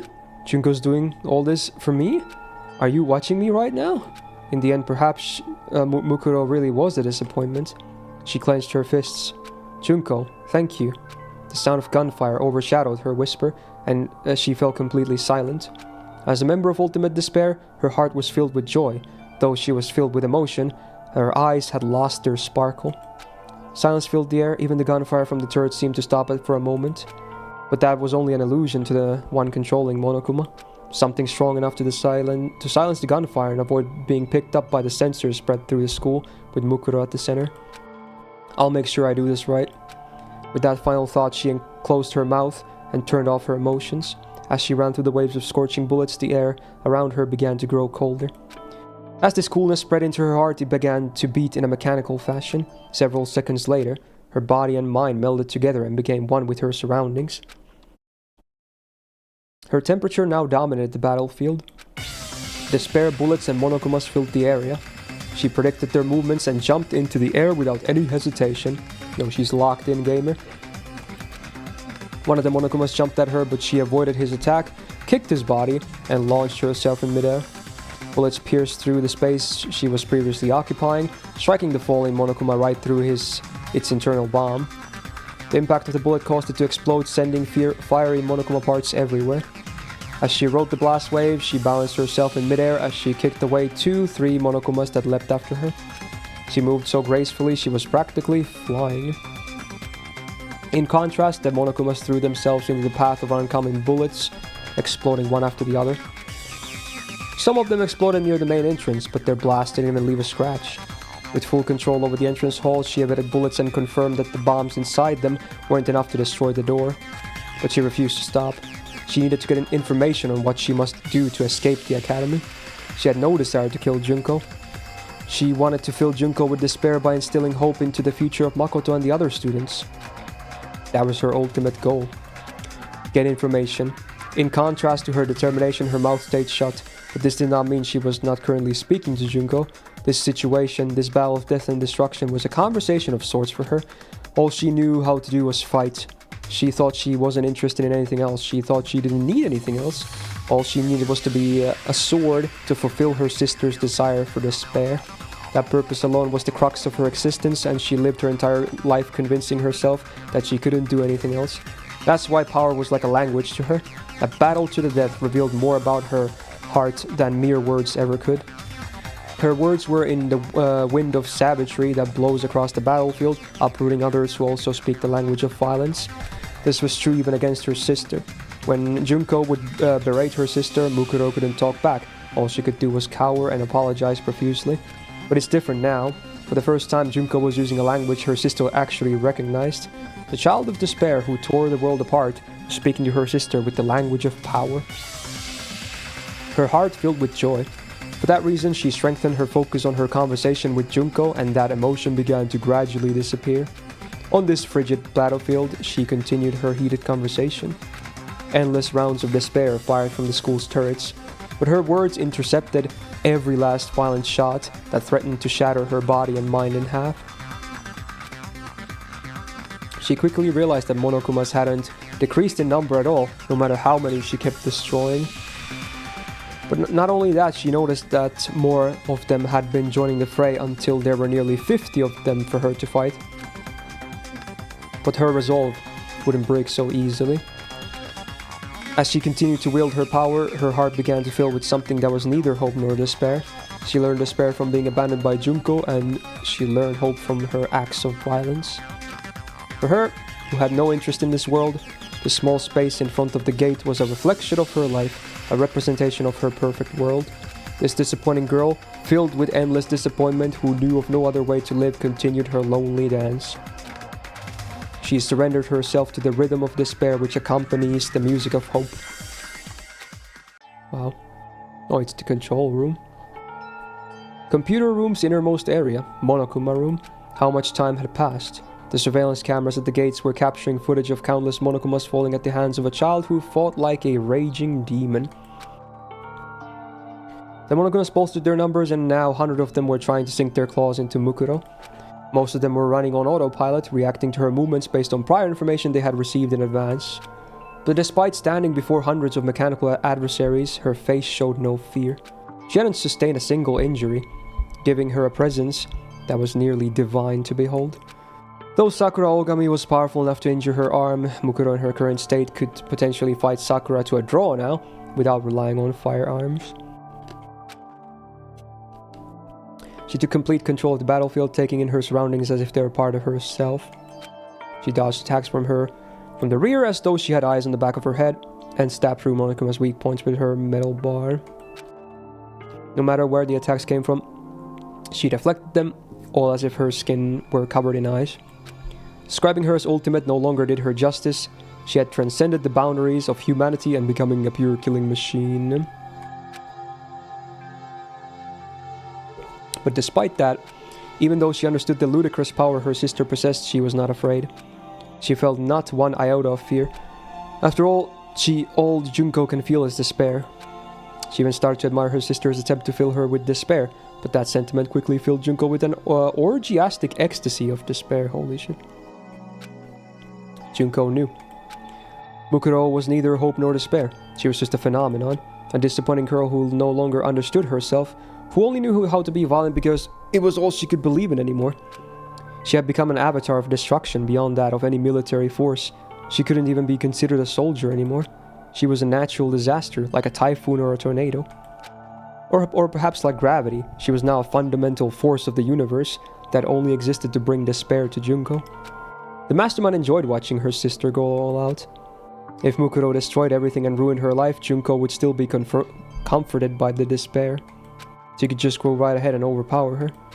She considered this for a few seconds until a familiar hopeless habit reared its head. Her habit of getting bored so that it made her sick. The girl who had been grinning as she watched the screen now bore a look of calm stoicism. And she reached for the microphone connected to this Monokuma speakers. Mukuro was no longer a human anymore, but Junko knew how to bring her back. It was a simple feeling, really. And with that hopeless feeling for her in mind, the mastermind just said one word. Mukuro. In front of the main entrance. Mukuro. That voice, it was calling her name. Instead of using Monokuma's voice filter, her natural voice was coming out of Monokuma unit. That was all it took. With one word, Mukuro stopped being a force of nature and became a person again. Monokuma would not miss this opportunity. As if moving to the beat of Mukuro's shaking heart, a torrent of claws leapt to attack her. But Mukuro trusted her instincts and twisted her entire body to fend off the attacks, leaving her with only a few scrapes here and there. But the despair wasn't over. The ultimate despair didn't waste any time making her next move. Watch out, Mukuro! Huh? As soon as she heard that voice, her mind went completely blank. There was no mistaking it. That was Makoto's scream. The scream that had saved her from the spears of Gungnir and changed her destiny. No, that's wrong. It took her a tenth of a second to realize that voice was just a sound clip that Junko had replayed. But it was more than enough time to drag her, who had regained her humanity, into despair. Right when she recovered from her moment of shock, Monokuma appeared behind her and roundhouse kicked her in the temple.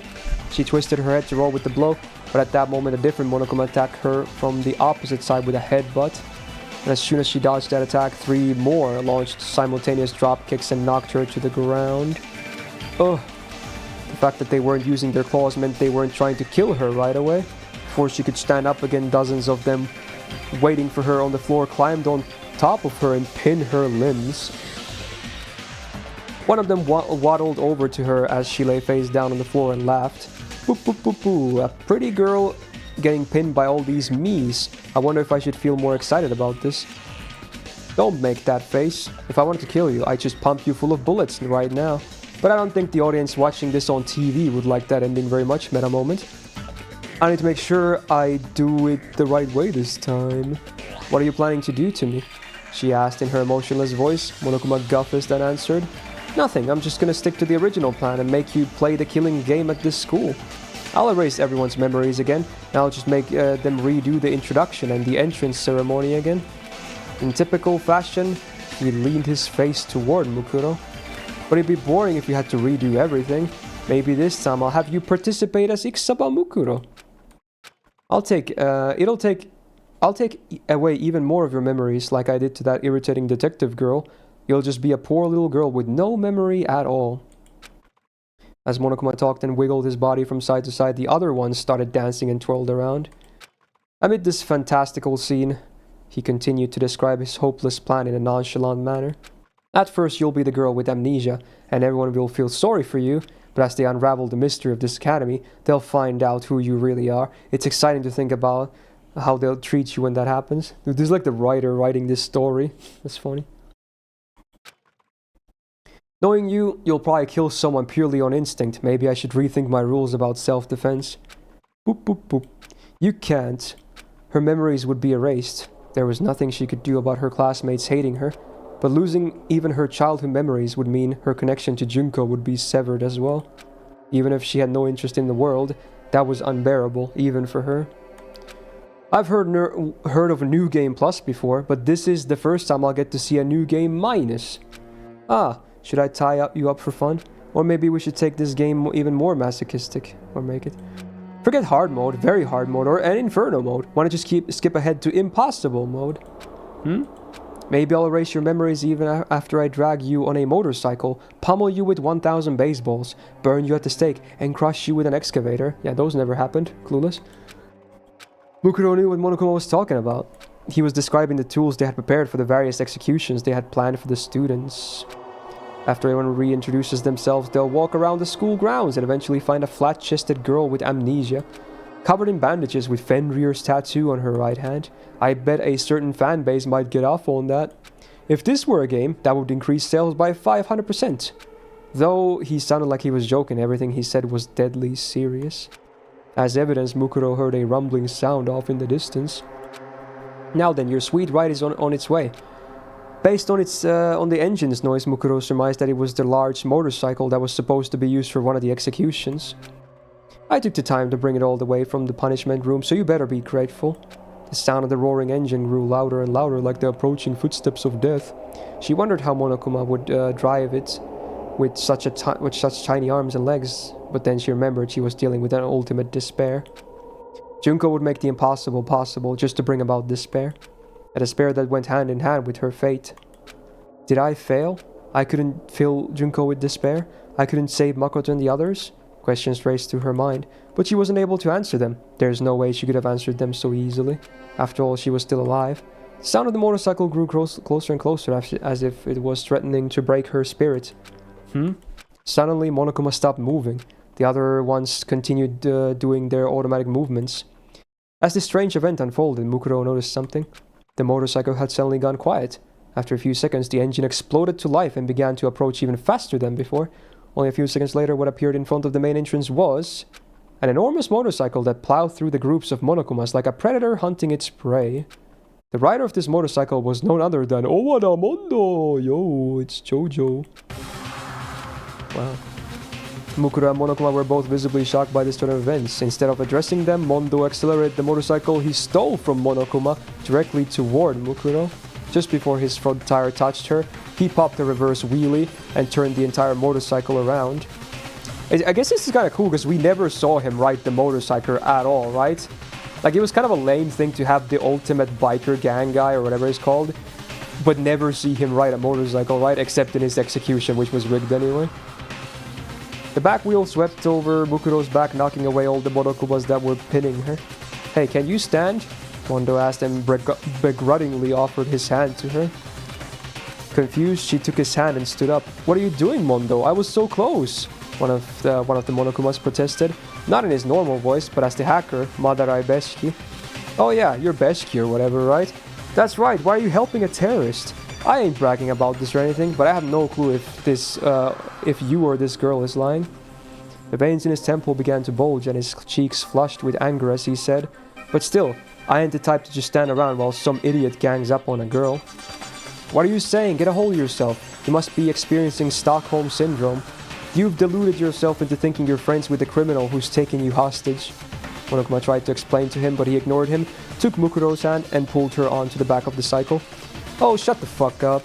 I know nothing about Stockholms or syndromes, but don't go acting like you can boss me around. As he shouted, he revved the cycle as if he was using it to punctuate his words. The ceiling-mounted turrets began moving, but the two disappeared before the turrets could take aim at the motorcycle. They zoomed through the hallway, countless Monokumas chased after them and waving their claws wildly through the air. Why? Asked Mukuro. Huh? Shouted Mondo. His voice was even louder than the sound of the engine. Don't get the wrong idea. I don't trust you at all. He lowered his voice slightly as if he were whispering to himself. But still, I don't know why, but I felt like I could trust what he said. He? Inquired Mukuro. There was no time for questions. The unit leading Monokuma chasing after the cycle had almost caught up to them. And then, just like the enormous maw of some fearsome creature, they brandished their claws in perfect unison. At that moment, the motorcycle zoomed by a certain girl. A girl whose fighting ability surpassed that of any normal human. The strongest girl on earth, ain't no way hold the line. The fighting spirit that defied comprehension, the ultimate martial artist kicked off the floor. A sound even louder than the cycle's engine filled the room.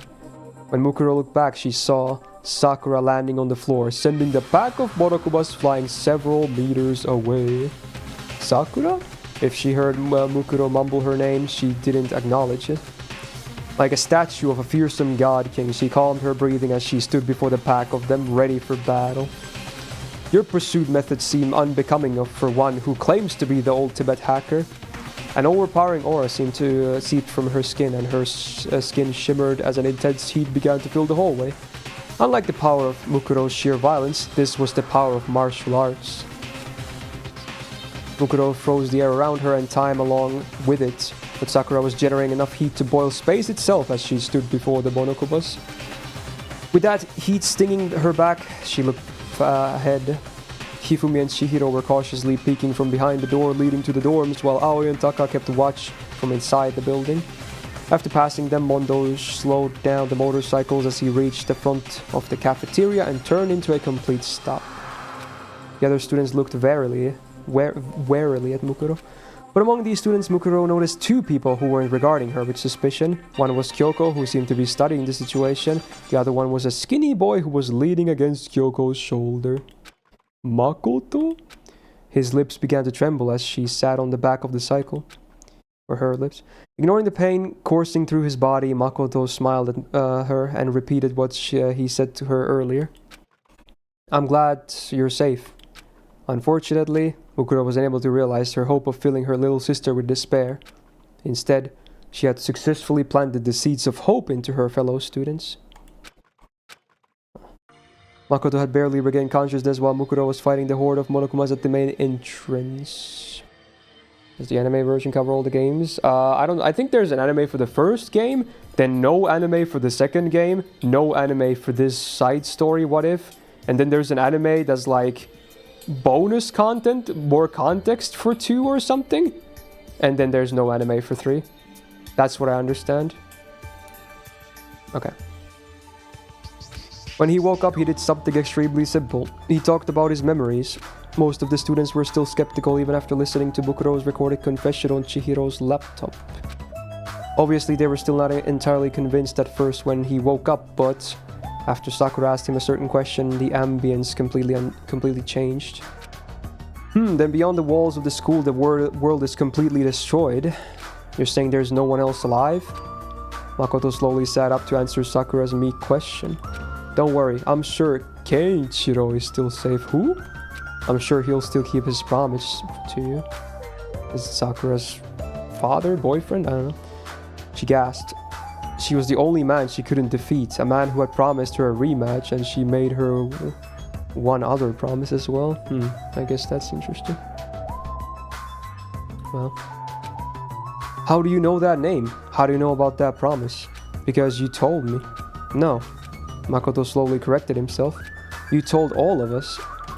Sakura was silent after hearing those words, but she then faced the other students and spoke in a loud, clear voice. I'm gonna trust Makoto. Sakura? Though Aoi was shocked, Sakura continued to speak with determination. What he just said is something I kept locked away inside my memories. In fact, I was planning to keep that a secret until the day I died. But if I shared that secret, that means there was once a strong bond between Makoto, myself, and with my fellow students as well. Makoto continued to talk in a gentle tone. Though it couldn't have been good for his health, he continued to slowly talk about the memories that the other students no longer had. Why do you know about the story I'm planning to write?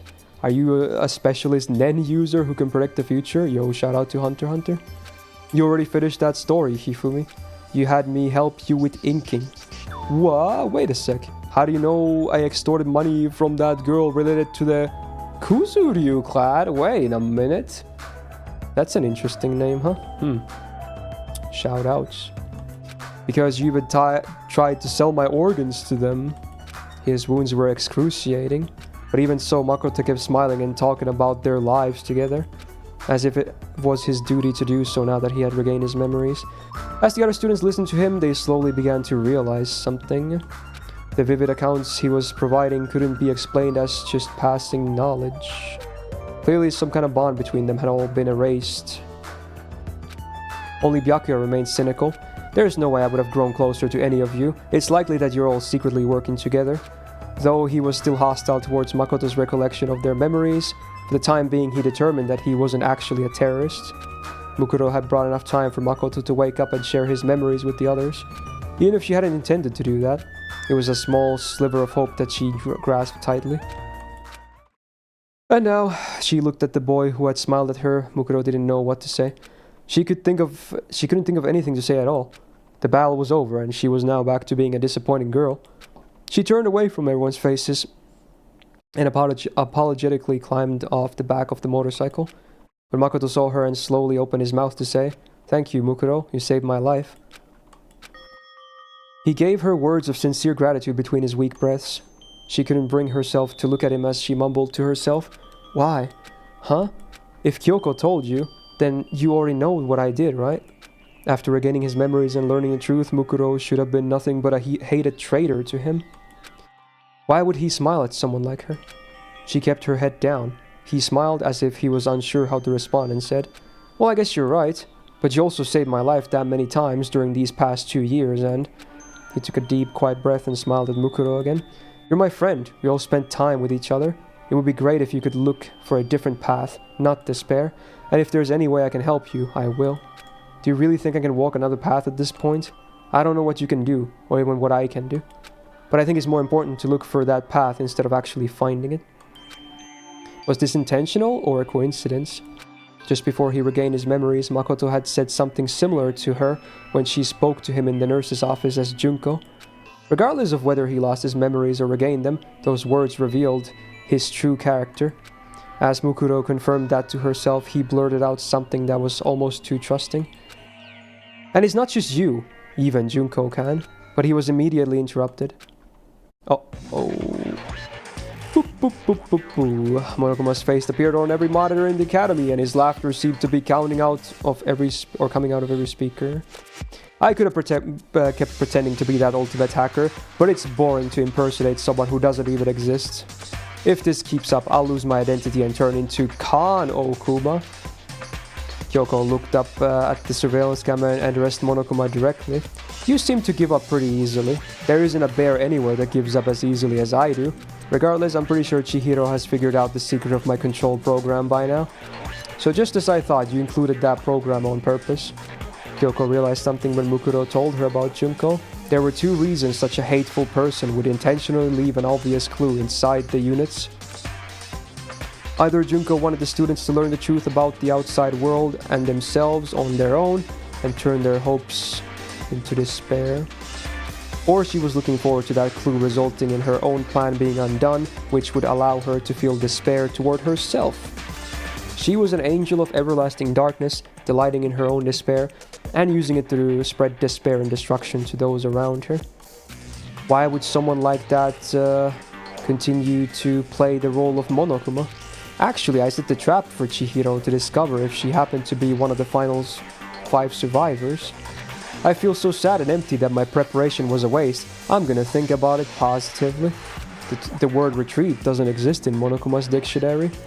Nervousness began to grip their students as Monokuma continued talking in his relaxing, uplifting voice. Now then, it looks like everyone's here, including Toko, who's still tied up in her room. So let's start the heart-throbbing, exciting special graduation exam. Huh? The students broke out in a noisy confusion, but Monokuma ignored them and kept talking. Don't think about it too hard. Relax. Change Elax to Uppert for all I care, but I'll still be the most adorable bear here. Byakuya, visibly annoyed with Monokuma's nonsensical ramblings, shouted, I already know it's you, Junko. Stop this game and show yourself. Oh my, don't you know? If you want to lure the mastermind out of her heavenly hidey hole, you need to bring a worthy sacrifice. You're not worthy enough at all. Do you really think the mastermind would show herself for your pathetic hope and despair? Ha ha ha ha ha. He roared manically, then began to explain the special graduation exam. If you pass my exam, everyone will graduate, but if you fail, you'll be held back for a whole year. If you reset your memories, give you a new lease on life, and you'll reintroduce yourself at the start of the school year again. They say people's lives don't come with reset buttons, but I'm not a people. Whether it's soft resets or hard resets, I can do as I please. Yasuhiro seemed confused, but the other students knew what Monokuma meant by reset. He was going to force them to relive their school lives once again. As Yasuhiro struggled to understand, Taka pointed at a nearby monitor and shouted, Stop this already! No matter what you do to us, we'll never commit murder. These past few days should have already made that clear to you. What was that? Jumped Monokuma. Are you serious? Of course, no one here would ever take another human being's life for any reason. As Taka shouted, one of the students, a pale-faced girl standing apart from the others, looked away. It was Sayaka. As she trembled, a voice popped up from behind her. What do you think, Sayaka? She couldn't even turn around from sheer terror, but she knew. She knew Monokuma was standing right behind her. Do you really think none of you will become a killer? He leaned toward her and asked her a question only she could hear. By the way, Sayaka, why did you go to Makoto's room when nothing strange had happened yet? Did you two have an inappropriate relationship? What would your fans think if they found out you made a move on a boy by sneaking into his room? Or were you there for some other reason? She could barely make a sound, much less scream, as her trembling worsened. Monokuma had nothing to gain by cornering her and toying with her emotions like this. He simply wanted to see a young singer fall into despair over her true character. And for that reason, he did not relent. Hey, what were you trying to do to your close friend you've known for the past 2 years? Her determination from last night blended with the memories Makoto had recounted and ate away at her mind like a disease. As her mind began to rip itself apart, she fell to her knees. A clear ball, flying at just under 105 miles per hour, struck Monokuma in the mouth with enough force to sink into his face. The speaker in the mouth was immediately destroyed as his body rolled into a wall and stopped moving. Sayaka came to her senses and looked where the ball came flying from. She saw Leon. Ooh. We also never saw him do baseball besides, getting killed. Oh, actually, no, we did. He tossed the frickin'... Yeah. He tossed the thing into the incinerator, right? She saw Leon breathing heavily as she stared intensely at Monokuma at a crystal ball. Yasuhiro grabbed him and yelled, dude, why did you do that, Leon? That crystal ball is really valuable. Oh, he does it here for a different reason. Interesting. How the turntables. He had stolen Yasuhiro's crystal ball and thrown it at Monokuma. That Monokuma bastard was trying to take Sayaka hostage. What was I supposed to do? Dude, that ball cost me $2 trillion. $2 trillion! They don't even print that much money anymore. Oh, bullshit. Besides, if the world is all screwed up, what the hell are you gonna need money for anyway? He's got a point. But if it's safe out there, I'll just join the major leagues or whatever and pay you back. Well, I could pay you back doing something else besides baseball, ayo. As those two argued, Sayaka fell to her knees. Hey, shouted Leon, running toward her. Sayaka, are you okay? She looked at him and stared blankly. Leon, she had made up her mind and she raised her head as she said, there's something I need to confess to you later. What? Seriously? She was staring at Leon so intensely that he briefly forgot about the current situation. Not just to you, but to Makoto and the others too. She had made up her mind to confess the sin that was weighing heavily on her heart, but Leon seemed not to hear the latter half of the remark. He ran back to the others, slapped Hifumi and Yasuhiro on their backs and shouted, Alright everyone, let's ace this exam or whatever and all get the hell out of here already. There's no way I'm gonna let my happy memories of this place get taken away. The Monokuma inside the monitor responded, Fine, now that things are finally coming to a boil, let's start the graduation exam. Sakura had been outside the dormitory, suddenly appeared with some information. The Monokumas in the hallway are acting peculiar. The students all moved to the main building to see what she was talking about. There they saw 50 of them standing in 2 rows along the walls of the hallway, and one standing at the very end of the hall. That must be a horrifying sight. I kind of wish they did that here. There was something strange on the top of this Monokuma's head. An enlarged version of the escape button that Makoto had obtained from the machine. As each student took in the sight, an announcement rang throughout the school. The me at the end of the hall has a button on the top of his head that'll open the main entrance. You'll have 15 seconds to get that button, and if you do, I'll let you have it in place of a diploma. The students seemed surprised by the straightforward explanation. Only Celeste remained calm and as she asked Monokuma with a bored look on her face, Of course, it is not as simple as running up and taking it, is it? Oh, how mean. Do I look like the kind of headmaster that would interfere with his students' graduation? Forget the gunfire salutes. I'm gonna send my graduates off with some fireworks. 100 of them, to be exact. Enough for 20 seconds of hardcore partying. The more perceptive students immediately realized what he was talking about. The bombs installed inside each Monokuma. They would explode one after another, filling the hallway with fire as soon as the timer started. After 15 seconds, the me standing at the back of the hall is gonna sacrifice himself to give you guys one final firework. By the way, this spy isn't important, but that button isn't very durable. Boop, boop, boop. This graduation exam was his way of saying that he had no intention of letting anyone leave. It was clear from the explosion the students saw during the entrance exam that the halls of Hope's Peak would be bathed in fire. Even if someone was lucky enough to survive the explosions, the burns on their body alone would be enough to send them into a fatal shock. Their lungs might be completely incinerated by the scorched air before that. Even if they sacrificed one student to run through, the odds were low that they would even succeed. But there was no reason for every student to run in at once either, and a shadow of despair fell upon their faces. Nice, very nice. I almost want to take a picture so I have those faces as a souvenir. As Monokuma laughed from behind the monitor, Sakura stepped forward. I'll do it. I have only seen the explosion once, but I believe I'm capable of withstanding its power. Holy shit. No, shouted Aoi. You can't. Even you couldn't handle 100 of those explosions. Sakura shook her head, SMH. I'm the only one who even has a chance. Suddenly, Mondo remembered the motorcycle he parked inside the dormitory and said, Hold up, that cycle might be fast enough to go through the explosions. I'll do it. Don't be hasty, urged Sakura. Even if the cycle is unharmed by the explosions, that doesn't mean its rider will be. As she and the others continued their debate, one person stepped forward the hallway lined with Monokumas. I'll do it. Mukuro, screamed Makoto weakly.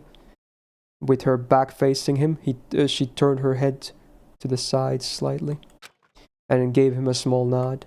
She knew it would come to this. She knew why Monokuma would pose such an impossible exam. Junko is already looking forward to the next despair game. She's going to erase everyone's memories, including mine. She just wants to torment us and fill us with despair before that happens. But she knew her sister's personality all too well, and that's why she was confident. She knew the escape button was real.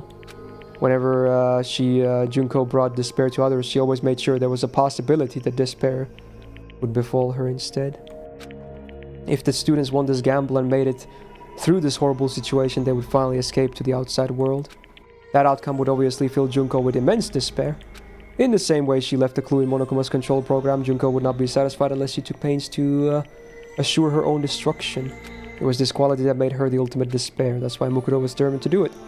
She knew she was the only person who stood a chance of making that outcome possible, even if she had to risk her life. But right now, Mukuro wanted to live more than anything. She wanted to hold on to this world, a world she had no interest in previously.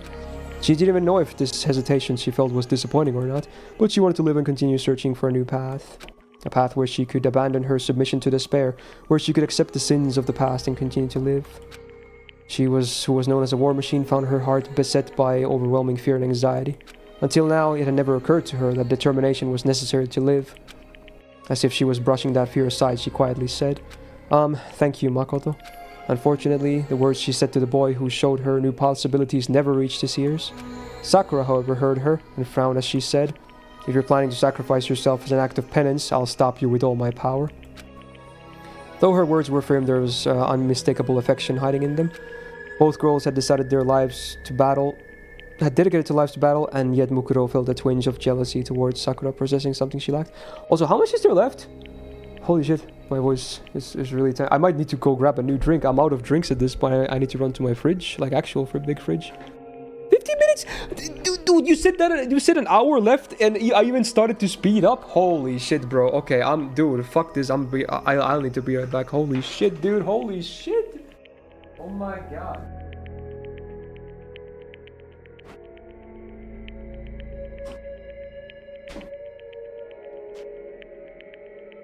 God damn. I'm gonna ask again in 15 minutes and I bet someone's gonna say 10 minutes left. I swear. That's fucking crazy. It's like 5 minutes for me is 20 minutes. Oh my god. Jesus Christ, dude.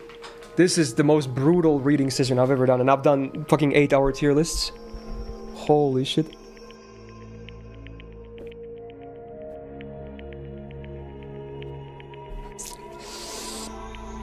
Okay. Jesus Christ, okay. Mukuro leaned towards Sakura and whispered in her ear. What? Are you serious? As Sakura's frown intensified, Monokuma's voice blared throughout the halls. Alright, I'm gonna start the exam now. Ready, set, go! There was no time for questions or objections. The frontmost Monokuma exploded, sending a roaring wave of heat through the hall. But she didn't look away. She began moving, powered by resolute determination. Monokuma room. As soon as the graduation exam started, the mastermind focused her control entirely on the Monokuma holding the escape button, and completely synchronized her field of vision with it.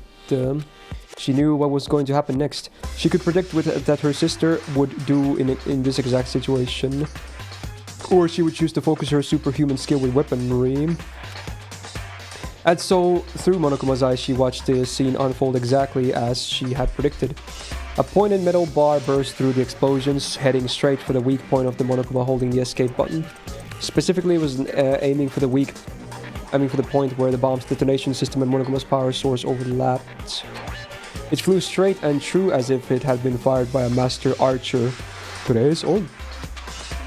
In order to bring despair to Monokuma and by extension Junko as well, the super soldier known as Mukuro threw the pipe like a sand or like a spear, what the fuck, so he could attack the same weak point she had pierced in the nurse's office as explosions filled the hallway until only fire remained visible. The spear's speed and precision as it soared to its target defied all human logic, but the mastermind knew. She knew Mukuro had used all her power to fill the world with despair. Power was all that disappointing girl had, but that power was useless against Monokuma. The mastermind had predicted that Mukuro would put all her effort into that throw, and Monokuma caught the metal bar perfectly between his hands. The force of the throw knocked Monokuma back several yards, but the pointed end of the bar never pierced through his chest. Well, that was disappointing. The mastermind turned to look at a different monitor. She wanted to see the look on her face when she realized that she failed to strike Monokuma. The despair of seeing the final Monokuma explode right before her eyes, completely obliterating the escape button. She wanted to sear this memory of her disappointing sister's final moments as her newfound hope sank into a dark pit of despair. On instinct, she turned her attention to the surveillance camera that hadn't been destroyed, but instead of seeing her and the others, she only saw Sakura, who looked as though she had finished launching an attack. She only thought it was strange for 1 second, but then the hopelessly powerful mastermind completely understood the situation and shifted her point of view to Monokuma. Because of that single second, Junko would just feel a pang of despair. So she threw something as well, maybe? 3 seconds left. Amid the smoke, flames, and heat encircling the hallway, it burst through with the speed of a cannon shell. It glared at Monokuma with hot, boiling eyes that betrayed the icy expression on his face, and then, sharply, swiftly, strongly, it transformed into a living weapon that cuts through everything, revealing its true form in the hall of despair. 2 seconds left. Monokuma, who was still holding the metal bar in his hands, tried to move, but at that exact moment, the living weapon carved a path through the flames and appeared before him. I guess he just ran in. Its body, which had never been wounded on any battlefield, was sustaining all manner of burns and injuries. Or wait, did Sakura throw her? Maybe that's what happened. But even so, it did not falter. The fire in its eyes never flickered once. 1 second left. The living weapon, Mukuro, slammed her knee into the back of the metal bar Monokuma was holding. The sharp tip of that metal bar pierced through Monokuma like a rail spike, shredding the detonator and his power source into pieces. Time's up. The 100 explosions ceased and smoke blanketed the hallway. Mukuro had dived into Monokuma, and the pristine escape button now rested in her hand. She and the other students of Hope's Peak had passed the exam. It was only a small amount of despair. Monokuma had tasted it in only 3 seconds. First floor hallway. Junko. Mukuro looked down at Monokuma. He could no longer move or self-destruct. When she spoke to him, a static-filled voice emitted from his mouth. It seemed his communication function still worked. Boop, boop, boop, boop. I never expected you to do that. He still sounded like Monokuma. It seems his voice modulator was unharmed as well. I must have overestimated you. I never thought you'd need anybody's help on the battlefield. When I give the signal, please launch me forward with a roundhouse kick. Mukuro whispered those words to Sakura just before the explosion started. Oh, yeah, there you go. After she threw the metal bar, she jumped into the air. At the exact moment, Sakura unleashed a roundhouse kick. Right when Sakura's foot made contact with her own, Mukuro used the force generated by her kick to propel herself and Monokuma. It's kind of like Sigurd, when you think about it. This is like Sigurd's MP. Like, he fires the daggers as a projectile, and then he gets launched, and then he pushes, like he punches it in, basically. This is a very similar thing that happened, right? That's what I thought of immediately here. Using the ultimate martial artist superhuman attack like a springboard, she shot herself through the air like an artillery shell. Enduring intense heat, shrapnel, and blood-draining G-force, she stayed conscious as she charged through the hallway, engulfed with explosions and despair. She trusted Junko. She trusted Junko to predict that she'd throw the metal bar and catch it accordingly. Then she tried to look at her face as the despair sets in. Damn, wrecked. The Junko she knew would definitely do that. Although she hadn't predicted that her sister would try to kill her with the spears of Gungnir, she had a better understanding of her actions now. As she stared at Monokuma in his face, all he could do was laugh scornfully. You put your life in someone else's hands for a deadly battle. I don't know how I feel about that. You'll always be a half-assed disappointment. I guess this time I'll just say I lost because I didn't see this much disappointment coming. The end. The end. Mukuro shook her head at Monokuma SMH. No, you're wrong, Junko. Huh? If you want to talk about winning or losing, I think we lost before we even started. Her eyes shifted from side to side as if she was unsure of something, and she fidgeted in place as she continued to talk. No matter how much despair they felt, you didn't think they'd kill each other the way they were before. That's why you erased their memories. They aren't like the others you forced in the past. You knew these students would never do it. That's what you believed, isn't it? What are you talking about? So it's okay, Junko. I'll bring back everyone's memories someday, and I'll show you everyone's happiness and their bonds. I'll show all that to you and fill you with even more despair. She nodded after she said this, as if to cheer her sister up. After several seconds of silence, Monokuma responded. You finally beat me this one time, and that lame speech is the best you can do? You're such a disappointment. You never fill me with despair. It's just constant disappointment. After pouting like a sore loser, he continued to speak in his usual tone. But you guys will be back. And when that time comes, I'll invite you guys to a wonderful place. I found out about this fun island while I was running things here. Oh shit. Boop, boop, boop, boop, boop, boop, boop, boop. His laughter filled the room before the static finally cut out and his remains fell silent. He wouldn't be talking again anytime soon. The mastermind was already preparing a new despair to bring to the world and to the students of Hope's Peak, Junko included.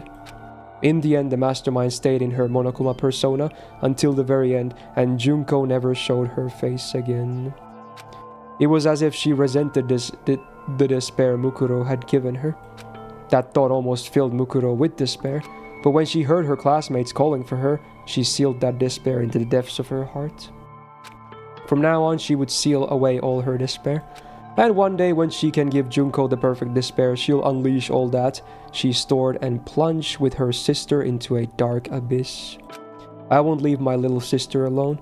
In the end, that was the first hope the disappointing older sister had felt since she was a child. Several hours later, main entrance. Mukuro, are you really going to go out wearing that wig? After receiving a blood transfusion of the correct blood type, Makoto was beginning to show signs of recovering. Mukuro, holding her wig to disguise herself as Junko, nodded.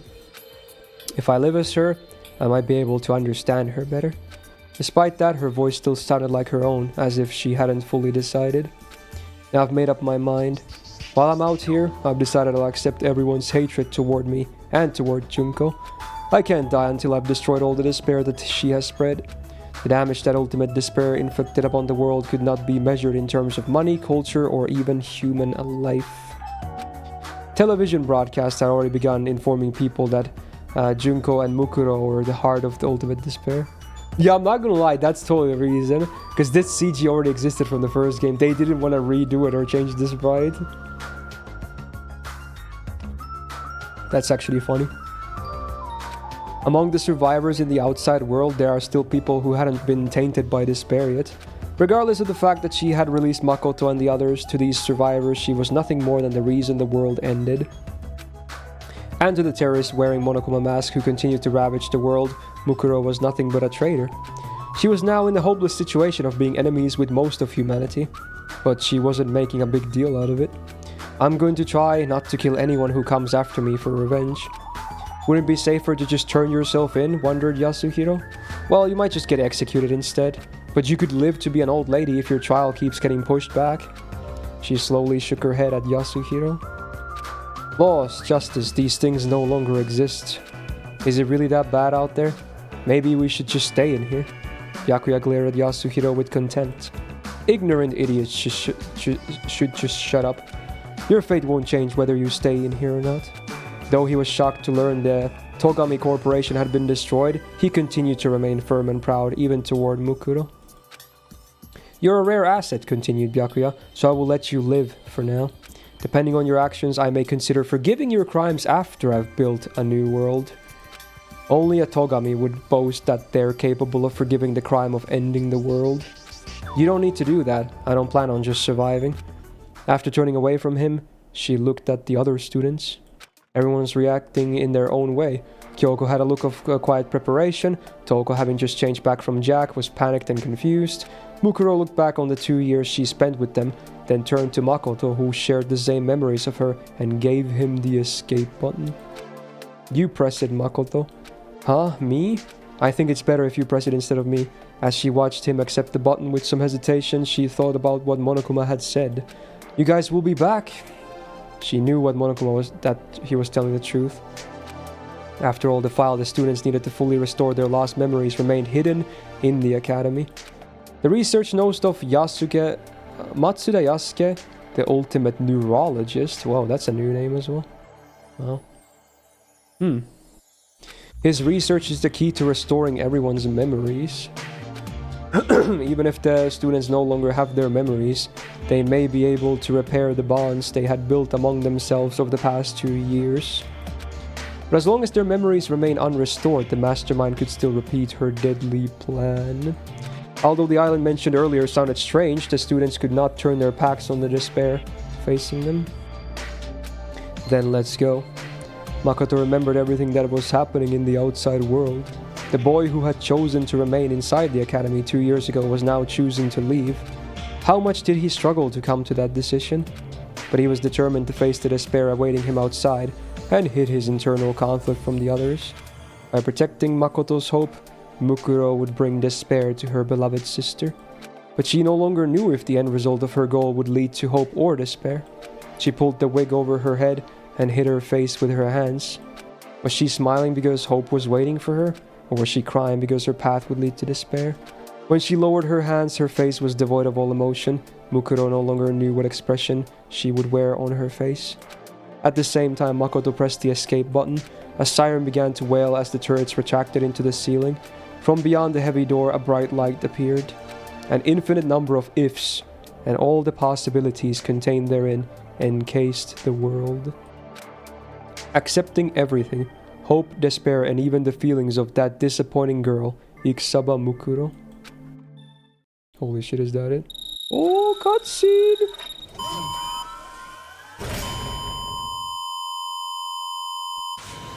It's loud. Ooh, well, that's a very different ending to the first game. Turns out no trials needed this time. Well, that's a big, big difference. It's not. It was similar at the start, but then everything changed. Crazy. Oh boy, I did it! Damn, no achievement, no nothing. Alright. I can't even press continue because I did it all in one sitting. I did no saves there. Oh. Woo!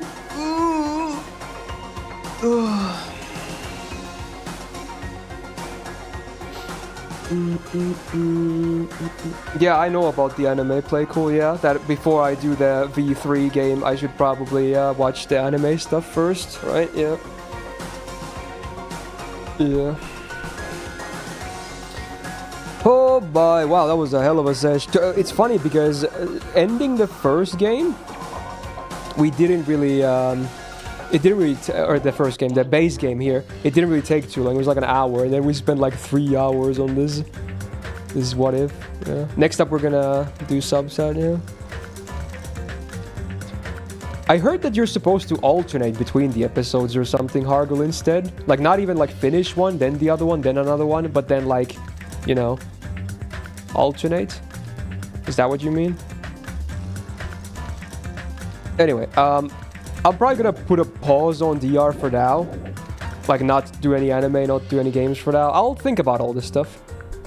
And we'll see where we go from there. I will definitely do more, including the anime, but I might just pause for now. Holy shit. Oh my god. Okay, wow, my voice barely survived. Okay, let me grab that subset form. Holy fucking shit. How's my throat? It survived. Probably not gonna talk too much for the rest of the day, but yeah. Okay.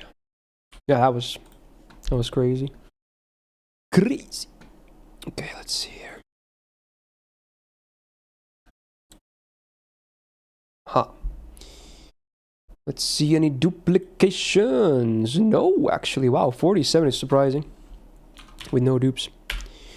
So, I think the game was reserved during this stream. It was Darkest Dungeon again by Cheek. No surprises there. He will always snipe the seal whenever his cooldown is up. He's been doing that for like 3-4 times already.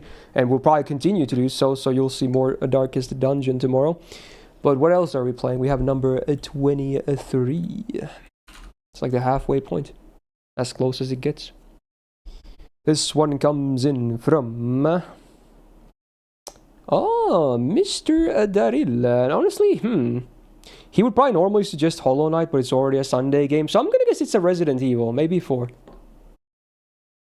Oh, that makes sense too. Persona 5 Strikers, true. We do have that. Yeah, I should have guessed the Persona instead. Yeah, my brain's blanking. Yeah, sure. We played it once, so yeah, we can continue. Sure. We'll do some more Strikers. It's a very different kind of game, but sure. At least the characters familiar for the most part. I'll roll a second game just in case. Let's see. Wow, the max roll is real. Wow. So definitely during this stream. This one comes in from Sparrowbox, and the game is... Wow. That's funny. More of the similar stuff. Very amusing. AI Somnium Files. We definitely do have a playthrough in that too, indeed. Indeed we do. It's a cool game as well. Perhaps. We'll see. But you'll at least see Darkest Dungeon and Persona 5 Strikers tomorrow. Maybe a bit of AI as well. We could maybe do a triple game day. We'll see. I'll just play it by ear. But yeah, at least 2 games. Okay, cool. Shit, dude. It was a good day. My throat is a bit fucked, but it was a good day. And, you know, I didn't really have to think about gacha too much, which helps. No idea what the future plan for the gacha banner still is. It was really fucked yesterday. Not a fun way to end that session, but, you know, we'll probably figure it out in the days to come. Also, JP on Monday. That's gonna be a thing. So I'm gonna do a bonus stream on Monday as well for the official stream reacts and checking out the content. Oh boy. Anyway, so far so good. Minus the gacha. Okay. But yeah, for today, a bit of overtime. But hey, for today, thank you for all the subs, the resubs, the gifted subs, the bits, the tips, the follows, and most importantly, thank you so much for being here today, hanging out with me on this Friday. And on that note, I hope you guys have a great rest of your Friday or Saturday, your weekend up ahead, wherever it is you are at. And yeah, DR2 was nice. Even the side story, it's not even a side story, it's a what if scenario. Very interesting. Cool to see more, Mukuro and all that. Pretty enjoyable. So probably more DR in the future, but maybe a small break for now. But you will see more in some way. Yes, definitely. Okay. On that note, I'm going to hop off, make some dinner, just being chilling, probably not talk too much, and we'll be back tomorrow, same time as always. Check YouTube for videos you may have missed, and yeah.